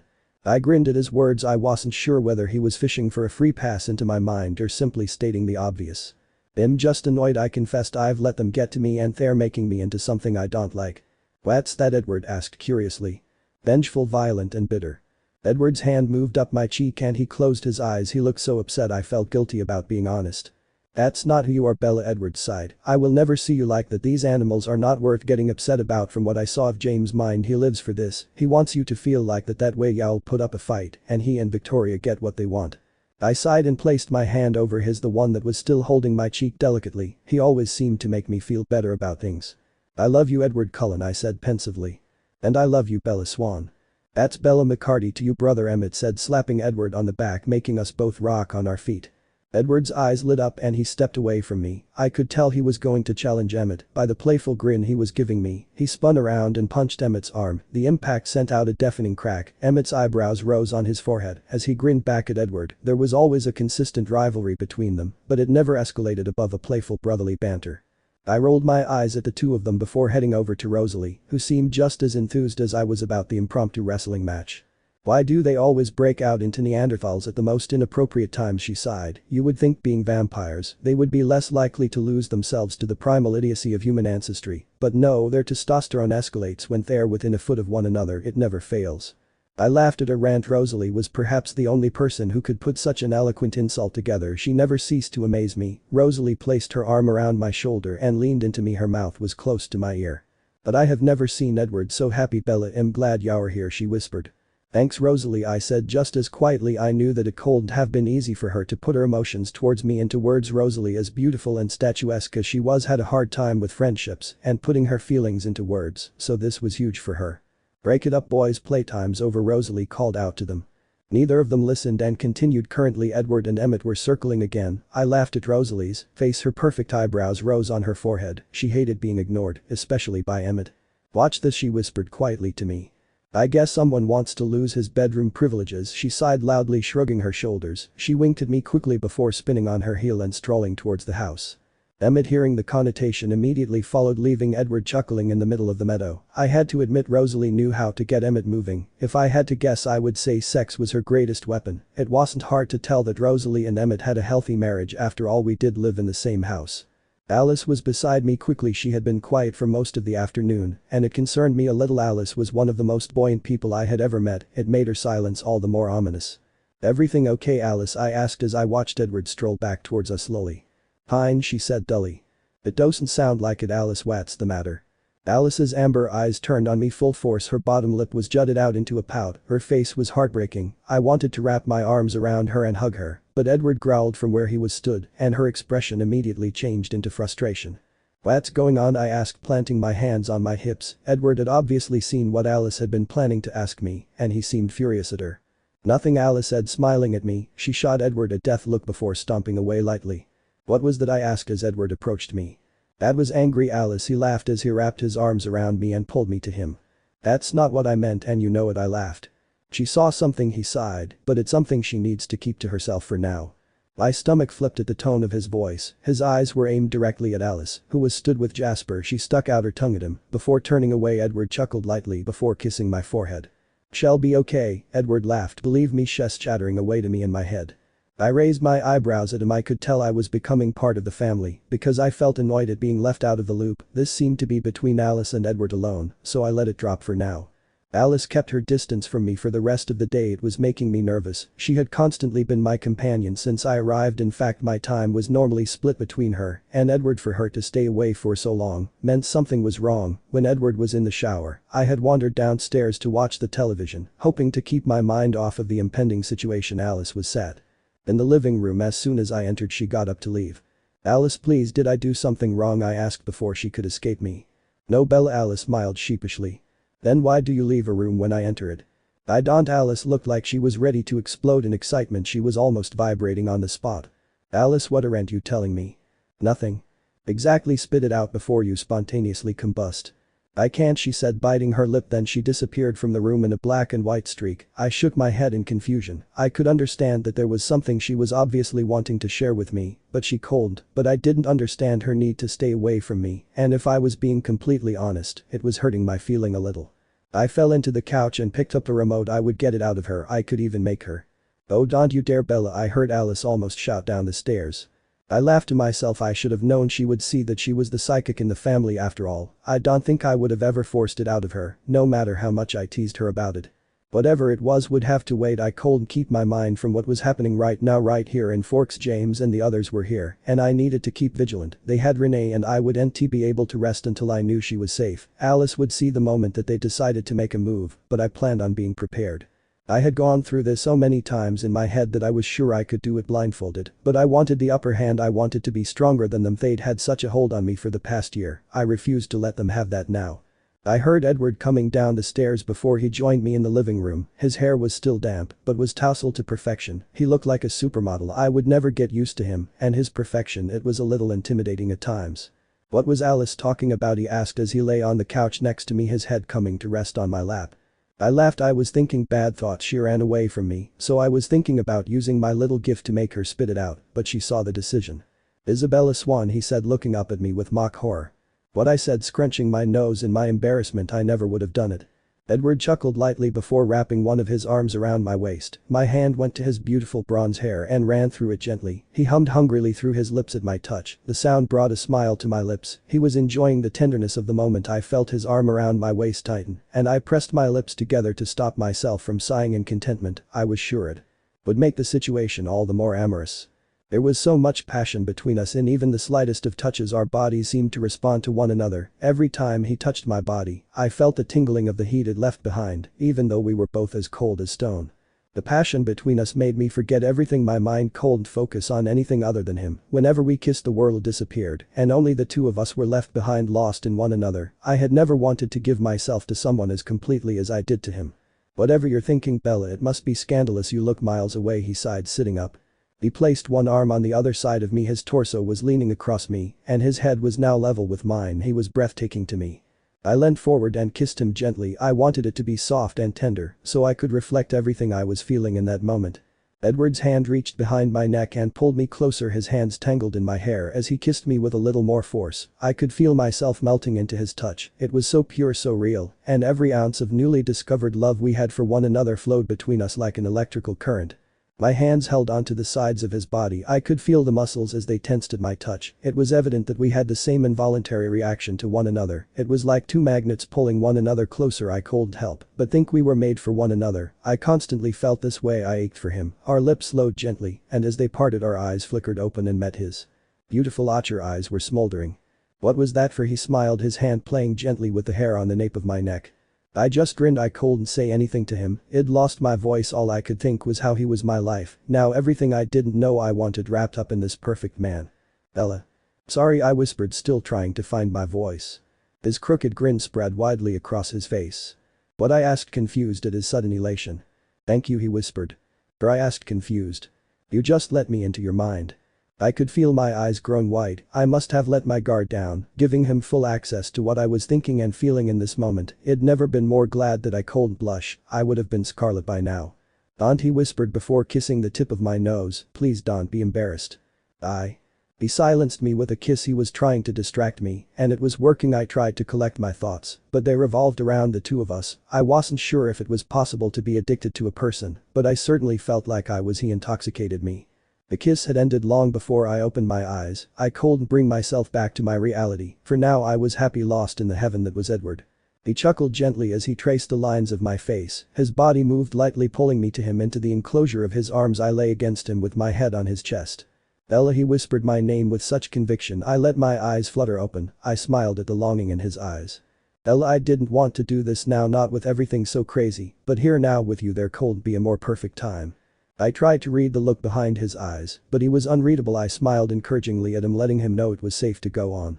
Bella, I have been alone for over a century. I never thought I needed anyone. I never wanted anyone. Then when I saw you across the cafeteria, everything changed. I wish I could go back and change what happened, but I can't. I thought I'd lost you forever, but then Jacob came to us, and we knew we had to find you. When I saw you again, I knew I never wanted to let you go, and the more time I spend with you, the more I fall in love with you. You are so pure and beautiful. I can't imagine this existence without you in my life to share it with. I smiled at him and let my hand stroke his cheek gently. He had just put into words everything I felt about him. I know this is probably insane, but I never want to let you go again. So Bella, what I am asking you here now is, will you become my wife and let me love you for eternity? The world felt like it had stopped turning on its axis in this one moment. If my heart had been beating, it would have stopped. My throat felt like it was swelling, and my stomach flipped around inside of my body. I was happy. I had been brought up with the notion that marriage wasn't something to rush into, that it was ultimately a bad thing, but thinking about an eternity with Edward by my side could never be a bad thing. He was all I ever wanted, all I would ever want. He made me whole. Still unable to say a word, I nodded. I could feel my cheeks as they become swollen with my smile. Edward looked as though he was glowing with happiness, and I couldn't contain my own. Alice had her arms wrapped around my within seconds. I hadn't even seen her enter the room. She was like a tornado in her movements. She stepped away from me and nodded at Edward. Edward rolled his eyes, but his smile was glorious. He pulled me up from the couch and took a knee in front of me. He pulled a small black box from his pocket and held it up to me. Bella, will you marry me? Yes, I said, my voice almost cracking from the emotion. Alice was squealing beside me, and it wasn't long until the entire family had piled into the room. Esme looked as though she wanted to sob, and Carlyle held her tightly, smiling proudly at his son.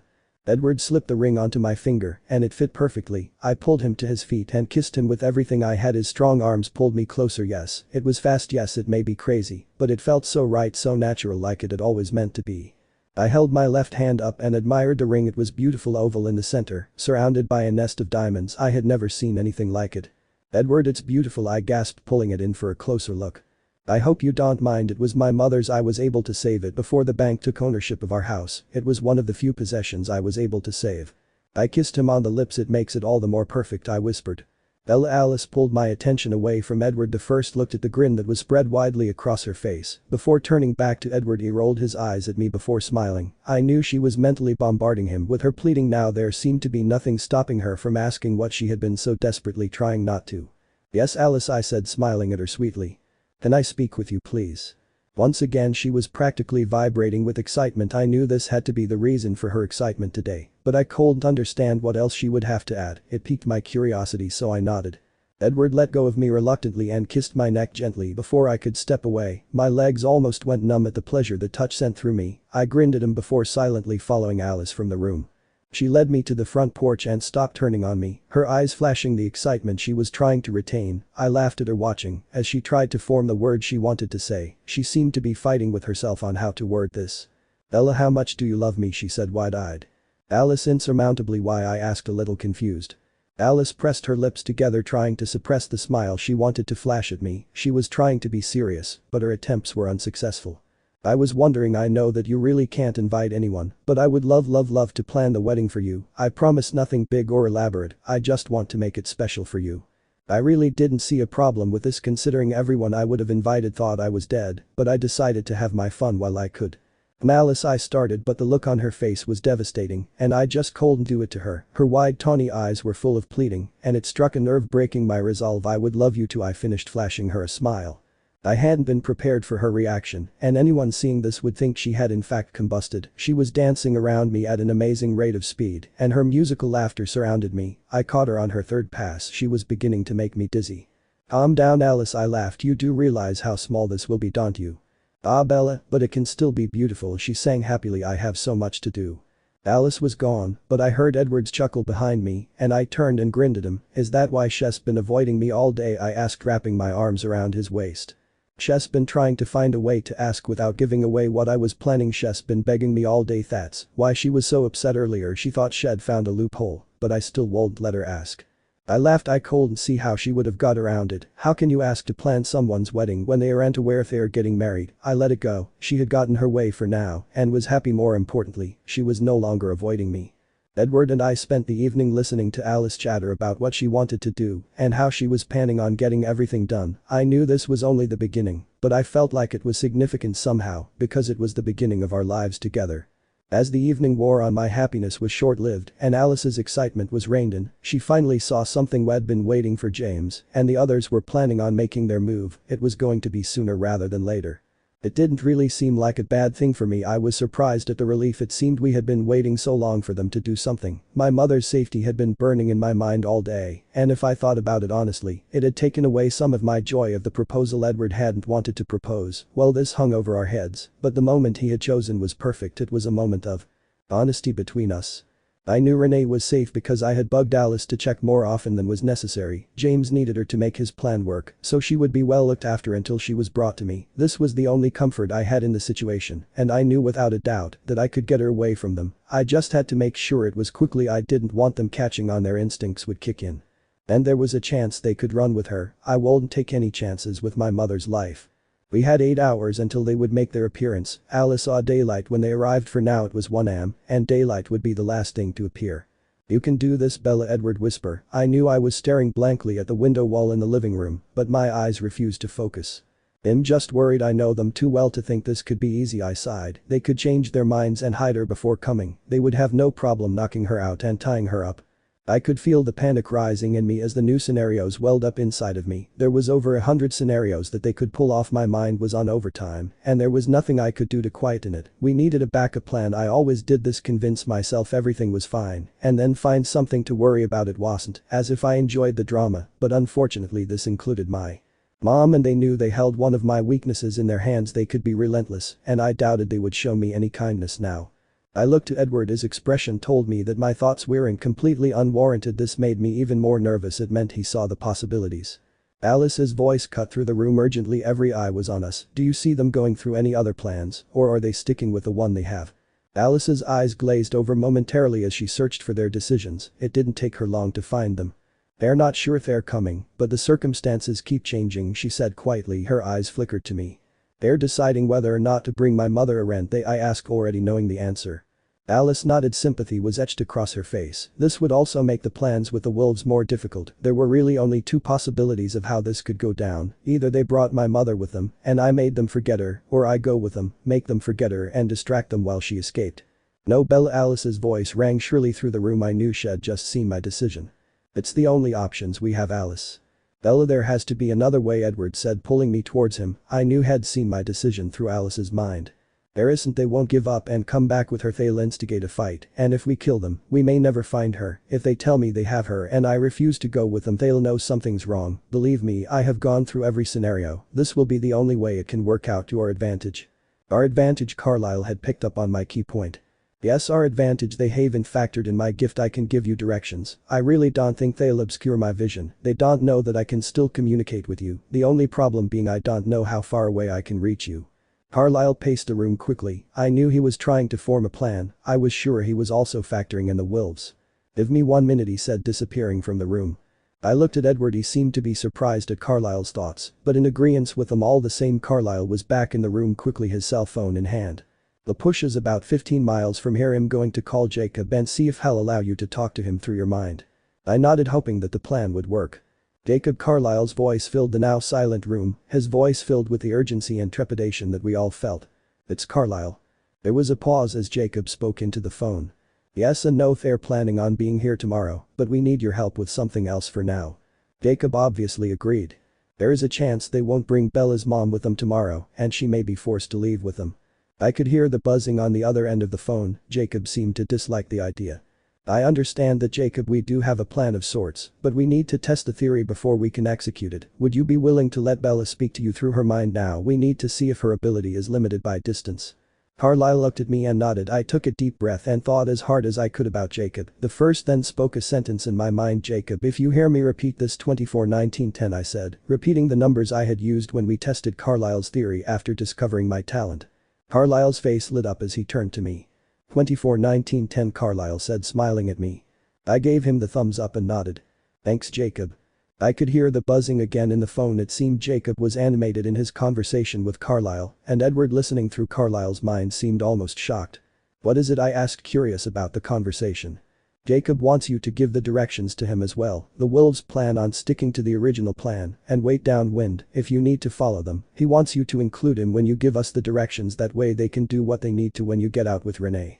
I raised my eyebrows. It seemed the wolves were as eager to take down the small coven as the rest of us were. I nodded towards Carlyle to let him know that I would include Jacob in the event that I had to in fact leave with James and the others. Carlyle hung up the phone after agreeing to include Jacob and ultimately the wolves in the plan. Once again we were prepared, and I felt a little more comfortable now that the contingencies seemed to be taken care of. Edward still wasn't so sure. He didn't like that there was a chance I would be alone with them again, especially knowing Lauren's intentions towards me, but I swore to him I would alert him if anything happened, even if we hadn't reached my mother. Yet it was a small lie, but one that I needed to tell, so I could get my mother back safely. I would do what I had to, and I had the tools to help me out of the situation. I could persuade Lauren otherwise, even if it did get too close for comfort. Now it was a waiting game, one that played in the back of our minds as the hands on the clock moved so slowly they could have been going backwards. Edward never left my side. He was still upset about the plan of me leaving willingly with him. He didn't like the idea, no one particularly did, but it was my only option, and I knew the Cullens would never be too far away from me.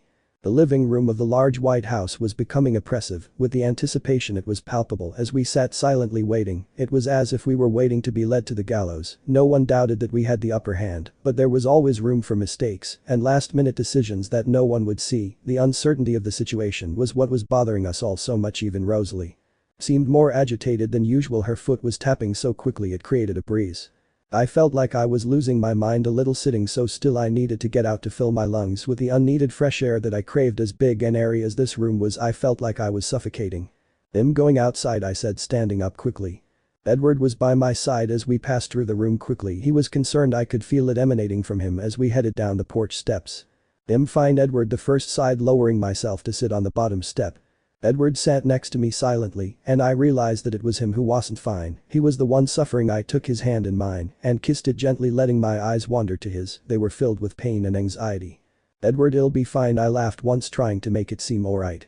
It wasn't fine, and he knew it just as much as I did. He searched my eyes. I knew what he wanted, but I couldn't give it to him now. If he was in my mind for 1 second, he would know that I planned on staying with them no matter what happened, because I needed my mother safe. If he saw that, he would never let me go.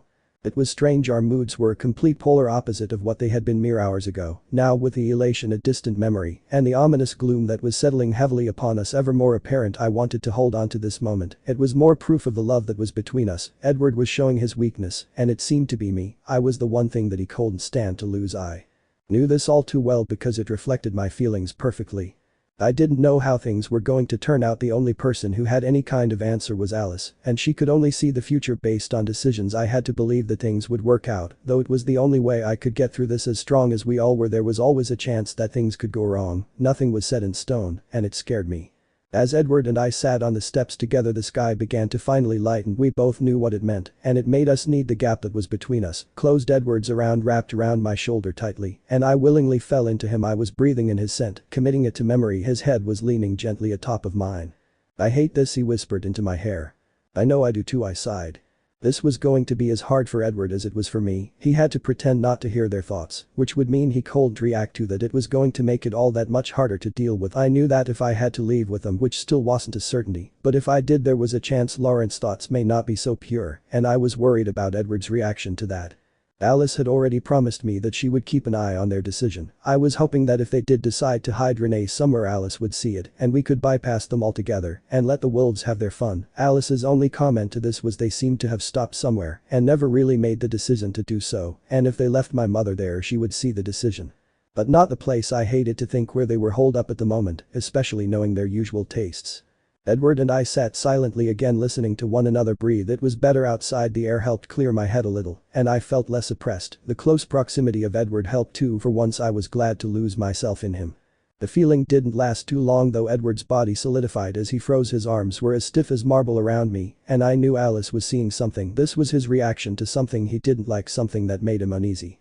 "They're coming aren't they?" I whispered, knowing the answer. "We have to go inside," he said. I could tell his jaw was tight without looking at him. His words were too forced for it not to be.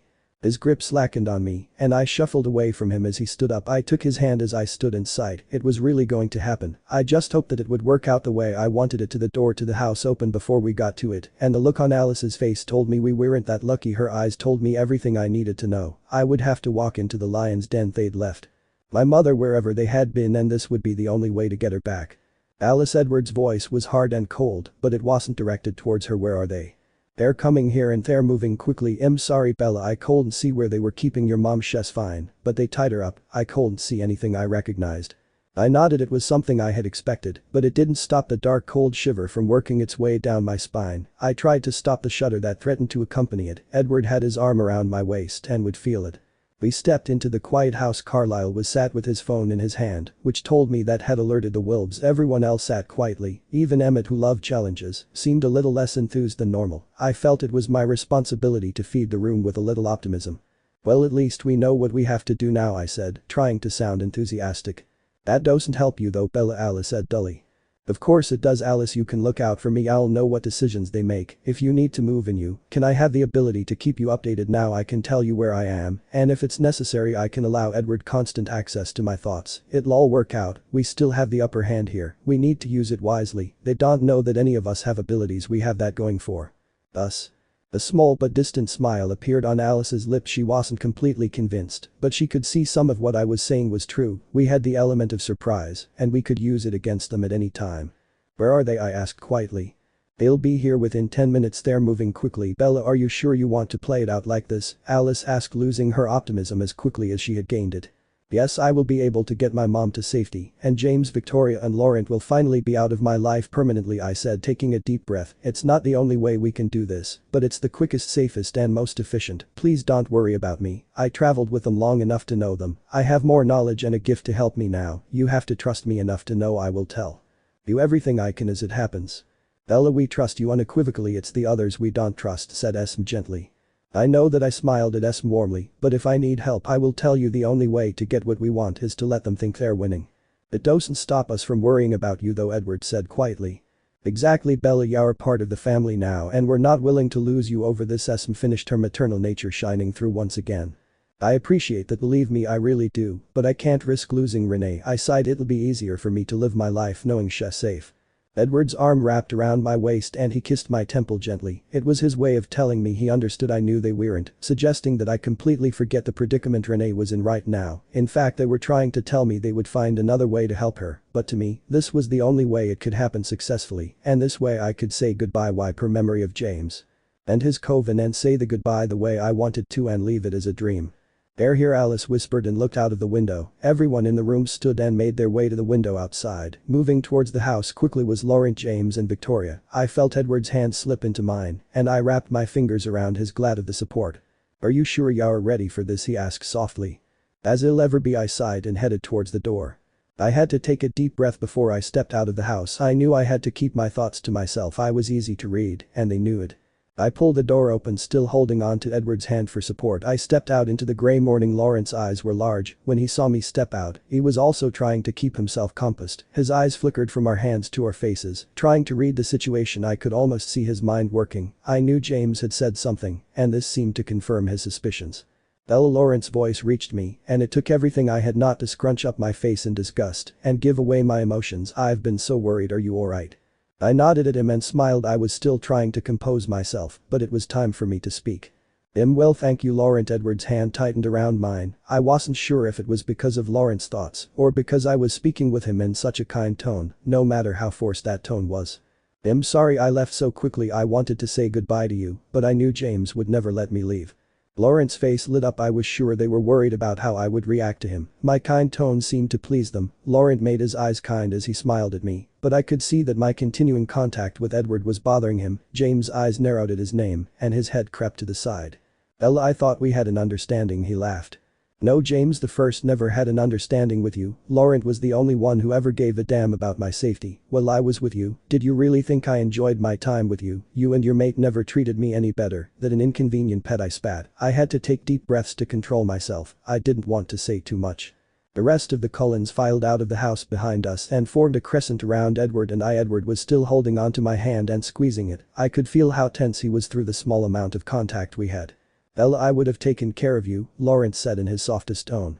"I know you would have, Laurent, and I will always be thankful to you for that, but I had to move on. I couldn't live like that anymore." Laurent took a step forward, and I felt Edward's entire body jerk as though he was about to pounce. I laid my left hand on his arm, not really thinking about how it would look to the others. I had forgotten myself. My mom's face ran through my mind, but the gesture seemed to work. It had crossed my mind that they would realize something was wrong, but they didn't see it that way at all. In fact, Laurent saw. He is protecting him. "Ella, there is no need to protect me. You know I can look after myself." Laurent laughed. He took another step forward. "I'm afraid I'm going to have to ask you to come with us though." "Never," Edward said through his teeth and wrapped his arm around me tightly. "I'm afraid it's her choice," Laurent hissed. He didn't like that Edward had closed the small gap between us. "I appreciate you giving me a choice, Laurent, but I want to stay here," I said, smiling at him as warmly as I could through my disgust. My hand was on Edward's back now, rubbing gently circles trying to keep him calm. "But Bella, don't you want your gift?" James' voice was thick with implications now, and if I hadn't known what he was talking about, I would have been curious. He was playing with me again. "I already told you, James, I'm not interested in anything you have for me." Victoria laughed bitterly. She rested a hand on James' arm as she stepped forward. "You were right, James." She has grown more confident. Her nasal voice was chipping away at me. She still made my skin crawl. "How fun. I thought you would have been happy about my leaving, Victoria. You never really hid how you felt about me," I said, eyeing her cautiously. Victoria's smile disappeared and she stepped forward. This time there were 3 snarls behind me. Alice, Esme and Rosalie were showing their distaste towards Victoria. Their faces were vicious. My love for my new family surged through me, giving me a renewed strength. Victoria stepped back, shocked at the resistance the Cullens were giving her. "Believe me, Bella, the feeling is still mutual, but you should have known we would never let you walk away." "I don't think that was your choice to make," I said in a bored tone. Victoria's eyes darkened and she narrowed them. She was focused solely on me. Now I knew she wanted to pounce, and I would have gladly goaded her more, but I needed to think about Renee. "I'm afraid we're going to have to ask you to leave," Carlyle said calmly with authority. "It seems Bella's made her choice, so there's really no reason for you to stay." "I beg to differ," snarled James. "Are we going to have to remove you?" asked Emmett stepped forward out of line. His voice was rough, and his words came as a growl. My affection once again surged through me in that moment. James laughed again. "No, but I think Bella will want to come with us when she knows what we have for her." I looked to Laurent now. He was wearing an apologetic smile on his face, one I knew was for my benefit, but I had to play into their hands. Laurent took another step forward, but Edward grew more uncomfortable. The closer he became, his body tensed. His arm was a lead weight around my shoulders. I continued to rub his back in soothing circles. "I'm sorry, Bella, I really couldn't stop them," he said quietly. He eyed James and Victoria briefly. They looked like wild animals together, and their excitement was very clear. "What are you talking about, Laurent?" I asked, looking between him and James. "Bella, they have something that you want." I took a step forward out of Edward's arms. I tried reverting to my former self, trying to remember how I would act, how I would play into their deceptions. Edward pulled on my hand. It gave the moment the effect I had been hoping for. I needed to stall them for just a while, so the wolves could get here and pick up their scent. It was another backup for our plan. If they did blindfold me, the wolves could follow the scent. It had been Jacob's idea. I backed up into Edward, and he wrapped his arms around my waist. Lawrence's face fought to hold the composure. This was the most affectionate he had seen me with Edward, but I knew he would never say aloud how he felt about what he was seeing. It would ruin the trust they thought I had with him. "Laurent, please tell me what's going on," I whispered quietly, knowing he would hear me. "They have your mother, sweetheart." Edward's arms tightened around my waist. It was in response to the pet name Laurent had used, but it gave the effect that the news was a surprise to us. I let my face drop and my body go limp in Edward's arms, so he had to support me. He turned me in his arms and pulled me to his chest. I buried my face there and inhaled his scent. It would give me strength I so desperately needed. I could feel the growl building in Edward's chest as James and Victoria laughed like hyenas, but Laurent was silent. While I had a moment not facing the small coven, I used the opportunity to ask Edward if the wolves were here, telling him to kiss my head if they were. Edward's lips brushed the top of my head gently, and I let out a small sigh. I had to make my move. Now I took a step away from him and looked deep into his eyes. I mouthed, "I love you," before turning around. Laurent was watching me expectantly, and the other two were sneering at me. I walked down the stairs slowly. "Bella, no," Alice called out. She was adding to the small theatrics we had going on. I turned to her, searching her big tawny eyes. "I have to, Alice. Yes, my mom."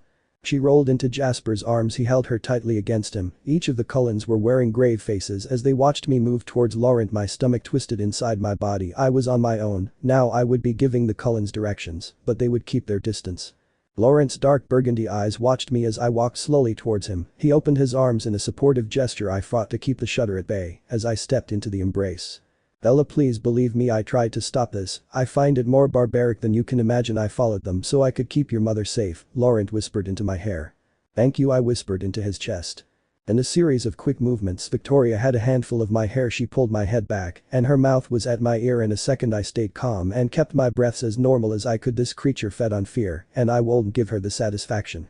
"You ever speak to me like that again, I will rip you limb from limb and burn the pieces. Do I make myself clear?" she hissed. I could hear the Cullens reacting. I knew it was a challenge for them to watch this. My eyes looked to their direction. James was stood between us and the Cullens, and on the porch Emmett had his large arms wrapped around Edward, holding him back. It was taking a Herculean effort to stop Edward. Projecting himself from the porch steps, Rosalie stepped in front of him. She was probably speaking to him with her thoughts, trying to calm him down a little. I would have to thank her for that later. Laurent was the first to take action. He glared at Victoria. "Have you lost your mind? We're outnumbered, and you choose now to be vindictive." Victoria's eyes met Laurent's, and they stared at one another for a while before Victoria finally released her hold on my hair. She strolled away from the Cullens and towards the trees. This was a time had run out. I would be alone with James and his coven. Now my only comfort was knowing that the Cullens and the wolves would be following me.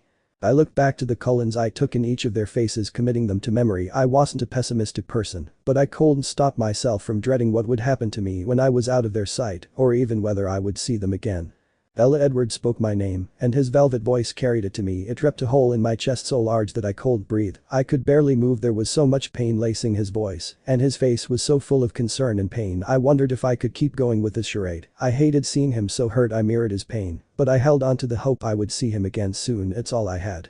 Laurent's hand touched the small of my back, and he guided me away from the Cullens in the direction that Victoria had taken. I hung my head. The pain was almost unbearable. My emotions were eating me alive. I looked over my shoulder for the last time. Edward's face made my heart shatter into 1,000 pieces. There was so much pain etched on his angel face. His composure was breaking down. Esme was on one side and Carlyle was on the other. Both were talking to him quietly, but his eyes were on me. My body began to shake convulsively. Laurent's arm snaked around my waist so he could move me quicker. It seemed he thought I would change my mind.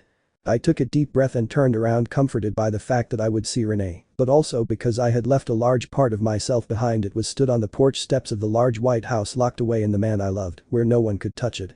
"Will they follow us?" Laurent asked quietly beside me. "I don't think so," I whispered. "They left the decision with me. They will honor it." I could see the smirk on Laurent's face. He was happy he had me to himself now, at least he thought he did. In the enclosure of the trees, Victoria and James had stopped to wait for us. Victoria looked angrier than I had ever seen her, and James looked amused. Laurent stopped by them, and I braced myself for what was coming. Victoria stepped forward. Her face was inches from mine. I tensed myself for her anger. "Here's no one to back you up now, Bella." "You think that makes a difference, Victoria?" I asked. I could feel my eyes narrowing. Victoria's lips pulled back from her teeth and she glared at me venomously. In one quick movement, she had my hair again and had pulled my head back, exposing my neck. Her mouth was at my throat. I could feel her cool breath on my skin. "Do it," I whispered angrily. "Victoria," James reprimanded his mate. Her head spun to look at him in one quick jerked movement. "Let's go and take care of our other problem first, then we can leave."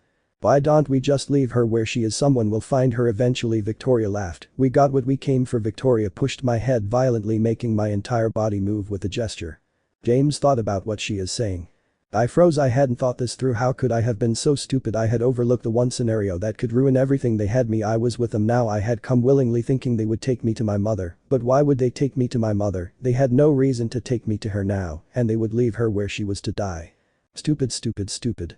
I waited for them to make a decision. I knew James would take this new option. A human was cumbersome and slow. He wanted to move quickly. I knew Alice would see this, but I hoped she wouldn't panic. I still needed to find Renee. "Where is she?" I begged. "Please, I'll go with you. Please just tell my friends where to find her." James and Victoria laughed again. This is what they wanted me begging. They wouldn't let me tell the Cullens where she was, but there was a chance they would tell me. I knew that they wanted to taunt me any way they could. I decided to use what I had. I didn't want to force it out of them, yet I had to play my hand first. I turned to Laurent, swallowing the disgust I held for him. I placed my hand on his chest and looked into his eyes, trying to imagine Edward there so I would get the right look in my eyes.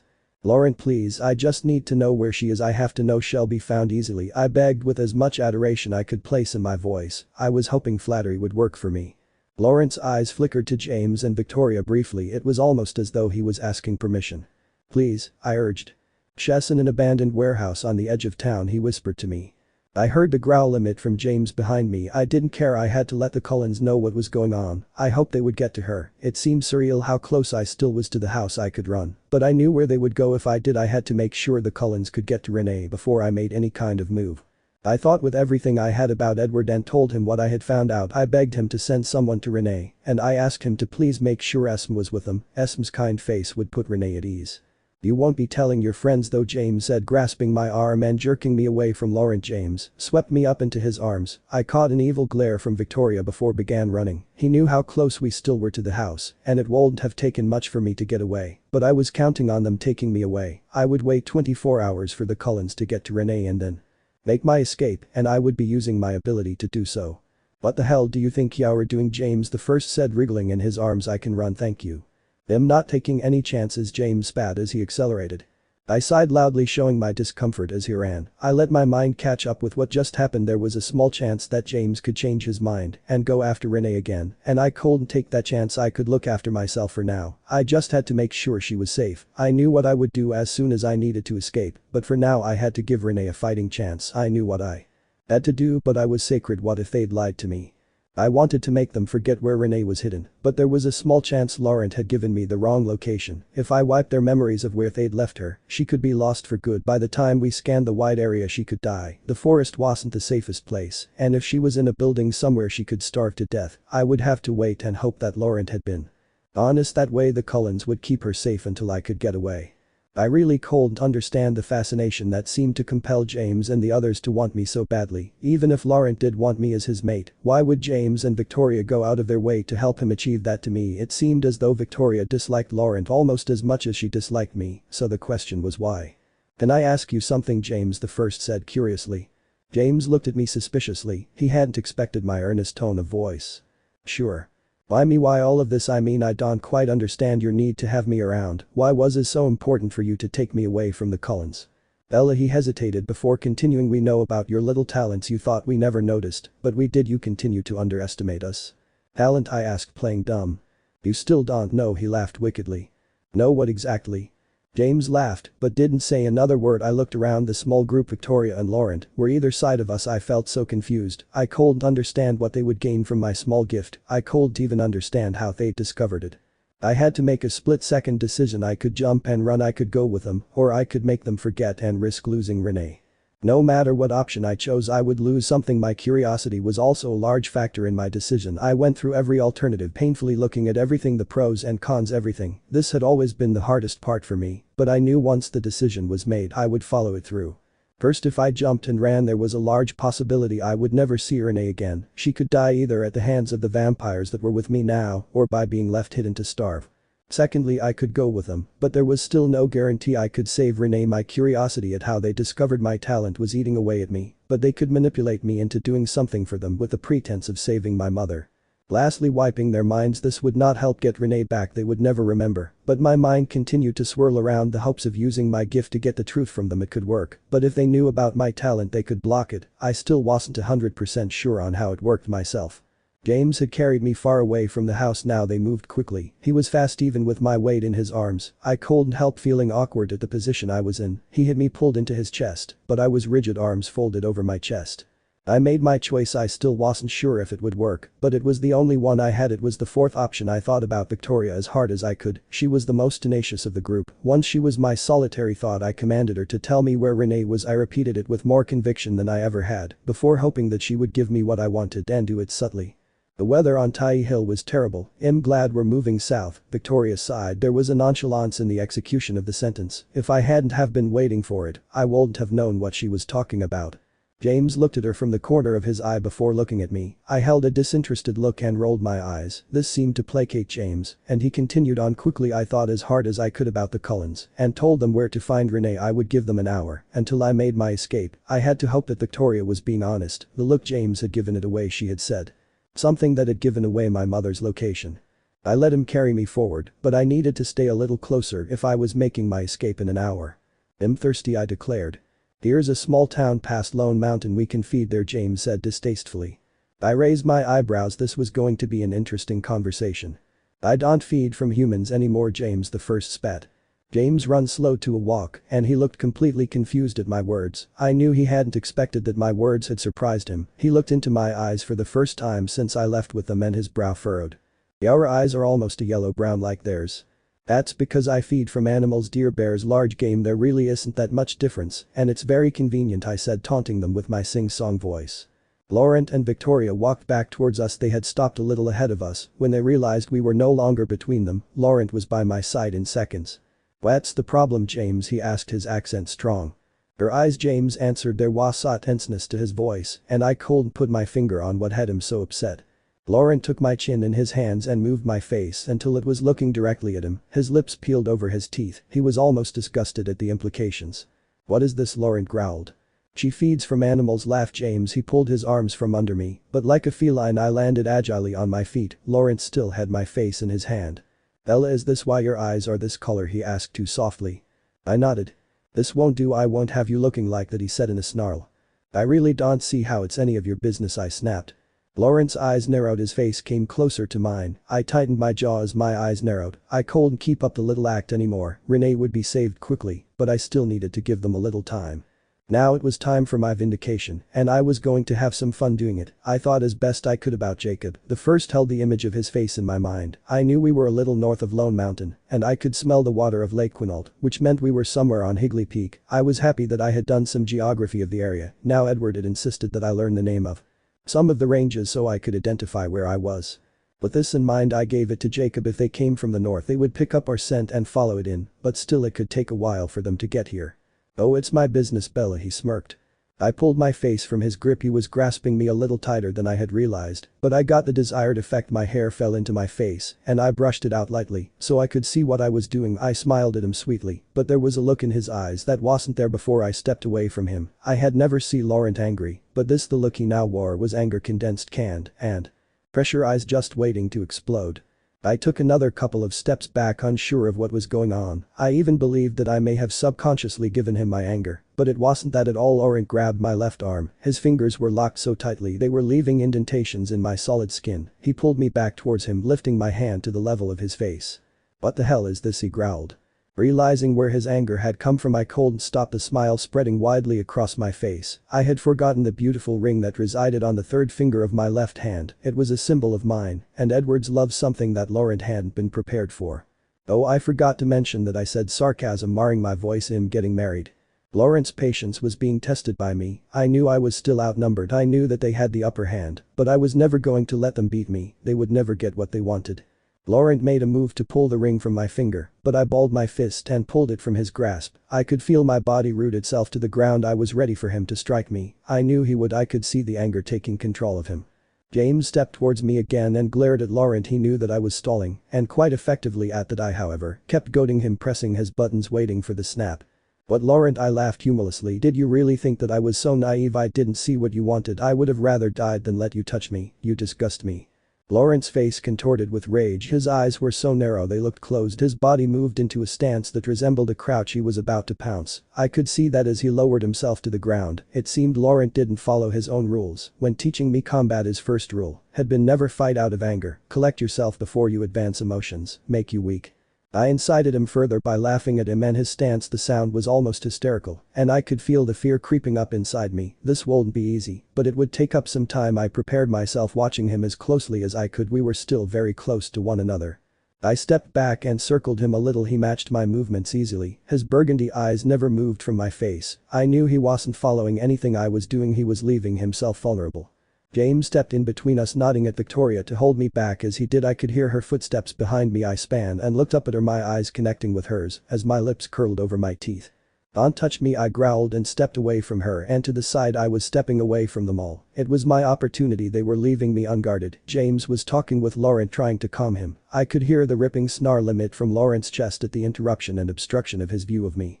Victoria looked a little affronted at my aggression. She hadn't been expecting it. Keeping low to the ground, I backed away again. I was on all fours, moving quickly. I was using their confusion at the situation to my advantage. Victoria collected herself quickly and stepped forward in my direction. A smirk grew on her face. She saw this as the opportunity she had been waiting for. Since I had finished my transformation, she thought she was getting her chance to kill me. She immediately stooped into her offensive position. I could feel the smile grow on my lips. I was the only one still in control. I was in control of my mind and my movements. The others were losing themselves to their instincts. James was losing his patience quickly with Laurent. His guttural snarl filled the small space, trying to beat Laurent into submission. I moved back again. I knew I was facing south. Had been keeping my bearings throughout our run. I knew which way was home, and I knew that this direction would take me directly to my mother. Had I given Edward and the others enough time to reach her? I wasn't sure, but I was running out of options. As happy as I was about Laurent's anger, I hadn't expected it to escalate quite so quickly. It seemed had been more eager than Wed thought. I wanted to get away before it became too dangerous. My impending marriage seemed to have sent him over the edge. I backed away quickly. Victoria advanced at the same speed. She wasn't going to let my escape be easy. She would fight me if it came to it. I continued to move backwards. I would never be stupid enough to turn my back on Victoria. She was vicious and loved to play dirty. "Don't want to stay and play, Bella?" she squeaked in her annoying baby voice. "Funny how you're not so confident when the numbers are even," I retaliated. Victoria laughed. Slight hysterics echoed in the sound. She hopped forward so she was closer to me. I knew I would have to confuse her. While Laurent and James were locked in their confrontation, they hadn't counted on me controlling my gift, so they didn't expect me to attempt anything. I stared at Victoria and thought about her with all of my concentration. Then I told her to look for something she had dropped on the ground, never specifying what it was, so she wouldn't find it. I could have easily told her to forget me, but I didn't want her to. I wanted to fight her. It was unlike me, but I never wanted her to be able to follow me again. My future had Edward in it, and I refused to let them pull something like this again. Victoria spun on the spot, looking confused. She dropped to her knees and began searching the bracken-laced floor. "I would fix that later." I looked to the two men who were stood face to face. Their words were becoming harsher, and I knew that it would be long until it was either resolved or they would fight. I didn't want to be around for either, so I made my move and headed into the trees, pushing myself harder than I ever had before. I didn't want them catching me, and I wasn't sure I wanted them running into the wolves just yet. I had to make sure that Victoria had in fact told me where Renee would be. I darted through the trees with as much speed as I could gather. I pushed myself hard up the mountainous inclines. I had to get to the White House first. If Renee was there, this nightmare was half over. If she wasn't, I had to keep going up to where Victoria had told me she would be, and I wouldn't rest until I found her. I stopped abruptly when I heard an unnatural sound moving through the forest quickly. I couldn't identify the noise, and it was a little intimidating. It moved quickly through the trees, sounding very much like a herd of horses. I closed my eyes and listened for the direction it was traveling, and I froze when I realized it was headed straight for me and would be on top of me in a matter of seconds. My head had jerked around looking for the source of the sound. It was so close, but the tread was so light. I heard the growl before I saw the shape. Something was leaping through the air directly at me. I didn't have a lot of time to think, so I dropped to the floor. The beast soared over the top of me. I instantly recognized the form of it and jumped to my feet. "Jacob, it's Bella," I shouted. The beast that had projected itself at me stopped. It had already turned and propelled itself at me again, but it came to a grinding halt 3 feet away from me, its incisors bared. I heard another growl come from the tree surrounding me, and a tall russet wolf stepped out. Jacob the First almost pleaded. I didn't have time to stand around and wait for the interrogation. The wolf's eyes connected with mine and softened considerably. He bowed his head once to let me know that it was him. They are about 5 miles south of here. I was able to mislead them and escape their arguing. Follow my scent, it will lead you straight to them. I have to go and find my mom. Jacob bowed his head once more and a large pack moved around me and headed in the direction I had just come from. Jacob stood still, his eyes searching mine. I wasn't sure what he was trying to ask me, but I had to go. There was always a chance James and the others had already noticed my absence and circled around to the east, knowing that I had already found my way back. Be careful, Jacob the First implored. Jacob nodded and we took off in opposite directions. I knew he was concerned about me traveling alone, but he would never have been able to resist the fight. I had to keep moving. All I wanted to know was whether Renee was safe, yet I had to get to her before James and the others had the chance. I wasn't alone for long. I was still traveling towards the White House when I heard the light footsteps ahead of me. I recognized the sound immediately, and the voice that called out my name brought a reflexive smile to my lips. It was Edward. Alice must have seen my decision to escape and sent him towards me. Edward the First called and pushed myself again, then there he was like a dream ahead of me. Beside him, Emmett looking disappointed at finding me alone. Bella, Edward called and I crashed into his arms. Edward pulled me to him and breathed in my scent, kissing my neck gently as his hands ran through my hair. Emmett wrapped his arms around both of us and chuckled. I couldn't help the laugh that escaped at my new brother's gesture. Renee, I asked. No one in particular. Did you get Renee? Yes, Bella's safe at the house. Esma's with her, Edward breathed, pulling me closer to him. I relaxed in his arms. Emmett stepped away from us and sighed. I hate to break this up, but we should go. Alice said. It won't take them long, Emmett said, watching the two of us. Edward released me, but his hand picked up mine quickly. He nodded at me, knowing what I wanted, and the three of us set off. It wouldn't be far now. The surroundings were becoming more familiar. It wouldn't take us long to get to the house. I would finally see Renee, and then we could take care of James and his small coven. Did they hurt you? Edward asked, examining me carefully as we ran. I think Laurent would have, but James had a bigger plan. They know about my ability. How? Asked Emmett from the other side of me. They said that I would talk to them with my mind when I was attempting to escape. I think it's because I would chant to myself as I built up the courage to run. It was probably very much like how it was when I discovered they had my mother. How did you find out where your mother was? Asked Edward. I asked Victoria to subtly tell me. She blurted out her dislike of the location, and I acted bored, and as though I never realized I actually left her looking for something. She was supposed to keep me there while Laurent and James argued. Looking for what? Asked Emmett. Nothing, I just told her that she'd dropped something and she should look for it. Not specifying what she should look for gave me more time to get away unnoticed. Where did you leave them?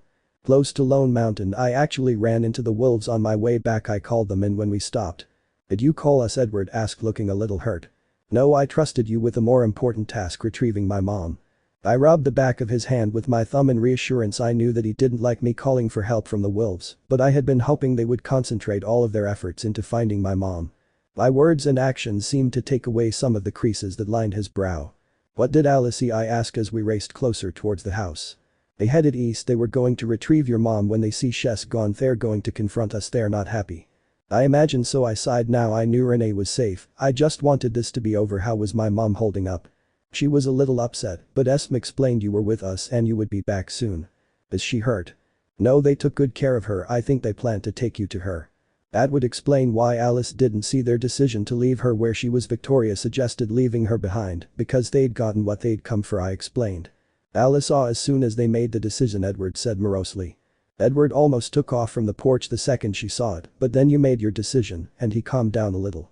Edward shot Emmett a glance, and I laughed. Emmett was openly honest. It was one of his biggest traits, and I liked it about him. Edward looked abashed before letting a smile cross his lips.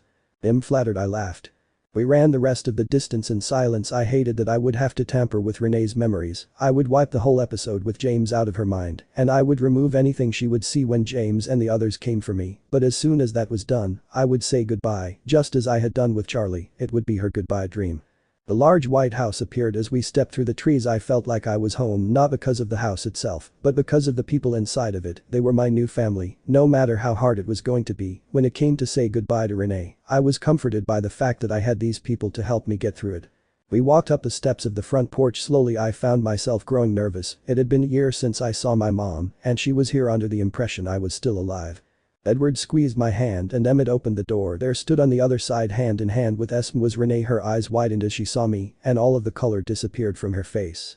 Ella, she managed to push the words out weakly before she crumpled towards the floor. Renee never hit the floor. Esme had swooped her up into her arms before I had time to react. She carried her towards the couch and laid her gently on the pale material. My face must have been easy to read as she stood up. Sympathy washed over her angelic face. "She'll be fine, Bella, just a little shock. Carlisle told me to be prepared for that," Esme said as she pulled a blanket over Renee. "How has she been since you found her?" I asked, brushing my mom's hair out of her face and taking a seat beside her on the couch. She looked so small and frail laying on the couch, her skin looked almost alabaster in the light of the Cullen house.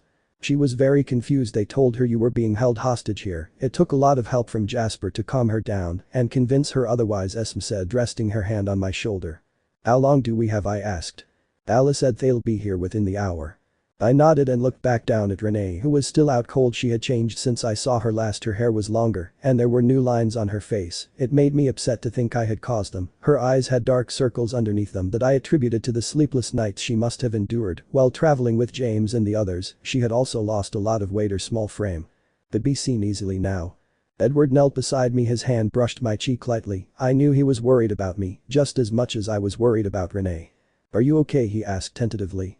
"It'll be fine, I just want this to be over," I sighed, picking up Renee's warm hand in my own. It was the same sensation as it had been when I had hugged Charlie goodbye. The warmth was comforting. I know Edward's voice carried the conviction of his statement. He did know James and the others had all but kept us apart since our engagement. I felt that burden among my others, but I knew that if we were able to finally stop the small coven of three, we could finally get on with our lives. We could move on, and I would never have to worry about my family being placed in danger by these animals. "What are we going to do with her when they come? How do we keep her safe?" I asked. "Yeah, I'll stay with her." I raised my eyebrows and looked at Edward. The first knew he wanted to protect me, but there was no way I was going to sit inside while the rest of them risked their lives for me. Edward smiled at me and shook his head. "I'm guessing that's a no," he laughed. "You guessed right." Edward chuckled lightly and kissed me on the tip of the nose. "Well, figure something out." Renee stirred lightly at the noise we were making. Her eyes flickered open and settled on me. She searched every feature on my face. It was almost like she was making sure I was me, and she was noting every change that had occurred in my transformation. "Bella," she sat bolt upright and pulled me to her, embracing me tightly. Her warm arms felt so weak against my stone-like body, but I moved with her actions. "Oh Bella, I've missed you so much. Those people said you were kidnapped by these people. And these people," she said, looking around the room. Her eyes settled on Edward, who was still kneeling at my feet. I looked at my mom carefully. She looked terrified. I was glad I would be able to remove some of this heartache and fear for her. I wanted to do it now, but with James, Victoria and Laurent arriving soon, I would end up having to do it all over again. "Mom, these people saved me. The others, I couldn't finish the sentence. I didn't know how to put it into words. They essentially killed me. But I would never say that to her. It would shock her, and I would have to explain how I was sat here with her now. It was a conversation we would never have. I was going to accept that, but I had no idea what to tell her. I knew she had questions. I was so much like her in so many ways. They kidnapped her. She was held captive for over a year. We only found her a couple of weeks ago. They got you involved to force her to leave with them again." Edward finished for me. I smiled at him. He knew I was thanking him. I sat silently waiting for the barrage of questions, but they never came. Instead was the guilt and self-deprecation. "And I left with them," sighed Renee unhappily. "I really should have known better. They made me so uncomfortable." My eyes must have been wide with the shock of her acceptance. Renee sat forward and cupped my face with her hands. A frown crossed her brow as she made contact. "Bella, you're so cold." "I know," I whispered. It's all I could say. This woman in front of me had changed in so many ways. Gone was the happy innocence. It was replaced by wisdom and pain at the loss of her child. I hoped I could help her. My attention was pulled away from Renee when Alice danced into the room. Her grace consistently amazed me. Her face looked troubled, but it would only be apparent to those of us who knew her well. She masked it well with a small smile on her pale lips. "Hello Renee, how are you feeling?" she asked as she sat in the love seat opposite the couch Renee was still lying on. "Better, thank you, Alice," Renee said, smiling. I could tell that Alice had been a large part in the small amount of trust Renee had placed in the Cullens before I arrived. Her gratitude was evident in her eyes and her smile. I was distracted though. Alice's eyes flickered to Edward and then to me. She was communicating with Edward silently. I didn't need to hear the words to know what she was saying. There was only one reason she would interrupt something like this. She was warning us. "I know she's gone?" I asked. Alice nodded. Renee looked between us for answers. Edward tensed up. I knew he wasn't comfortable discussing this in front of Renee. "It won't be long. It only took us 30 minutes to get her after we found Renee." Alice, Edward said under his breath. It was so quiet Renee never caught it. I appreciated his concern, but it was too late to dance around what little truth we could reveal. Bella, they're coming here, Renee asked, looking anxious. I examined her face, trying to decide how much she could handle. I knew Edward could read her mind, but I knew my mother's strength. All of this would be gone from her memory. The tension and fear would dissipate with the removal of them. I could almost bet on that. I nodded slowly. Mom, I need to speak with Carlisle. I'll be right back. I stood up, but Renee grabbed my hand quickly. Bella, what's going on? Mom, everything is fine. We're going to call Charlie, so hell arrest him, I said, hating the lies that were spilling from me so easily now. For now it was the most feasible answer, the only one that would really truly work. Renee looked between the three of us again and nodded. Just stay here and get some rest. You look tired, I said, smiling at her. It all felt so familiar. I was always the one looking after her when I was younger. Renee nodded and relaxed into the couch. She almost looked like a child on the warm, comfortable furniture. I'll be right back, I told Edward and Alice, but Edward was at my side as quickly as humanly possible. Alice nodded. She was planning on keeping Renee occupied. I knew she'd seen my decision. I just wasn't sure if she'd seen the answers. Edward and I headed towards the stairs. I had a feeling Carlisle would be in his office. What are we doing? Edward asked as we headed slowly up the stairs. Renee could still see us from her spot on the couch. I want to see if Carlisle will sedate her. I don't want her to see anything that happens once James and the others get here. If she sees me out there, she'll follow, and I can't let that happen. Then stay with her, Bella, Edward pleaded. I stopped on the stairs. I couldn't see Renee anymore, so I knew we were out of her view. I turned to look at him. He was a step below me, looking like a Greek deity. I placed my hands on his cheeks and rested my forehead against his. Our eyes connected, and I held his glance, soaking up the warm topaz brilliance of his eyes. He sighed in resignation. He knew what I was going to say without me having to say it or letting him into my mind. I understand, he whispered. There was a hesitance in his voice. He may have understood, but he didn't like it at all. I just have to see this through. I have to make sure it's done, I said, trying to help him see my side. Edward took my hand from his face gently and guided me towards Carlisle's office. There was no need to knock. He called us in. As we approached, his warm smile greeted us as we stepped inside.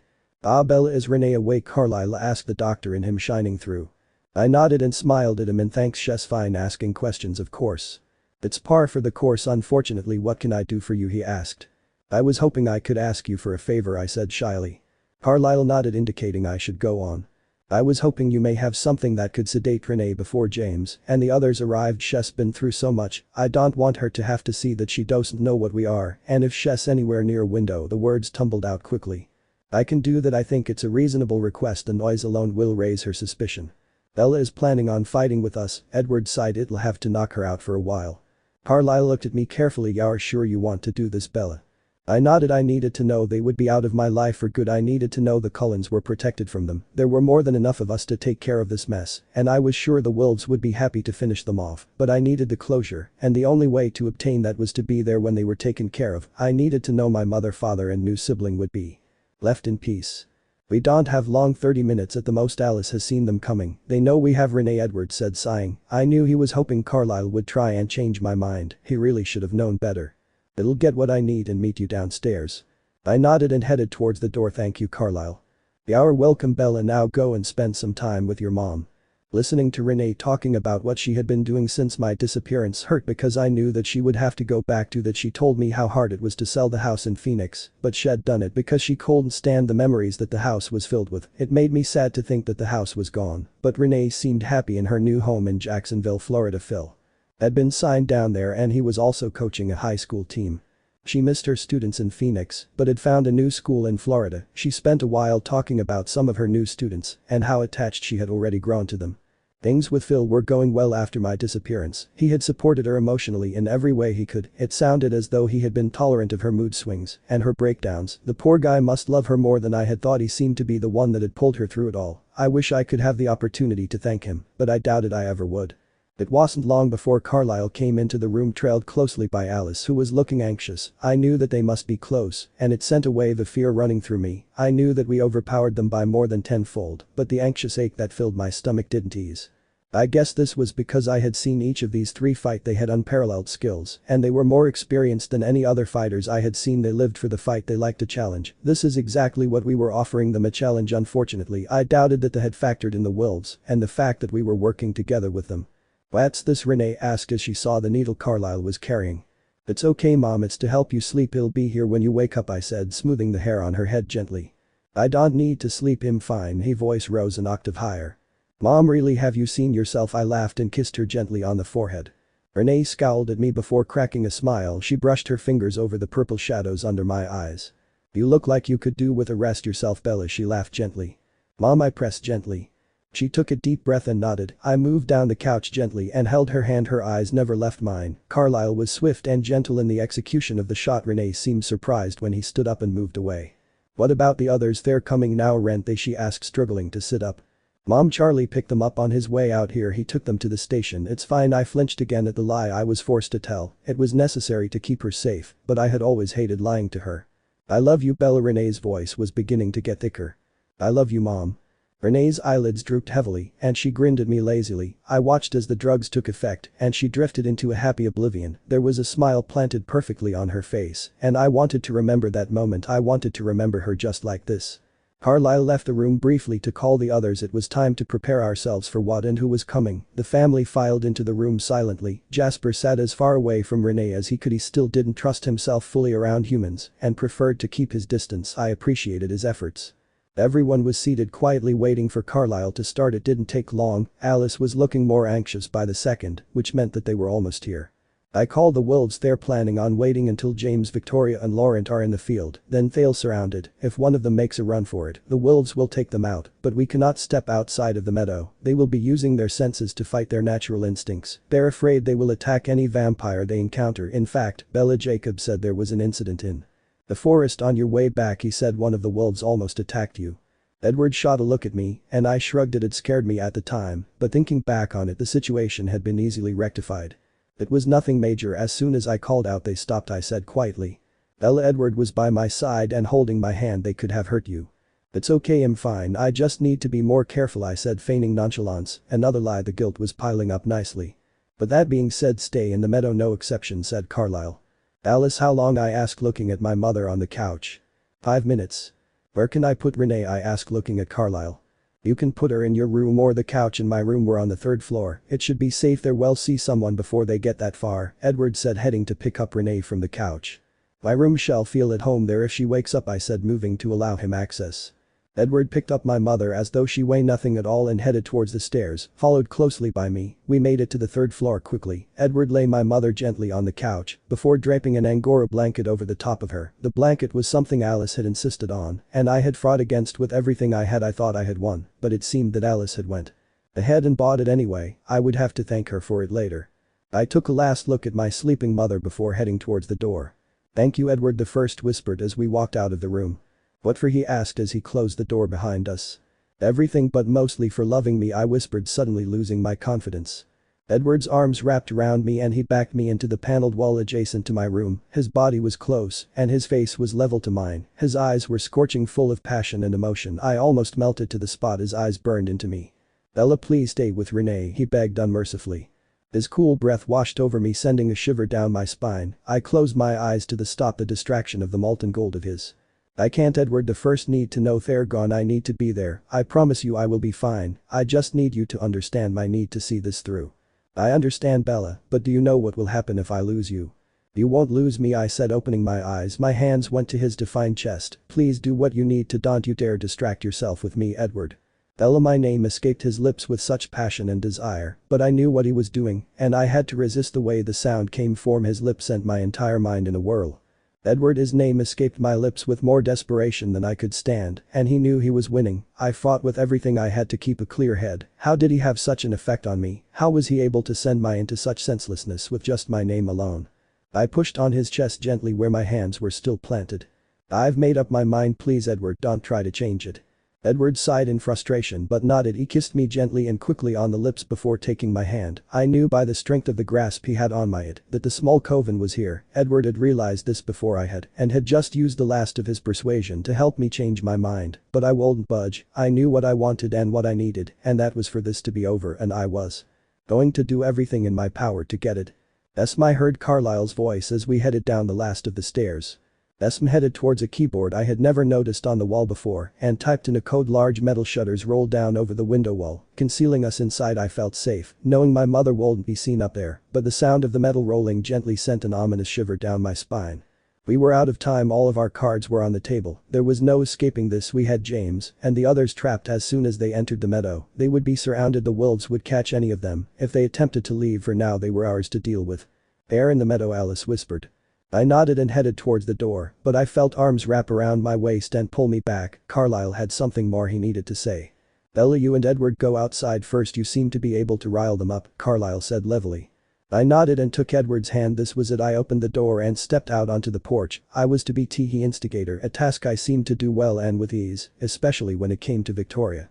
The three of them stood in the middle of the meadow facing the house, each a serene mask covering their faces, but they weren't happy at all. Victoria dropped into a crouch at the side of me, and Laurent eyed Edward with such loathing that I was sure if looks could kill, we would both be dead. James stood between the two of them looking amused. This was the part he enjoyed the most. Had his fun tracking and following us. Had the upper hand and lost it. Wed made this into a true game for him, and this was the ultimate standoff for him, kill or be killed. "You don't play fair, Bella," he said calmly, smirking at me. "What on earth do you mean?" James the first asked, my tone patronizing. "You lied about your gift, but I knew you would. You always have been rather smart." I rolled my eyes. It didn't take a genius to know that I would lie to them, but they'd put too much stock in my friendship with Laurent. They hadn't realized that I was savvy to his true agenda for me.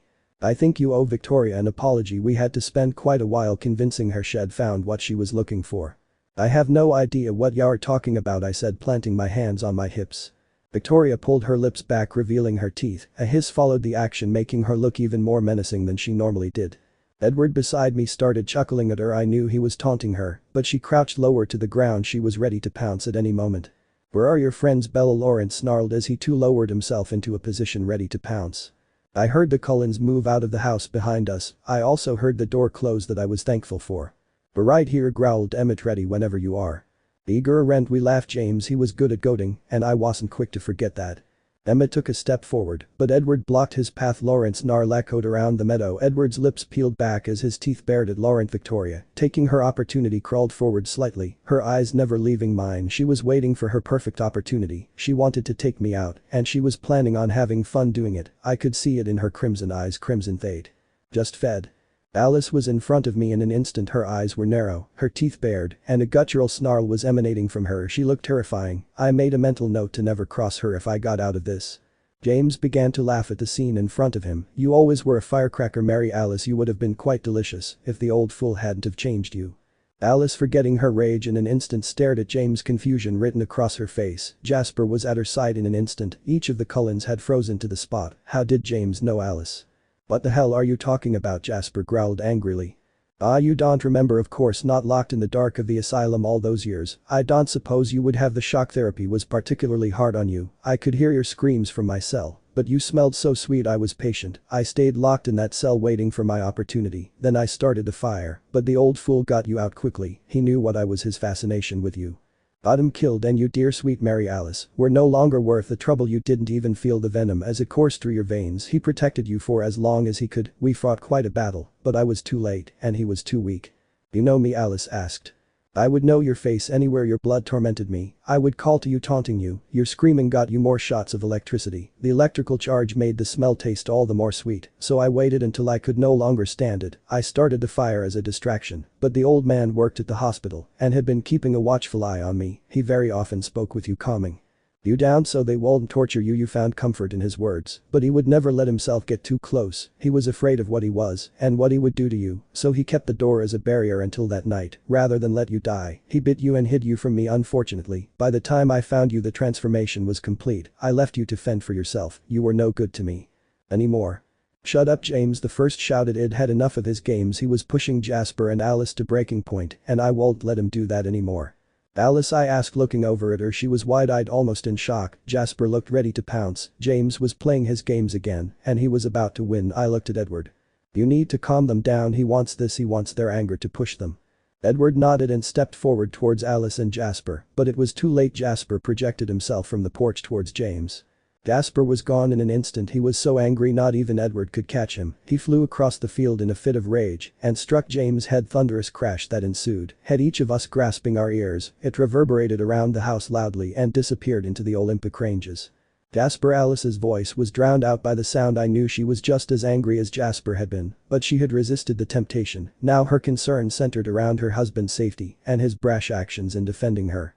Laurent and Victoria took a second to stare in shock and then headed into the fray beside them. They were currently 3 against 1, and I won't let Jasper get hurt because of this. In a split-second decision I launched myself towards them, my eyes never leaving Victoria. I knew what I had to do, and if I had to take each of them down one by one, I would do it. I had the promise of a good life ahead of me, and I won't let them haunt me anymore, and I certainly won't let them intimidate my mother or my new family. I heard the scuffle behind me, and I knew that the Cullens were following me. This was at the moment of truth. We were heading into a fight with a coven of experienced vampires. Anything could happen, but we had a bigger group and teamwork on our side. They had a loose connection of convenience and were drawn together now for one simple reason: me. I reached Victoria as she went in for her second attack on Jasper. I launched myself into the air, and my hands made contact with her waist. The pure velocity at which I was moving pulled us both past the escalating fight. Her snarl filled my ears as we plummeted to the ground. We landed on the cool grass heavily, but were both on our feet within seconds. Victoria's eyes landed on me and narrowed, her lips peeled back to reveal her perfectly white teeth. I watched every step she made as we circled one another. This was a showdown to the death. She wouldn't stop. Now she had me in her sights. It's what she'd wanted since the beginning. She would take what she could get, but I had a feeling she was underestimating me once again. She looked overconfident.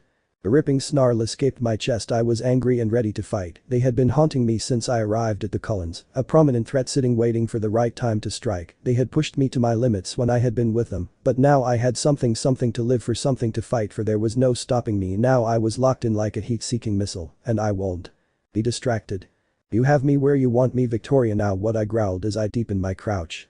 She sneered at me, watching my movements as we danced around one another. I knew she wanted to say something. I also knew that she had never considered me a threat until now. Something in the tree line distracted her eyes for a moment, and I took my chance. Using every developed muscle in my legs, I sprang forward. I made contact quickly, but Victoria was skilled at escape before I hit her. She moved, kicking me in the head as she sprang away from me. I heard her laugh as I traveled quickly through the air. I landed in the damp grass and slid to a stop. She was advancing on me quickly, using my downtime to her advantage. I won't let her keep me down, so I jumped to my feet, watching her body movement. She was heading straight for me. She was going to try and hit me dead center. I waited for her, anticipating the perfect timing. 3 feet away from me, she sprang into the air. I moved to the right, planting my fist in her side. The cracking noise reverberated around the surrounding trees. It hit my mark. I followed quickly as she landed hard on the ground, but she was up and waiting for my attack. She seemed to know what to look for, so I changed my footing mid-stride. The movement confused her momentarily, and not waiting to see my next move, she sprang to meet me in the air. We collided, causing another deafening crash to roll around the meadow. We hit the ground, creating a slight shake through the damp earth. We never lost contact, though she pulled my hair back and laughed, bringing her mouth dangerously close to my neck, but I wasn't going down that easily. Her long fire-red hair swung easily around her like a halo of flames. I tangled my hands in her locks and pulled with all the strength I could. Her head jolted back, leaving her neck exposed. We were in the same position at an impasse. We stayed silent as we considered our options. I knew she was looking for the upper hand in the situation just as much as I was.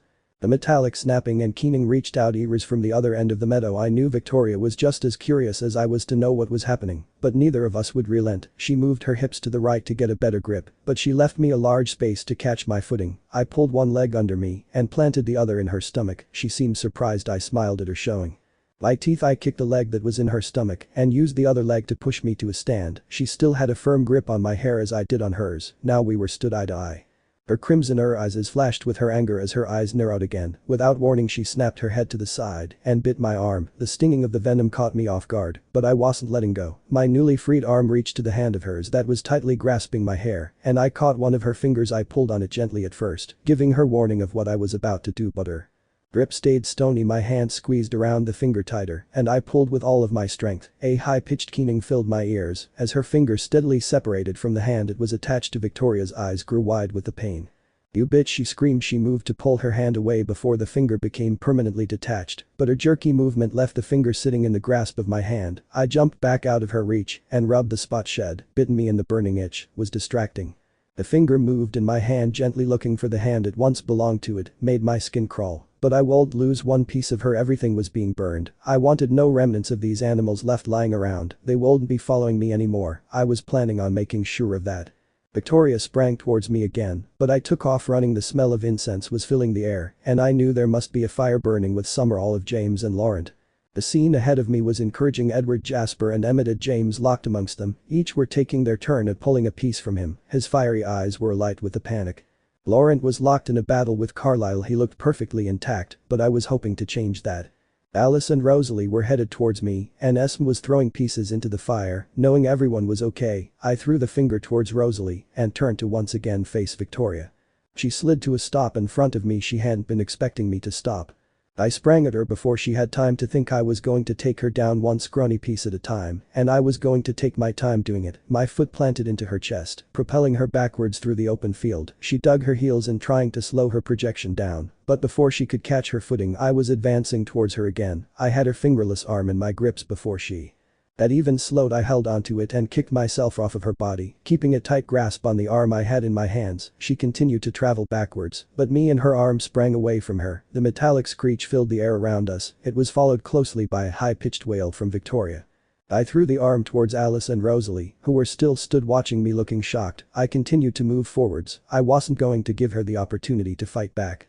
Victoria was lying on the ground flat on her back. She was struggling, feeling at the stump where her arm had been. I pounced towards her, but she kicked me away in one swift movement. I landed on all fours. I used it to my advantage and pushed off the ground towards Victoria again. She lifted her legs once again, but I was a quick learner and I used this to my advantage. My right foot landed on her stomach and my hands caught her leg. I pushed with my leg as hard as I could as the top half of my body pulled on her leg. Once again the ripping and screeching filled the air, drowned out only by Victoria's well-versed string of profanities. I threw the leg towards Alice and Rosalie again, but I was naive to turn my back on Victoria. Even when she was half destroyed, she pulled my leg from under me, and I landed flat on my face. My new instincts had my body react before my mind did. I spun on the ground until I was on my back. Victoria's hand was wrapped around my ankle, squeezing with every ounce of strength she had. I pushed myself up with my other leg and landed on her, my knees digging into her abdomen. Both of my hands moved to her hair and pulled her hair back, exposing her neck. A vicious growl rose from the depth of my chest as my teeth made contact with the ivory skin of her throat. My teeth cut deeply, leaving behind more hideous noises. The cut was made, and I pulled on the abundance of red hair until finally it was over. I stumbled back as it separated from the body. Alice's voice sounded timid as she approached me. "Alice, are you alright?" I asked, hugging her tightly. "Fine, but are you?" I looked down at myself and checked each of my arms and legs. "Fine, why?" "No reason, that just kicked ass," laughed Rosalie. I laughed sheepishly and rubbed my arm again. It was an irritating burn that centered in the crescent-shaped bite mark she had left in my arm. "She bit you?" Rosalie asked. A disgusted look shrouded her naturally beautiful face. I nodded, shrugging. I didn't mind so much. Edward had once told me that the only thing that could scar a vampire was the venom. It made sense when you thought about it. The thought of a scar didn't really bother me, though it was a reminder of what had happened and that once I was finished Renee and Charlie would be safe from any danger I could inflict on them. "Where is everyone else?" I asked, searching the meadow. "Back of the house. Edward told us to stay with you and only help if you needed it," Alice said, smiling. "I would say you had it." I nodded at the two of them. I knew they were being complimentary, but it wasn't really something I wanted to be complimented on. Killing anything and extinguishing any kind of life force was hard for me, no matter they had done to hurt me. I was only this receptive to the killing because it was the only way I was able to escape them. Unfortunately, now there was a feeling in the pit of my stomach that still didn't feel right. I needed to know what was going on. "It'll be right back," I shouted at the two of them and took off towards the house. Something was hanging over me, and I had no idea what it was, but it was eating away at me. I didn't like not being able to see what was going on with the rest of them. I ran around the house and skidded around the corner. Emmett, Jasper and Edward were pulling James apart. Esme and Carlyle were hauling parts towards the large fire in the meadow. "Where's Laurent?" I shouted. I immediately had the attention of each and every one of them. Edward ran to my side and cradled my face in his hands. His intense eyes examined every inch of me before setting on my own eyes. "Ella, are you alright? Did she hurt you?" I raised my eyebrows and grinned. Edward touched his forehead to mine. "Where's Laurent?" I asked again, placing my hands on his waist. "He ran into the woods. We couldn't follow because of the wolves." "Did they catch him?" I asked. Edward shook his head. "They were forming a plan and he slipped right through them. We have to get him. I can't let my mom go while Hess out there." I stepped away from Edward and headed towards the trees, but he stopped me, pulling me back to him. "Ella, we can't go out there. You know that the wolves are hunting him down now." "Edward, this will never be over until Hess taken care of. I will always be looking over my shoulder. I want to give every bit of my attention to you." A small smile danced across Edward's lips and he pulled me to him once again. He buried his head in my hair. I could feel his cool breath moving the stands around lightly. "It will end here today, Bella," he whispered so quietly I almost didn't catch it. I did catch it though, and I knew exactly what he meant. "Hess here watching, isn't he?" I asked under my breath. Edward barely heard it. His kissed the top of my head again. "Kiss me," I said out loud, but I let my mind explain my reasoning. "It'll upset him to see you kiss me, so make it good, but listen for him." Edward stepped away from me and looked deep into my eyes. I knew he was making sure I believed this would work, and whether I was ready I smiled at him. My tongue danced lightly across my lips. I had to keep my mind. Edward's kisses usually knocked the air out of my lungs and all coherent thoughts from my mind, but I didn't have that luxury right now. Without further ado, Edward's lips crashed onto mine. The force of the kiss almost knocked me off my feet, but I kept my head. I knew Laurent was watching, and I also knew that my engagement to Edward bothered him. I just hoped he was still jealous enough to lose himself in a rage as he had in the forest. I pressed myself against Edward, and a small moan escaped me as his lips traveled along my jaw and to my neck. I let my head fall back as he kissed my neck with as much force and passion as he had kissed me. "Edward," the first mumbled, trying to keep my wits about me. He managed to push out. I grasped onto his shirt and pushed him out of the way. Laurent was almost in contact with us. The small ploy to push him over the edge had worked. Edward stumbled before catching himself. His eyes widened as I crouched low to the ground. "Bella, no." But it was too late. I met Laurent in the air between us, and we came crashing down to the ground. He had the upper hand and straddled my waist. He licked his lips and grasped onto my chin. With as much strength as he could, my hands clawed at him. "Get off me, Laurent," I hissed, but all I received in return was a laugh. Then he was gone. Edward was rolling to the ground about 4 feet from me, and Laurent was by my side. I jumped to my feet and backed away from him slowly. His eyes flickered between Edward and I, looking for who would make the next move. I had the ability to confuse him. "Edward, we go at the same time, it'll confuse him." Edward nodded infinitesimally and crouched lower to the ground. I mirrored his actions perfectly. Laurent's eyes flickered between us faster. Now I waited until they were on Edward and nodded. Edward and I charged towards Laurent, but somehow he countered it. He was on the edge of the meadow as we passed one another. I took off in his direction as fast as I could. He came straight at me again. This time I didn't watch his movements. He expected that. Had taught me that. I watched his eyes carefully. They were following my legs as I ran. He was waiting for me to pounce to the left. He could see it with the weight distribution in my legs, and I knew he would see the same thing. I needed to hit his right side. It would be weaker with the direction I was running in, but it would occupy him long enough for me to get a hit, and I pounced into the air, and Laurent shifted to the right. I hit him square in the chest. Laurent hit the ground, creating a small tremble from the magnitude of his impact. I rolled as I landed and spun to pounce on him, but he was up and moving, watching me once again. Edward approached from behind him, watching closely as Laurent circled me. He crouched into position, waiting for Laurent to make his move. I lowered myself to the ground and moved with Laurent. We were close to the trees now, and I could smell the wolves as they hung along the tree line waiting to attack. I could have easily forced Laurent into the trees towards them, but I wanted to make sure the job was done. I wanted to make sure Laurent would never bother me again. "Ella, you continue to surprise me," Laurent hissed through his clenched jaw. I raised my eyebrows at him and sidestepped to the right. "We could have been a good team, you and I. It's not too late." I could feel my eyes narrow with the rising of my temper. "I was patient with you. I helped you and you betrayed me," he said, stepping closer. I ignored his goading. His was trying to anger me so I would make a mistake, but I was calmer than I had ever been. "I forgive you, of course, and after seeing that kiss I know I could satisfy you more than he ever could. I still can." He took a couple of steps towards me, and a growl escaped my lips. It was echoed by Edward, who was still crouched behind him. The look he was wearing was terrifying. I leaned back on my legs so I could use them as a spring when I needed to. Laurent continued towards me slowly. "That milky white skin against mine would be so satisfying," he said, licking his lips as he took another couple of steps forward. I prepared myself to fight, but I was too late. Edward pushed himself forward, and Laurent spun, catching him by the throat.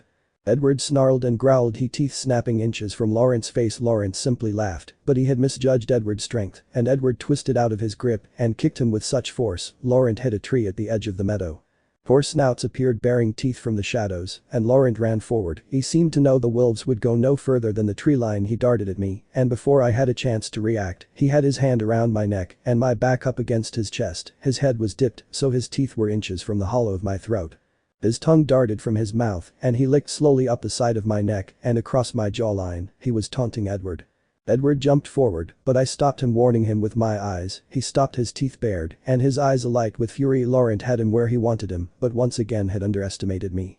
With one twist of my head, my teeth were at his neck. I let them slice through the skin, lightly letting him know that I won't hesitate to continue. He was frozen against me as a small metallic scraping that sounded like nails on a chalkboard followed my teeth along his neck. It had enough of the games. Now I won't let him push us any further. I applied more pressure and jolted my head. The sound Screamed loudly and my hand shot up to his hair and pulled. I spun as his hands went limp around me. I never let go of his hair. Then I kicked his body with as much strength as I could. The loud metal keening once again filled the air as Laurent was pushed across the field in my hands. I still had his head. I nodded at Edward. The first knew he would happily pull apart the rest of him, but he also understood I had to leave. It wasn't pity or guilt, it was my humanity. I ran towards the fire. I would happily burn his head, but I wasn't sure I could stomach pulling him apart. It had enough violence for a lifetime. The Cullens were gathered around the fire. Rosalie and Alice were hauling small parts of Victoria towards the large thick oily and purple cloud that hung low over the meadow. I dropped Laurent's head into the fire and stepped away as a large fresh cloud of smoke rose into the air. Rosalie dropped some pieces into the fire and stepped back. She held up something small and white and threw it at me. It was Victoria's finger. I made a face and threw it into the fire. "Well, that's that," Emmett said, sounding disappointed. "And the poor wolves had nothing to do," sighed Rosalie, grinning. I rolled my eyes and laughed. I was free. Renee was free. It was time to free her of the sad memories that seemed to haunt her, but for now I would let her sleep. Stood by the fire. I felt like it had a weight lifted from my shoulders. I was finally free to get back to enjoying the world. There was no one to stand in my way anymore. I couldn't believe that it was finally over. I stood next to Alice with my arm wrapped around her waist. She had been so quiet since finding out that James had known her and been indirectly the cause of her death. I had no idea what was going through her head, but I could guess her emotional state. Jasper continued throwing concerned glances at her. He could feel every emotion that was running through her. He also knew her well enough to gauge those emotions. "Alice," I said quietly. Her large tawny eyes met mine as she looked at me. I could see the confusion that filled them. She was obviously upset about everything that had happened. It had no idea that James knew her, and I attributed that to him not paying attention any other time the Cullens were around. He was blindsided when it came to something he wanted. "Are you alright?" I asked, planting a gentle sisterly kiss on her forehead. "I should have asked questions," she sighed heavily. "He knew about my last days, and I stood looking at him with my mouth open like a trout. I should have asked questions. I'm so sorry." "Please don't be. I have to be completely honest and say that I'm not angry, just frustrated. You see, I don't hate what I am. I see it as divine intervention. If I hadn't have become a vampire, I would never have met and fell in love with Jasper. I would never have found my true family. If what James says is correct, my family placed me in an asylum. They couldn't have loved me as unconditionally as all of you. Love me so really. There's nothing to be sorry about. I would have just liked to know the name of the one who changed me. He did it to save me, and it got him killed. I just wanted to know his name, so he would never be forgotten, so I could attribute my happiness to him. Does that make any sense?" "Perfect sense." I smiled and hugged her tightly. "Can't you do some research and find out where you were? Didn't he say that the man who changed you worked there?" Jasper suggested that Hess going to get on the internet when things quiet down and see what he can find. We have more to go on now. My name is Mary Alice. Now I just need a last name. "Do you know where the asylum was? I mean, I'm guessing you woke up in the same area at least. Do you remember where you were?" "Mississippi, I think." "That's a start then," I said hopefully. Alice nodded and her eyes flickered back to the fire, still full of confusion. The thick purple cloud danced around us as the wind picked up with our heightened sense. The smell was overbearing, and Alice and I backed away from the warmth of the fire. As the last pieces were thrown onto the fire, a calm settled over us. If I hadn't known how Jasper's ability felt, I would assume that he was doing it. The last of the afternoon sun was beginning to fade. Now it didn't feel like this had been just one day. So much had happened in such a small space of time that it almost felt surreal. Alice hugged me tightly before heading towards Jasper, who was still shooting concerned glances at his petite raven-haired wife. His eyes lit us as she ran into his arms. There was a love and understanding between them that was almost magical. They understood one another so deeply that they were on a completely different level than the rest of us. They were devoted to one another completely. I started itching my arm again. The small bite was highly irritating, and it was placed in the middle of my forearm. It left a crescent mark that I hoped would blend in with my skin in time. I didn't notice Edward approaching. I was so involved in satiating the itch that I missed his footfalls and breathing completely. Edward stepped up behind me and wrapped his arms around my waist, pulling me from my thoughts. He planted a gentle kiss on my neck and rested his chin on my shoulder. It felt like home to be this close to him. I leaned my head against his and sighed. It felt so natural to be with him. We fit together so well, almost as though we were made for one another. "What are you thinking?" he asked quietly. I smiled at his words and opened my mind to him once again. I had that under control easily. Now I could shut him out and let him in as often as I pleased. I left my mind as an open book, now one I knew he would gladly read. A gentle hum escaped his lips, letting me know that he liked what he saw. As perfect as this moment was and as much as I wanted to give my whole self to Edward, there was one last thing to take care of, and that was Renee. I had to take this memory from her. Before I could say goodbye it was going to be difficult, but it was something I had to do for her just as much as for myself. I just needed to fill in the blank spaces around the situation, like why was she here, how did she get here, how long had she been gone? How do we explain to Renee why she's here once I erase this mess? I asked quietly, placing my hands on Edward's. I've been thinking about that. Maybe you could make her think she came to see Charlie. I'm not suggesting you plant the idea to apologize, but maybe she'll do it on her own, Edward said thoughtfully. I could see how hurt Charlie was when she said those things to him. It was all he thought about for the first 3 months, then when he saw you, it brought it all back to him. I cringed, hating that I had brought such painful memories to Charlie. My only intention had been to say goodbye, to let him know that it was never his fault that I loved him and missed him. I should have known it would have brought pain and guilt to him. We were so alike in those ways. Had I been selfish in wanting to say goodbye to him? It didn't hurt so much anymore, though he wished that Renee could see you too, so that she could say goodbye to you, so her pain won't eat at her. Hess let go of you both. He believes you're at peace and that's why you came to him that night. He wants the same for Renee. He wants her to let go of the pain of losing you, and he wants her to be happy. Edward finished. So what's Renee been thinking? I asked, comforted that Charlie was so insightful. I had an idea that Sheila had helped him with some of that, and once again I felt overwhelmingly grateful to her for picking up the pieces and giving Charlie the love he deserved. She's been thinking she should go and see Charlie. Didn't you hear her heart pump when you said you were going to call him? She wanted to stay awake so she could see him. When you told her she looked tired, she reconsidered. She didn't want Charlie to think she'd been suffering. It's why she agreed so quickly. She wanted to apologize. Yes, it's been eating away at her along with her ache for you. What a mess I made, I sighed. No, Bella, this was never your fault. You were living your life happily, and if the world was how it should be, you would be alive and happy. You would never have been bitten. You would never have to have suffered this. I put my hand over his mouth to silence him. Don't you dare go on, Edward Cullen, because if the world was how it should be, you would have died of the Spanish influenza. I can't imagine the world without you in it. I want the world is exactly how it should be here now, because you're in it. There is no other way.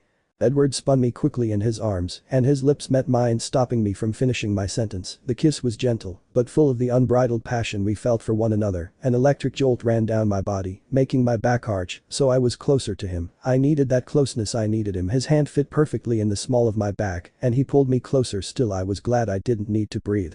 It would have interrupted this perfect moment. Once again I was incoherent. I couldn't think anymore. I could only react to this perfect man. We were lost in one another. The honesty of the moment had created such a magnetism between us. We couldn't pull away. He was all I wanted now. He had my body, heart and soul, and I would never let him go. I didn't know how long we'd been lost in one another when I heard a whistling coming from behind me. It was followed by a light chuckle. "Don't you have a room for that?" laughed Emmett. Edward and I broke apart, gasping for the breath we didn't need, but the moment had sucked us both in those few blissful and pure minutes. There had been no one else in the world. It was just the two of us, and we had been lost in one another. I opened my eyes and looked towards the direction the voice had come from. Emmett and Rosalie were walking past us to the house hand in hand. Emmett was still laughing, but Rosalie slapped him on the arm and the mouthed "Sorry" to me. I grinned sheepishly and laid my head on Edward's shoulder, watching them as they laughed amongst themselves. They were very considerate and loving towards one another when though no one was looking. It was one of the cuter things about them. As a couple they had a raw animal magnetism towards one another, but they shared moments so tender they put Carlyle and Esme to shame. Edward's head shot up and he shook his head. His face was twisted into shock. "Jasper," he groaned, rubbing his face with his hand. I heard Jasper laugh and turned around to find them where I had left them. Jasper had his arms around Alice's waist. "You started it," he chuckled. "Jasper," I said, my chagrin shining through. I hated to think what emotions I had been emitting whilst kissing Edward. The first also panicked a little about whether Edward had felt them through Jasper's ability. "I'm so sorry." Jasper laughed again before throwing Alice easily over his shoulder. "Why, I'm not." He shot me a grin before taking off towards the house with a giggling Alice on his shoulder. Now I knew why Edward had groaned. I had never seen Jasper so light-hearted and jovial. Ella Carlyle's voice was clear behind me, and for the umpteenth time since joining the family, I was glad I couldn't blush. I turned around to face him and Esme, but both were stood smiling happily at Edward and I. It shocked me a little. "Yes, Carlyle. Your mom will be waking soon. The sedative should be wearing off. Did you want to be with her when she wakes up?" I nodded at his considerate nature, and I was glad he didn't seem to feel the need to embarrass me as everyone else had. "Let's go then. I just want to make sure everything's normal." I gave her quite a strong sedative. I nodded and stepped forward, but Esme stopped me. "1 second, Bella," she said. She seemed a little concerned about something.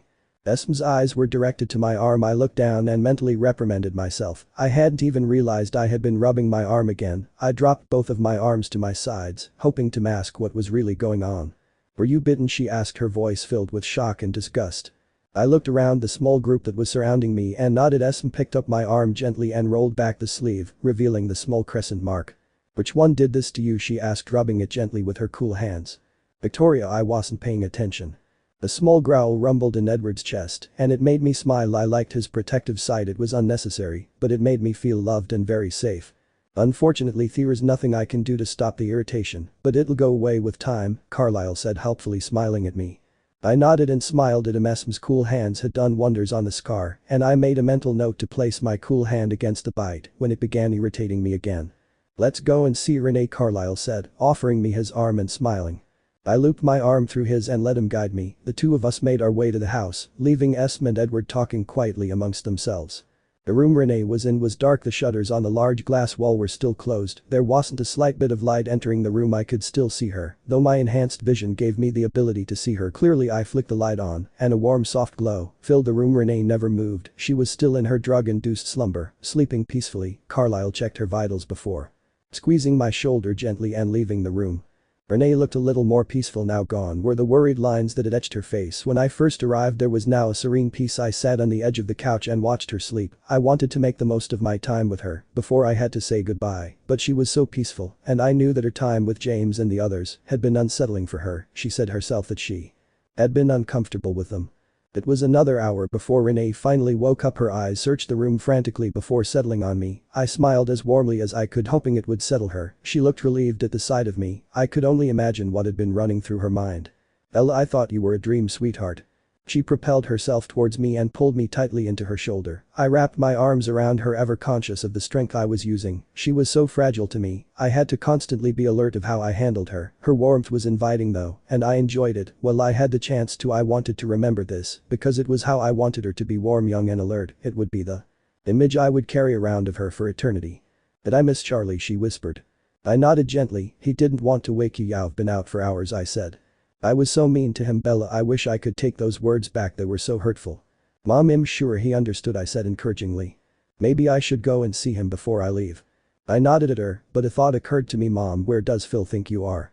Renee blushed a little and smiled like a child being reprimanded. "I told him I was going to visit the kids in Phoenix. I've missed them so much." I laughed and kissed her on the forehead.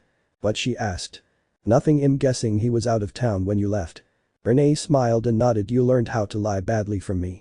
I laughed and pulled her into another embrace. "I've missed this, Bella." "I have too. Come home with me then," she begged quietly. I nodded and smiled. I was agreeing with her to appease her. She won't remember any of this, so I figured it won't hurt. "Did you hear Charlie has himself a girlfriend and she's pregnant?" I boasted happily. I honestly wanted a reaction before I sent her into the situation. "That's 40 years old." "So," I said, laughing. "How old's the girl?" 35, I think." Renee thought about it for a second before nodding in acceptance. "Well, I guess I'll meet her when I go to see him."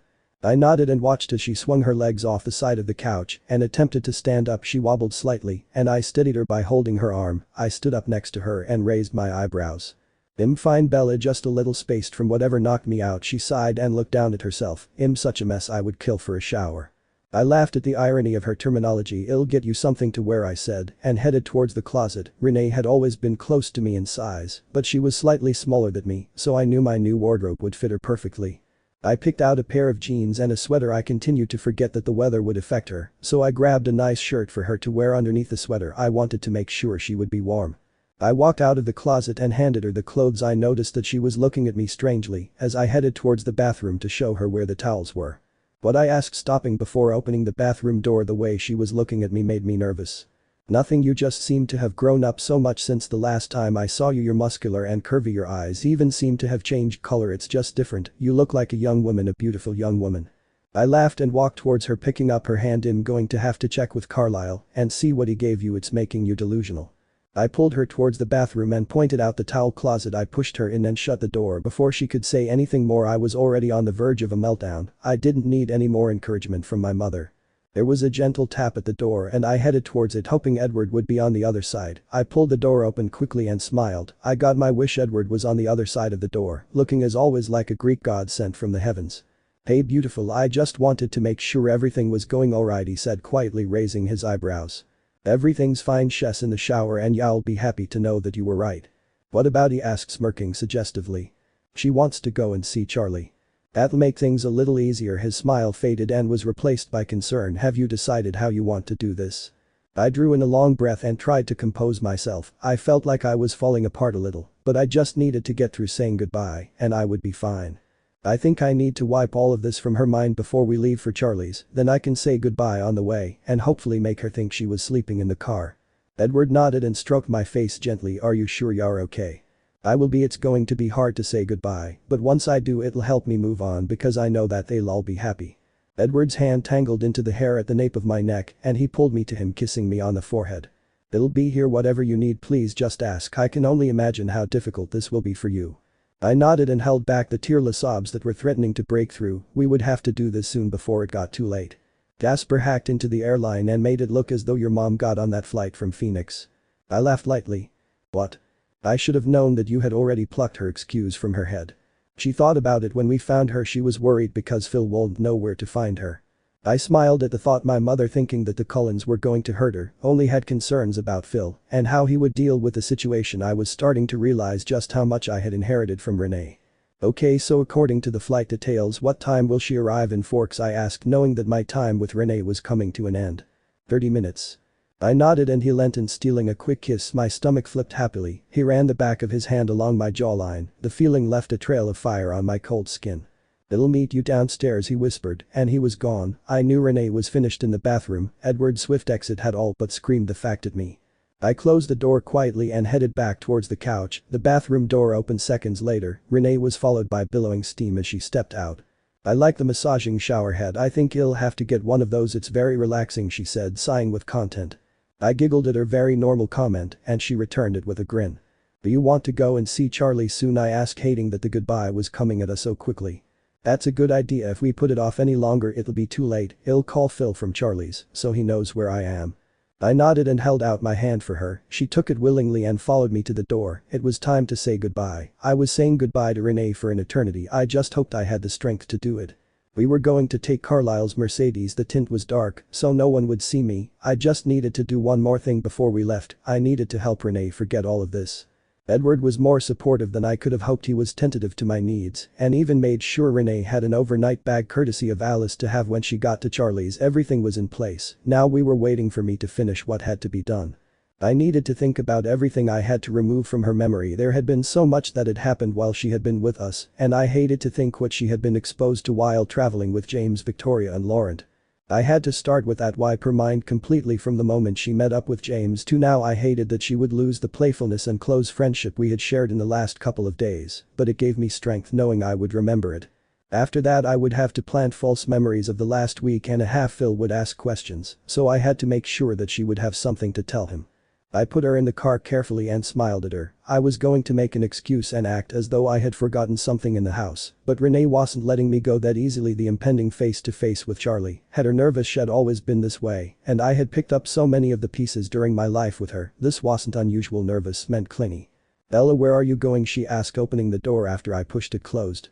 I left my sweater in the house, Mom. I'll be right back, I promise. Her wide eyes showed me her apprehension. I was sure my morose mood was what gave me away. I tried to be cheerful, but it was hopeless.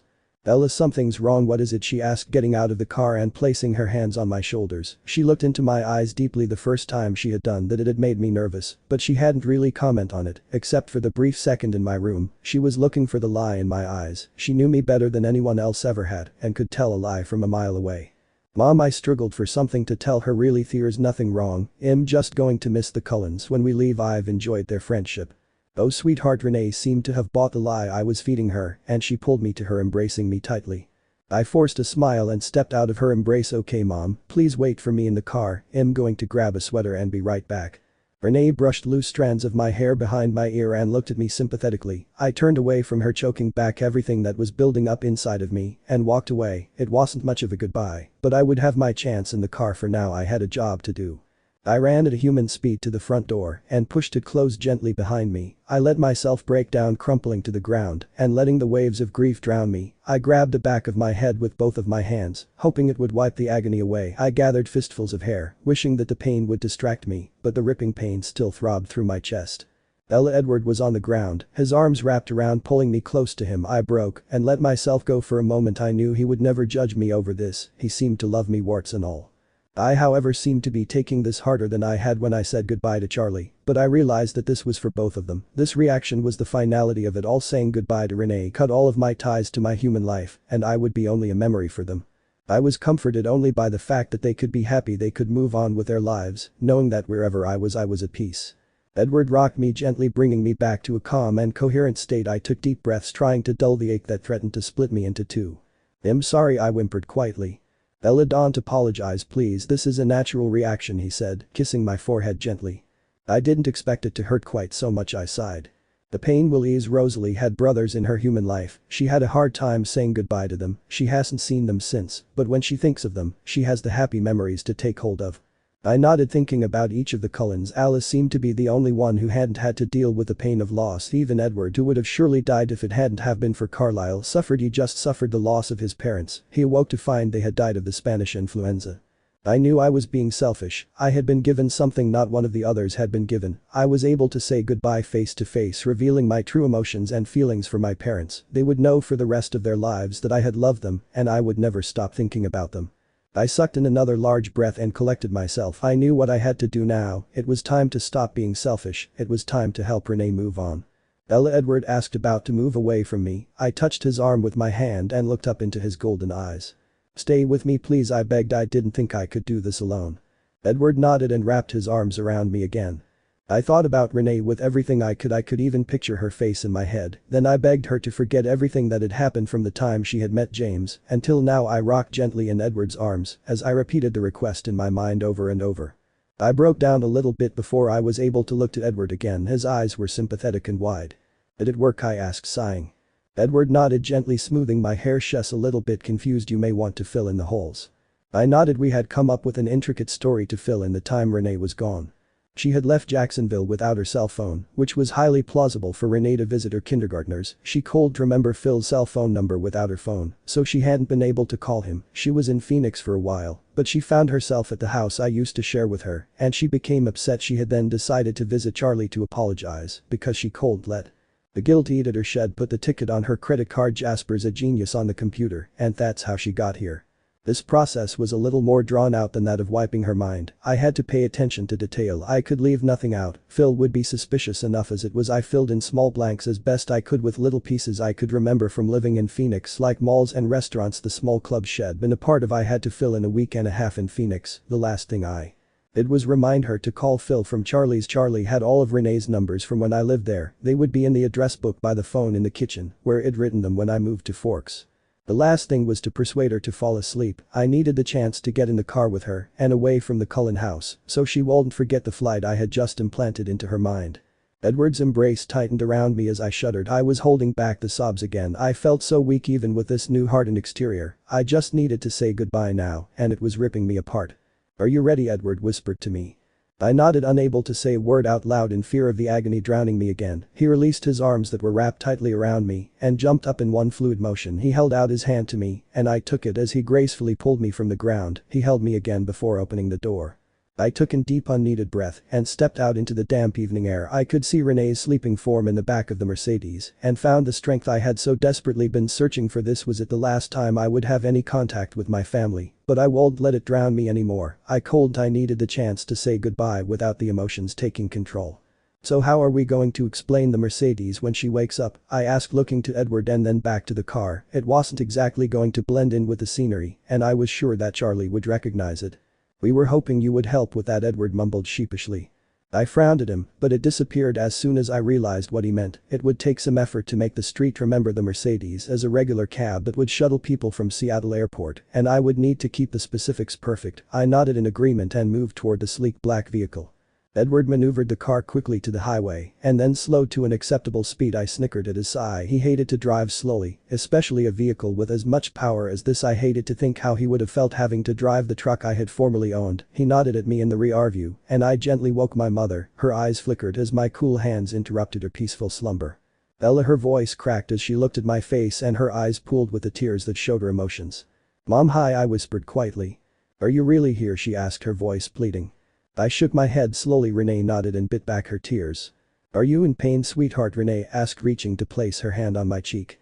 No, I'm well looked after. I can be happier when I know y'all be alright. Y'all've suffered so much. Renee bit on her lip and dropped her head in sorrow. I knew she was fighting the tears that were threatening to spill over her welling eyes. I miss you so very much, Bella, she sighed. I miss you too, Mom, but you can't let it take over you like this. Remember the happy memories of me, don't remember my death, I said, looking into the rear view and catching Edward's eye. I was using his words, the words had used to comfort me. It's so much more difficult than that. I want to remember you as the vibrant young child you always were, my middle-aged child full of wisdom, but all I can think is that I let you down. You came here because of my selfishness, because you wanted me to be happy with Phil. You tried so hard to hide your disappointment, but I could see it in your eyes that day at the airport. Oh Bella, this is all my fault. And I blamed your father for it all. Renee's insightful confession surprised me. I had always thought I hid my pain and reluctance to move to Forks from her, but it seemed my lying skills still hadn't improved. She was crying now, the tears rolling gently down her cheeks as her wide eyes pleaded for my forgiveness. My forgiveness, it seemed so ridiculous that everyone blamed someone other than me. I had made the decision to go for a walk. That afternoon it had been my choice and my mistake, no one else's. Mom, don't you dare blame yourself for this. This was all my fault. I wandered into the forest. I should have run when I heard the animals coming towards me, but I didn't. By the time I came to my senses it was too late. There was nothing anyone could have done for me. I would have come here 1,000 times over again. I got to know my father a little better. I wouldn't trade that in for anything. I also found happiness here, so there is no reason to blame yourself. Poor Charlie, I was so hard on him. That's why I'm here to apologize. I'll appreciate it, and don't be afraid. I don't think he's upset anymore. I said goodbye to him too. How do I apologize for that? I placed all the blame on him. I told him he was a bad father and that I had entrusted your safety to him and he let us both down. How do I apologize for that? I cringed at her words. She had been unnecessarily cruel to Charlie, and hearing her words, they stung a little to hear. I had caused them both such pain with my stupidity. People say things in their grief. He knows that as well as anyone else. You have to trust him. He wants you to be happy. I miss you so much, my beautiful little girl. Renee wept. I looked to Edward for strength. He smiled at me, gently urging me to go on. Mom, I can't stay long and you're almost at Charlie's house, but I want you to know I'm safe here and I am happy now, at peace, but I will never stop loving you. You will be in my heart for eternity and someday maybe we'll be together again, but I need you to live your life. Please live and be happy and know that I will always be with you. Please don't go, Bella. I have to. You'll be fine, I said, smiling at her. I could feel the car slowing. We were getting to the end of Charlie Street and I had to get out and wait for Edward to drop Renee at the front door. I leaned forward and kissed Renee on the forehead. She closed her eyes and smiled, trying to hold on to the moment for as long as possible. I wished her to sleep again as the car came to a stop. The light was conveniently out and the area was cast in shadows. Renee's head slumped gently to her chest and her breathing became rhythmic again. I looked in the mirror. "Can you yellow cab me?" mused Edward. His eyes were full of sympathy. I nodded and thought about each of the houses and the occupants and Renee. Then I thought about the Mercedes being a cab for the duration of its time on the street. It was easier that way. If anyone saw Dr. Cullen driving a cab to work, it could get a little unusual around the town of Forks. I nodded and climbed out of the car noiselessly and pushed the door closed gently. Edward gave me a concerned glance before driving towards the house. I nodded and backed into the shadows. Edward pulled gently to the curb and I heard him gently speak to Renee. She woke up startled and gazed at Edward. She thanked him and gave him the money we'd planted in her purse. Then she got out and looked up at the small house. She stepped from the car and pulled her bag with her. Edward pulled away from the curb and towards the other end of the street. He would be circling to come and get me. I watched as Renee took a deep breath and walked towards the house with her bag in her hand. The door of the house opened slowly and Charlie stepped out into the light that washed the porch. "Renee," Charlie sounded surprised to see her. "Charlie, I came to say I'm so sorry." Renee's voice broke and her head fell into her hands as she wept again. Charlie dashed from the house and pulled her into an embrace. "No need to apologize, it was hard for us all. Why don't you come inside?" he said gently. Renee nodded and let Charlie guide her into the house, his arms still wrapped around her lightly. The door clicked and I turned to see Edward parked next to me on the curb. His eyes were still full of concern as he watched me, but I was strangely at ease. It didn't hurt any less, but knowing that my parents were alright and they would be safe made it bearable. Edward stepped out of the Mercedes and pulled me into his embrace. "They'll be fine," he whispered. I nodded into his chest and heaved a large sigh. It had been harder than I could have ever anticipated, but I knew that they would survive with a chance at happiness. I had said goodbye the only way I knew how. He was right, they would be fine, and I had guaranteed that I would never tie myself to them as a vampire, and if anything like this were to come up again, as far as anyone else was concerned they didn't exist. I would protect them as much as I could.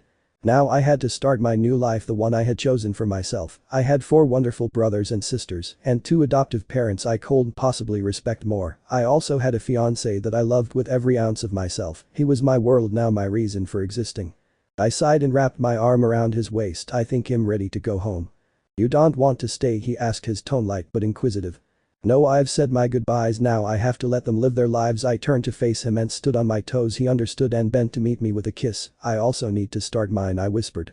The ride back home was quite home. It's the way I thought about it now, and it wasn't necessarily the big white house I was referring to. It was wherever the Cullens were. They were my family now, and I loved them as much as I could love my real family. It was the way I looked at them now. I had since it arrived really, they had taken me under their wings, regardless of my past discretions with me. They'd given me a new way to live and befriended me. I also discovered my true love, my heart and soul. Edward was sat next to me knowing I was in pain. He was concerned about me in every way. There was no limit to how much I loved this man, and I was finally able to enjoy my connection with him. Esme had told me vampires don't love in the same capacity as humans. They find their true mates and dedicate themselves to that other half. I couldn't be more happy that Edward Cullen was that piece of my puzzle. Edward threw concerned glances in my direction throughout the short drive. I knew I had to break the silence when he sighed lightly. My mind was currently locked to him, and he was concerned. "I'm fine," Edward the first whispered. "It was difficult, but they'll be alright." "I'm not worried about them, Bella. I'm worried about you." "Don't be, everything will be fine now."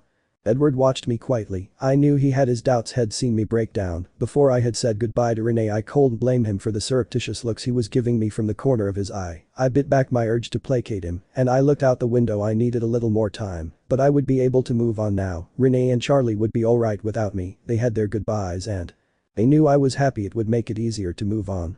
I replayed the conversations I'd had with both of my parents in my head. Charlie had been so happy to see me. His tears had been hard to deal with, but Edward had seen the peace that had enveloped his mind. When we had sat outside the house after the conversation, Renee's tears had been just as hard, and her pleads for me to stay had crushed me, but I knew that Charlie would help her as much as he could.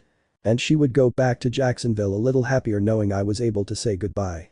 I hated that both of my parents had blamed themselves. Their guilt had eaten at me for a while, but I hoped that they had taken my words seriously and realized that I was the person I blamed. It had been no one's fault but my own.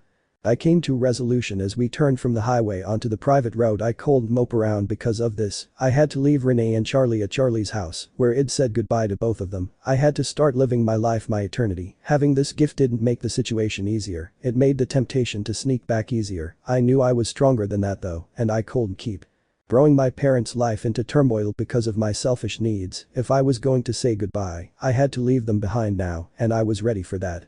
When we approached the house, I felt the calm wash over me. It was strange because I knew that it wasn't Jasper's helping hand. It was my natural reaction. I was finally home, and I could live my life the way I so desperately wanted to with Edward. Edward pulled the Mercedes into the garage and turned off the engine, but neither of us made a move to get out of the car. We sat in companionable silence, staring at the light walls ahead of us. Edward shifted in his seat until he was facing me. His topaz eyes watched me intently, looking for some signal that would show my desperation. To my own surprise, it wasn't there. The desperation had never come.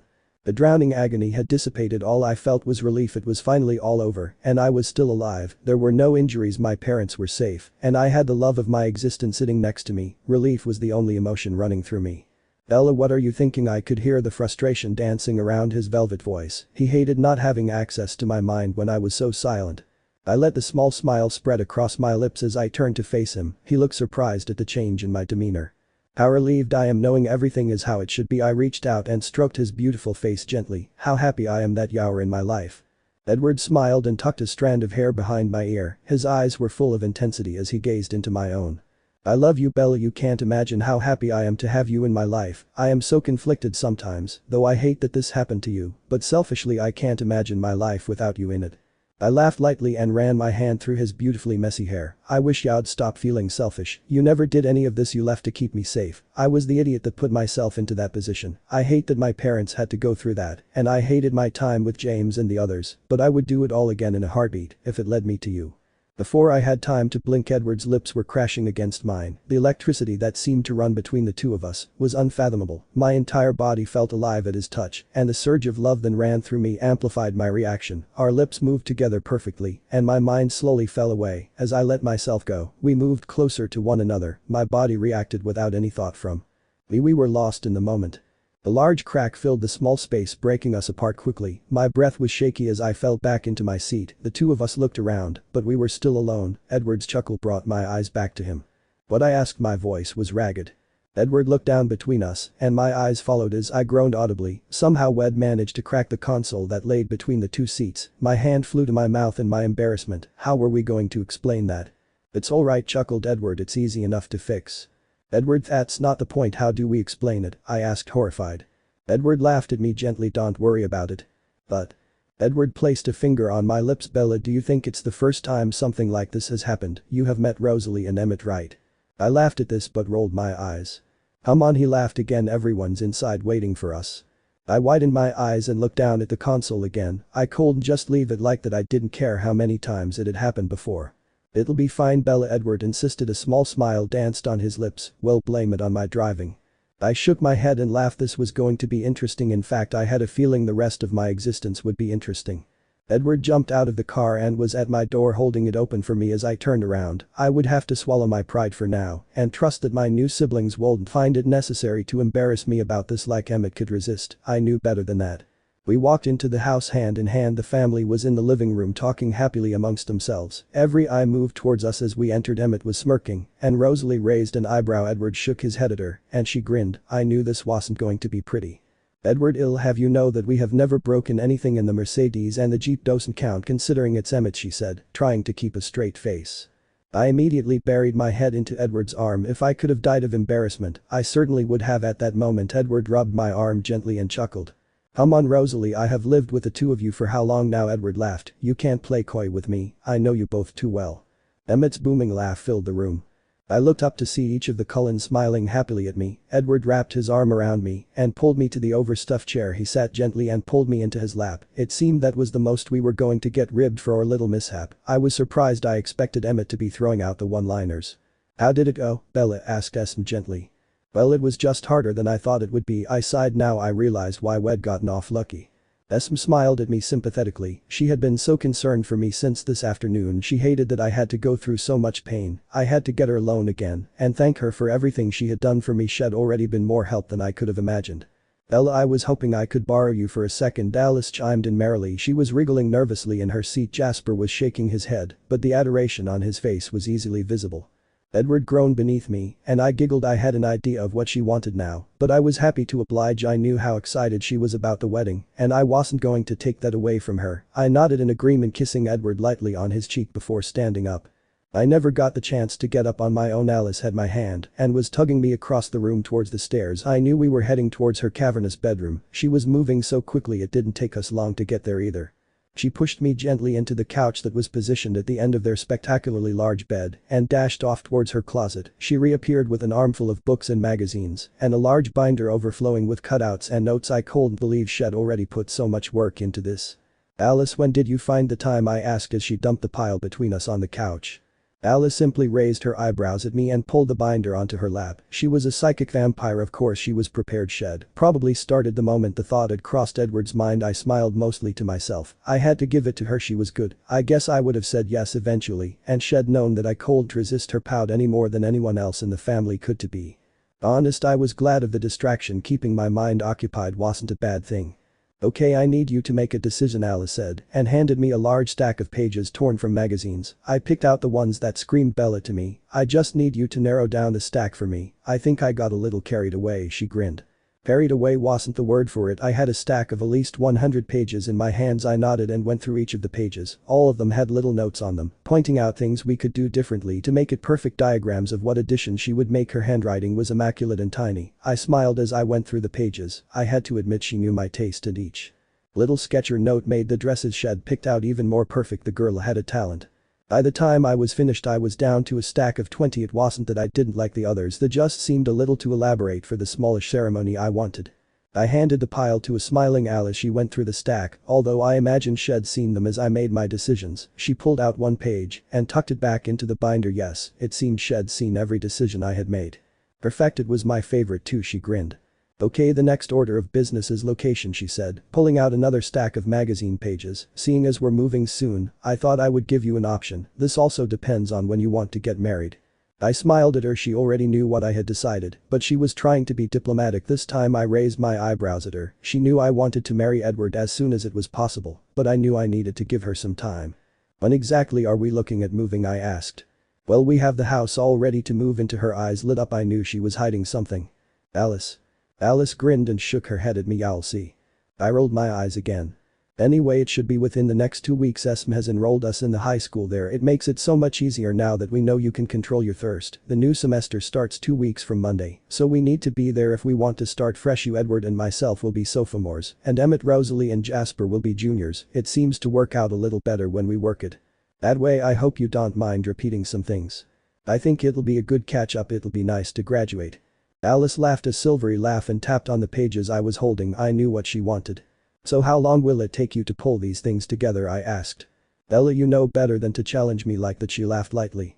I grinned at her. I trust your judgment on this, Alice. Alice smiled and tugged the paper from my hands. She slapped the binder closed and winked at me. Good to know, and I promise I won't let you down. Everything will be perfect. I laughed at her gently. Thank you, Alice. She shrugged her dainty shoulders. That's what sisters do, Bella. I leaned over the papers and magazines to give her a hug. She had made me feel like I had belonged here from the start. I would always be thankful to her for that. She truly was my sister. I sat watching Alice work. She had danced towards the computer that was sat on an inconspicuous desk in the corner. I guessed it was Jasper's because of the history books and complete neatness of it. It seemed it was the only thing in the room that really screamed Jasper. Unfortunately, it was now being commandeered by Alice and the mountain of papers and fabric she had laid out. I curled up on the couch and read one of the many magazines she had left on the couch and listened to her fingers type quickly on the keyboard. It was amazing the computer could even keep up with the pure speed she exuded. There was a gentle tap at the door. Hum and Rosalie. The door opened slightly and Rosalie breezed in and fell gracefully on the couch next to me. What are you two doing up here? It's been so quiet. Planning, I laughed, throwing down the magazine. I've also been marveling at the speed Alice types. Alice laughed and swung around in the chair to look at us. I'm not half as fast as Jasper is. He can get this thing moving. Well, I have you both here, I said, mumbling. It was an instantaneous decision, but their anxious eyes were making me nervous. I was wondering, would you be my maids of honor? I know it's traditional to only have one, but I love you both, and I want you to be a part of this. Rosalie and Alice both squealed and pounced on me. I'd never seen this side of Rosalie, and I hadn't expected to surprise Alice. Yes, they giggled in unison. I beamed at them both. Do you think Carlisle would mind giving me away, or is he best man? I asked. Best man, but Jasper would love to give you away if you're up for it, laughed Alice. Doesn't leave much of an audience, does it? I laughed, realizing that the wedding party made up the guests. Well, figure something out, she sang airily. I raised my eyebrows at her. The rest of the night was spent picking out dresses for Rosalie, Alice, and Esme decided she would be matron of honor. I felt guilty leaving out Emmett, but Alice said she had the perfect job for him. I trusted her, so I let it go. It was 5 in the morning when Edward finally came looking for me. He sauntered into Alice's room with Jasper and raised his eyebrow at Alice. Alice, do you really think? Alice stopped him by putting up her hand. Ella trusts me. I think you should too, and when it comes to the wedding, I want you to stay out of my head. Alice's eyes lit up and she turned to me. No, Alice, Edward said. He sounded surprised more than anything else. Ella, Alice sang merrily. Alice. Alice stuck her tongue out at him and then turned to face me. I looked between them. Both Edward pinched the bridge of his nose in frustration, but Alice steamed on.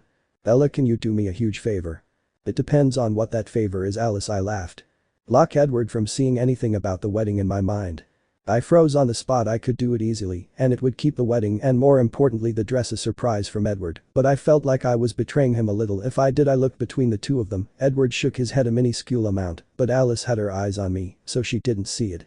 Please, it would be nice to surprise the two of you, and he shows absolutely no restraint when it comes to looking at things in my mind that relate to you. I really would like to stick to tradition. It is a special occasion for you both, please, Alice begged, once again releasing the full force of her pout on me. I looked at Edward, who was peeking at me from under his hand. And what's your argument? Edward the first asked, laughing. Edward sighed loudly and dropped his hand from his nose. He looked at me and released the burning intensity of his eyes on me. I would like to keep our dear sister here under control. She has a tendency to go overboard with things like this. If you could see what I could, you would understand. I laughed nervously. Edward was trying to be diplomatic and helpful, and Alice was trying to make the day special. I looked to Rosalie, but the grin she was wearing told me she sided completely with Alice. I think the entire family would like to see Edward surprised. How about a compromise, I asked. Edward perked up a little and moved to sit next to me. Alice's eyes widened, and she grinned. Okay, that will work, but I decide what he can and can't see. Alice sang, seeing my decision. I looked at Edward. The first knew had seen it in Alice's mind. He nodded at me, and I knew it was because if Alice wanted to keep it a surprise from me, I couldn't block it from him. Unfortunately, Edward didn't factor in Alice's schematic. She was smarter than that, but never let him see it. She shooed him out of the room and sat in front of me grinning broadly. Okay Bella, I want you to block out your dress, the destination, the honeymoon, and our gift meaning the family's gift, but you may need to block everyone's mind from him on that, she added thoughtfully. My mouth fell open and I gasped. She had successfully blocked the entire thing from him, and she knew it. Jasper, who was still in the room, laughed, and Alice shot him a look. You won't. Oh yes, I would laugh. Jasper, it was your idea after all. Jasper Whitlock. Hail, I can't believe you, hissed Alice. What did I miss, I asked, watching the exchange wide-eyed. Jasper sat next to me on the couch and laughed. Edward came back into the room, a large smirk spread across his perfect face. Whatever Jasper had thought about had heard. Ella, I would like you to block Alice from seeing her Christmas presents this year. Maybe you could arrange for her to not see those visions. Christmas wasn't for another 9 months, but I knew how hard this family worked to buy Alice something as a surprise, and if they wanted something special ordered it would take time. I nodded happily, knowing that my first gift to Alice as part of the family would be a surprise. I think I could manage that, I giggled happily. Edward kissed the top of my head happily and laughed. I looked up at him thoughtfully. You really should laugh, Edward. The first plan on doing the same to you. Jasper punched the air in triumph, and Rosalie giggled on the other side of the couch. Oh, this should be fun, Rosalie said, getting up. Edward and Alice crossed their arms and looked at me with pleading yet dangerous eyes. I shrank into the couch. Rosalie glared at the two of them. Stop that, you're scaring her, she said in mock horror and winked at me. Alice and Edward both looked towards Rosalie, and I took my chance. Giggling, I propelled myself from the couch and towards the door. I took off down the stairs at top speed, and I almost ran straight into Emmett. I skidded to a stop and grinned at him. You never saw me. I took off laughing again and ran out the front door. I leapt from the porch, not bothering to take the stairs, and took off into the field. I loved the speed and balance I now possessed. It afforded me playfulness like this. I didn't get far into the field when I felt a pair of strong arms wrap around my waist and pick me up from the ground. I shrieked loudly as the two of us came to a stop. Edward put me down. I was laughing hysterically and it came out distorted. Not until you take it back, he whispered seductively in my ear. Never, I breathed playfully, fighting his embrace. I begged to differ. He chuckled and started kissing my neck. I sucking in a large breath at his dirty tactics, but I wasn't able to vocalize my distaste because a groan came from behind us. It was Jasper, and Alice was by his side holding back the giggles. We leave you alone for a second, she said, trying to keep a straight face in mock disgust. Edward rolled his eyes and placed me on my feet in front of him. My back was flush against his chest. Ella, please don't do this, Alice begged sweetly. Do what? Emmett asked, jogging towards us. Thanks for the help, Emmett, I laughed. What can I say? I thought it would be funny to see you caught. I let my mouth full open, feigning shock and disappointment. He tried love, whispered Edward under his breath. I grinned at Emmett again. I knew my brother would help me out. Emmett chuckled and looked around us. So what exactly has Bella running for her life, sanity, or was it both? She's going to block them from knowing their Christmas presents. They are not excited about the prospect, chuckled Jasper. Emmett's grin grew wide across his face. Oh, now this will be fun. I should have put more effort into hiding you, Bella. It's okay, Emmett, they won't change my mind, I sang. Well, see about that, Edward laughed. After the day I said goodbye to Renee, things began moving quickly. We were preparing to move, so Esme would bustle around the house making lists of everything that was coming and everything that was staying. Each individual couple had to pack up their own rooms before they left. I still had a room of my own, so I found myself in there boxing up books and some of the clothes Alice was still supplying me with. Other than that, there really wasn't much more to do, so I asked Edward whether he needed help. This was the first time I had been in his room, and I was surprised by the light that streamed in through the large window wall and danced across each of his possessions. There was a black leather couch and a very technical-looking stereo system. What caught my attention though was the wall of CDs. A wall was exactly what his was too. It was a phenomenal sight to see. I browsed through the titles as I gently stacked them in boxes. You have an eclectic taste in music, Edward the First laughed as I placed a stack of CDs into the box. They ranged from Bach to Linkin Park. He grinned at me as he placed another stack of CDs into the box. I listened to what reflects my mood. So what would reflect your mood today? I asked, smiling. He pondered thoughtfully and stood up to browse what was left on the wall we were making quick work of. Close your eyes. His grin was mischievous. I raised my eyebrows at him. Please, his eyes continued on with the intensity, so I agreed and closed my eyes and waited. I heard the tray of the CD player slide smoothly from the machine as he placed a disc lightly inside. The music started playing louder than I expected, but that wasn't what caught me off guard. I hit the floor in fits of giggles watching Edward trying to keep a straight face. It was Love Shack by the B-52s, not exactly a musical masterpiece, but it was a classic. Alice burst into the room and looked at the two of us. "Why on earth are you torturing Bella, Edward?" she laughed. This sent me into another round of uncontrollable giggles, especially when Alice started singing along and dancing the worst way she possibly could, mocking the song. That was it. We spent the rest of the afternoon playing classic and embarrassing musical choices from the collection. Of course, I won the worst taste in 90s music when I was playing New Kids on the Block, but Edward was tortured for owning it in the first place. Eventually the entire family was inside the large room shouting requests. Alice, Rosalie and I did a fabulous rendition of Cyndi Lauper's Girls Just Wanna Have Fun, which had the boys laughing merrily on the floor. Edward's choice in music was certainly diverse. I couldn't believe the ranges of them. Through discussion I discovered another collection. Emmett collected movies and video games, but Rosalie made him stash them somewhere they couldn't be seen. He had every gaming system starting with Atari. They were all in the basement, and he dragged me downstairs to admire his collection, and indeed it was a large collection. The basement looked like a library with rows of shelves lining the room. There was a comfortable seating area with more wires than I had ever seen before, leading to a huge television that sat out far enough someone could get behind it and change out the wires. He challenged me to a game of Pong, which of course he won. After we were finished I offered to help him pack. He was surprised by my offer. It seemed no one was willing to help, and I soon realized why. We had to break down the shelving systems that held them and wrap each case for the movies, games and systems in bubble wrap individually. It was an effort to say the least. I was glad for my new speed. It got things done a lot faster. I had already put a block on Edward for the wedding, and the two of them for Christmas. Carlisle and Esme seemed to have put an end to any dispute and taken in the idea openly. In fact, they seemed almost excited about it. Preparations were already underway. We were moving to Maine, a small town about 50 miles from Newcastle. The Cullens had bought a large property out there, but that was all we knew. We, meaning Edward and I. Some things about our new home had been blocked from Edward at the request of Carlisle and Esme. It was unusual for them to make such a request, so I agreed, knowing that they must have a reason. Alice was moving along nicely with the wedding plans and had decided on the location. She had kept it as a secret from us, and I was intrigued. Edward was annoyed. He continued to sift through his siblings' minds looking for some sort of clue, but Alice had thought of everything and he was denied any sort of access pertaining to the wedding. We left Forks at the end of the week. Carlisle had hired a large truck for us to load, and Jasper and Alice would be driving it across the country. I couldn't imagine Alice behind the wheel of the monstrous vehicle, but her small stature jumped up behind the wheel and grinned at me. Strange wasn't the word to describe the picture. I think bizarre was more fitting. Edward and I drove past Charlie's one last time on the way out. It was the early hours of the morning, and I wanted to keep the mental picture in my memory. We had a large caravan following the truck through the northernmost states. Edward would get frustrated because the truck would only move so fast, so he was limited to his speed. He continually asked that we were allowed to go ahead and meet the family there, but his request was denied. It seemed no one wanted the surprise revealed. We communicated through CB radios, which we were cautious about. There was always a chance that there would be other traffic on the channel we had selected. We each had code names or handles, as Emmett insisted on calling them. Carlisle was Doc Holliday, Esme was Bahama Mama, Alice was Tinkerbell, Jasper was Alamo, Joe, Rosalie was Poison Ivy, Emmett was Kodiak, Edward was Mufasa, and I was Wendy Lady. It seemed the Cullens enjoyed Disney movies, and it made for an interesting trip. We arrived in Maine on a dull, overcast day, which suited us fine. We could travel under the cover of the clouds and not worry about the sunlight catching out glittering skin. We followed the truck down a large tree-lined driveway. "Come in, Mufasa," Carlisle's voice said over the radio. Edward picked up the mic. "This is Mufasa, go ahead, Doc Holliday. I need you to hang back, we have a surprise at our 20. "Affirmative, Doc." Edward looked at me with his brows raised. He pulled over to the side of the narrow road and let each of the other Cullen vehicles pass. "Wait for my signal, Mufasa." "Affirmative, Doc."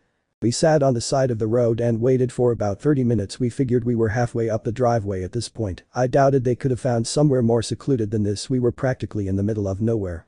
"What do you think they're doing up there?" I asked. "Unblock me and it'll tell you," Edward chuckled lightly. "Nice try, Mufasa," I giggled. "Okay, Mufasa, you have clearance to proceed," Rosalie's voice sang across the airwaves. "Thank you, Poison Ivy," Mufasa rolling. Edward put the Volvo in gear and took off up the drive at an alarming rate of speed. I trusted his driving impeccably, but the tree-lined drive gave us limited visibility. Edward slowed at a tight corner, but he slid us around it gently. There, about a mile up the road, was a grand house. It was beautiful and very stylistic. It suited the Cullens' taste well. Edward slowed the Volvo until we were rolling. gently towards it. Wow, I verbalized. Edward said, nodding, that would definitely sum it up. Are all of your houses like this? I asked, looking at the large sprawling manor. No, this is bigger than usual. We stopped where Carlisle and Esme stood. They climbed in the back of the Volvo silently and pulled the door closed. Don't stop, Edward, make a right at the end of the drive, Carlisle instructed. I could hear the smile in his voice. Edward did as he was instructed and pulled to the right. There in front of us was a quaint cottage with an attached double garage. The front door had a large bow attached, and outside of the garage was the Maserati. I gasped loudly. Edward looked back towards Carlisle and Esme. It's our wedding present to you both. It took us some time to find a house with a large enough guest house, but with Esme and Alice working together, we finally found it. What do you think? Carlisle asked, full of pride. I was stunned, speechless. Once again the Cullens had gone above and beyond everything to make us happy. Edward slammed on the brakes. Each of his siblings were now stood around the door to the house. We both stepped out of the car and looked at one another. Esme moved up beside me. I threw my arms around her, still unable to find the words necessary to thank them. Edward chuckled and embraced Carlisle. Now I understand the blocking me. Yes, well, that made it all the more fun, Carlisle said, winking at me. It's beautiful, thank you, I whispered. My voice was quiet. I was still stunned. Well, we couldn't have the newlyweds feeling uncomfortable in their first couple of years. Alice and Jasper had a whole wing to themselves after they joined us, and Rosalie and Emmett had their own house after they were married, so we thought this would be nice, your own house, but close enough to us so you can still be with us whenever you want to be. We walked slowly towards the house. It had the most beautiful stone exterior with beautiful windows set into it. Carlisle and Edward walked closer to us, and Edward snaked his arm around my waist. Each of our siblings had wide happy smiles on their faces. I beamed at them with the best smile I could conjure in my shocked state. My new life was finally starting. The end.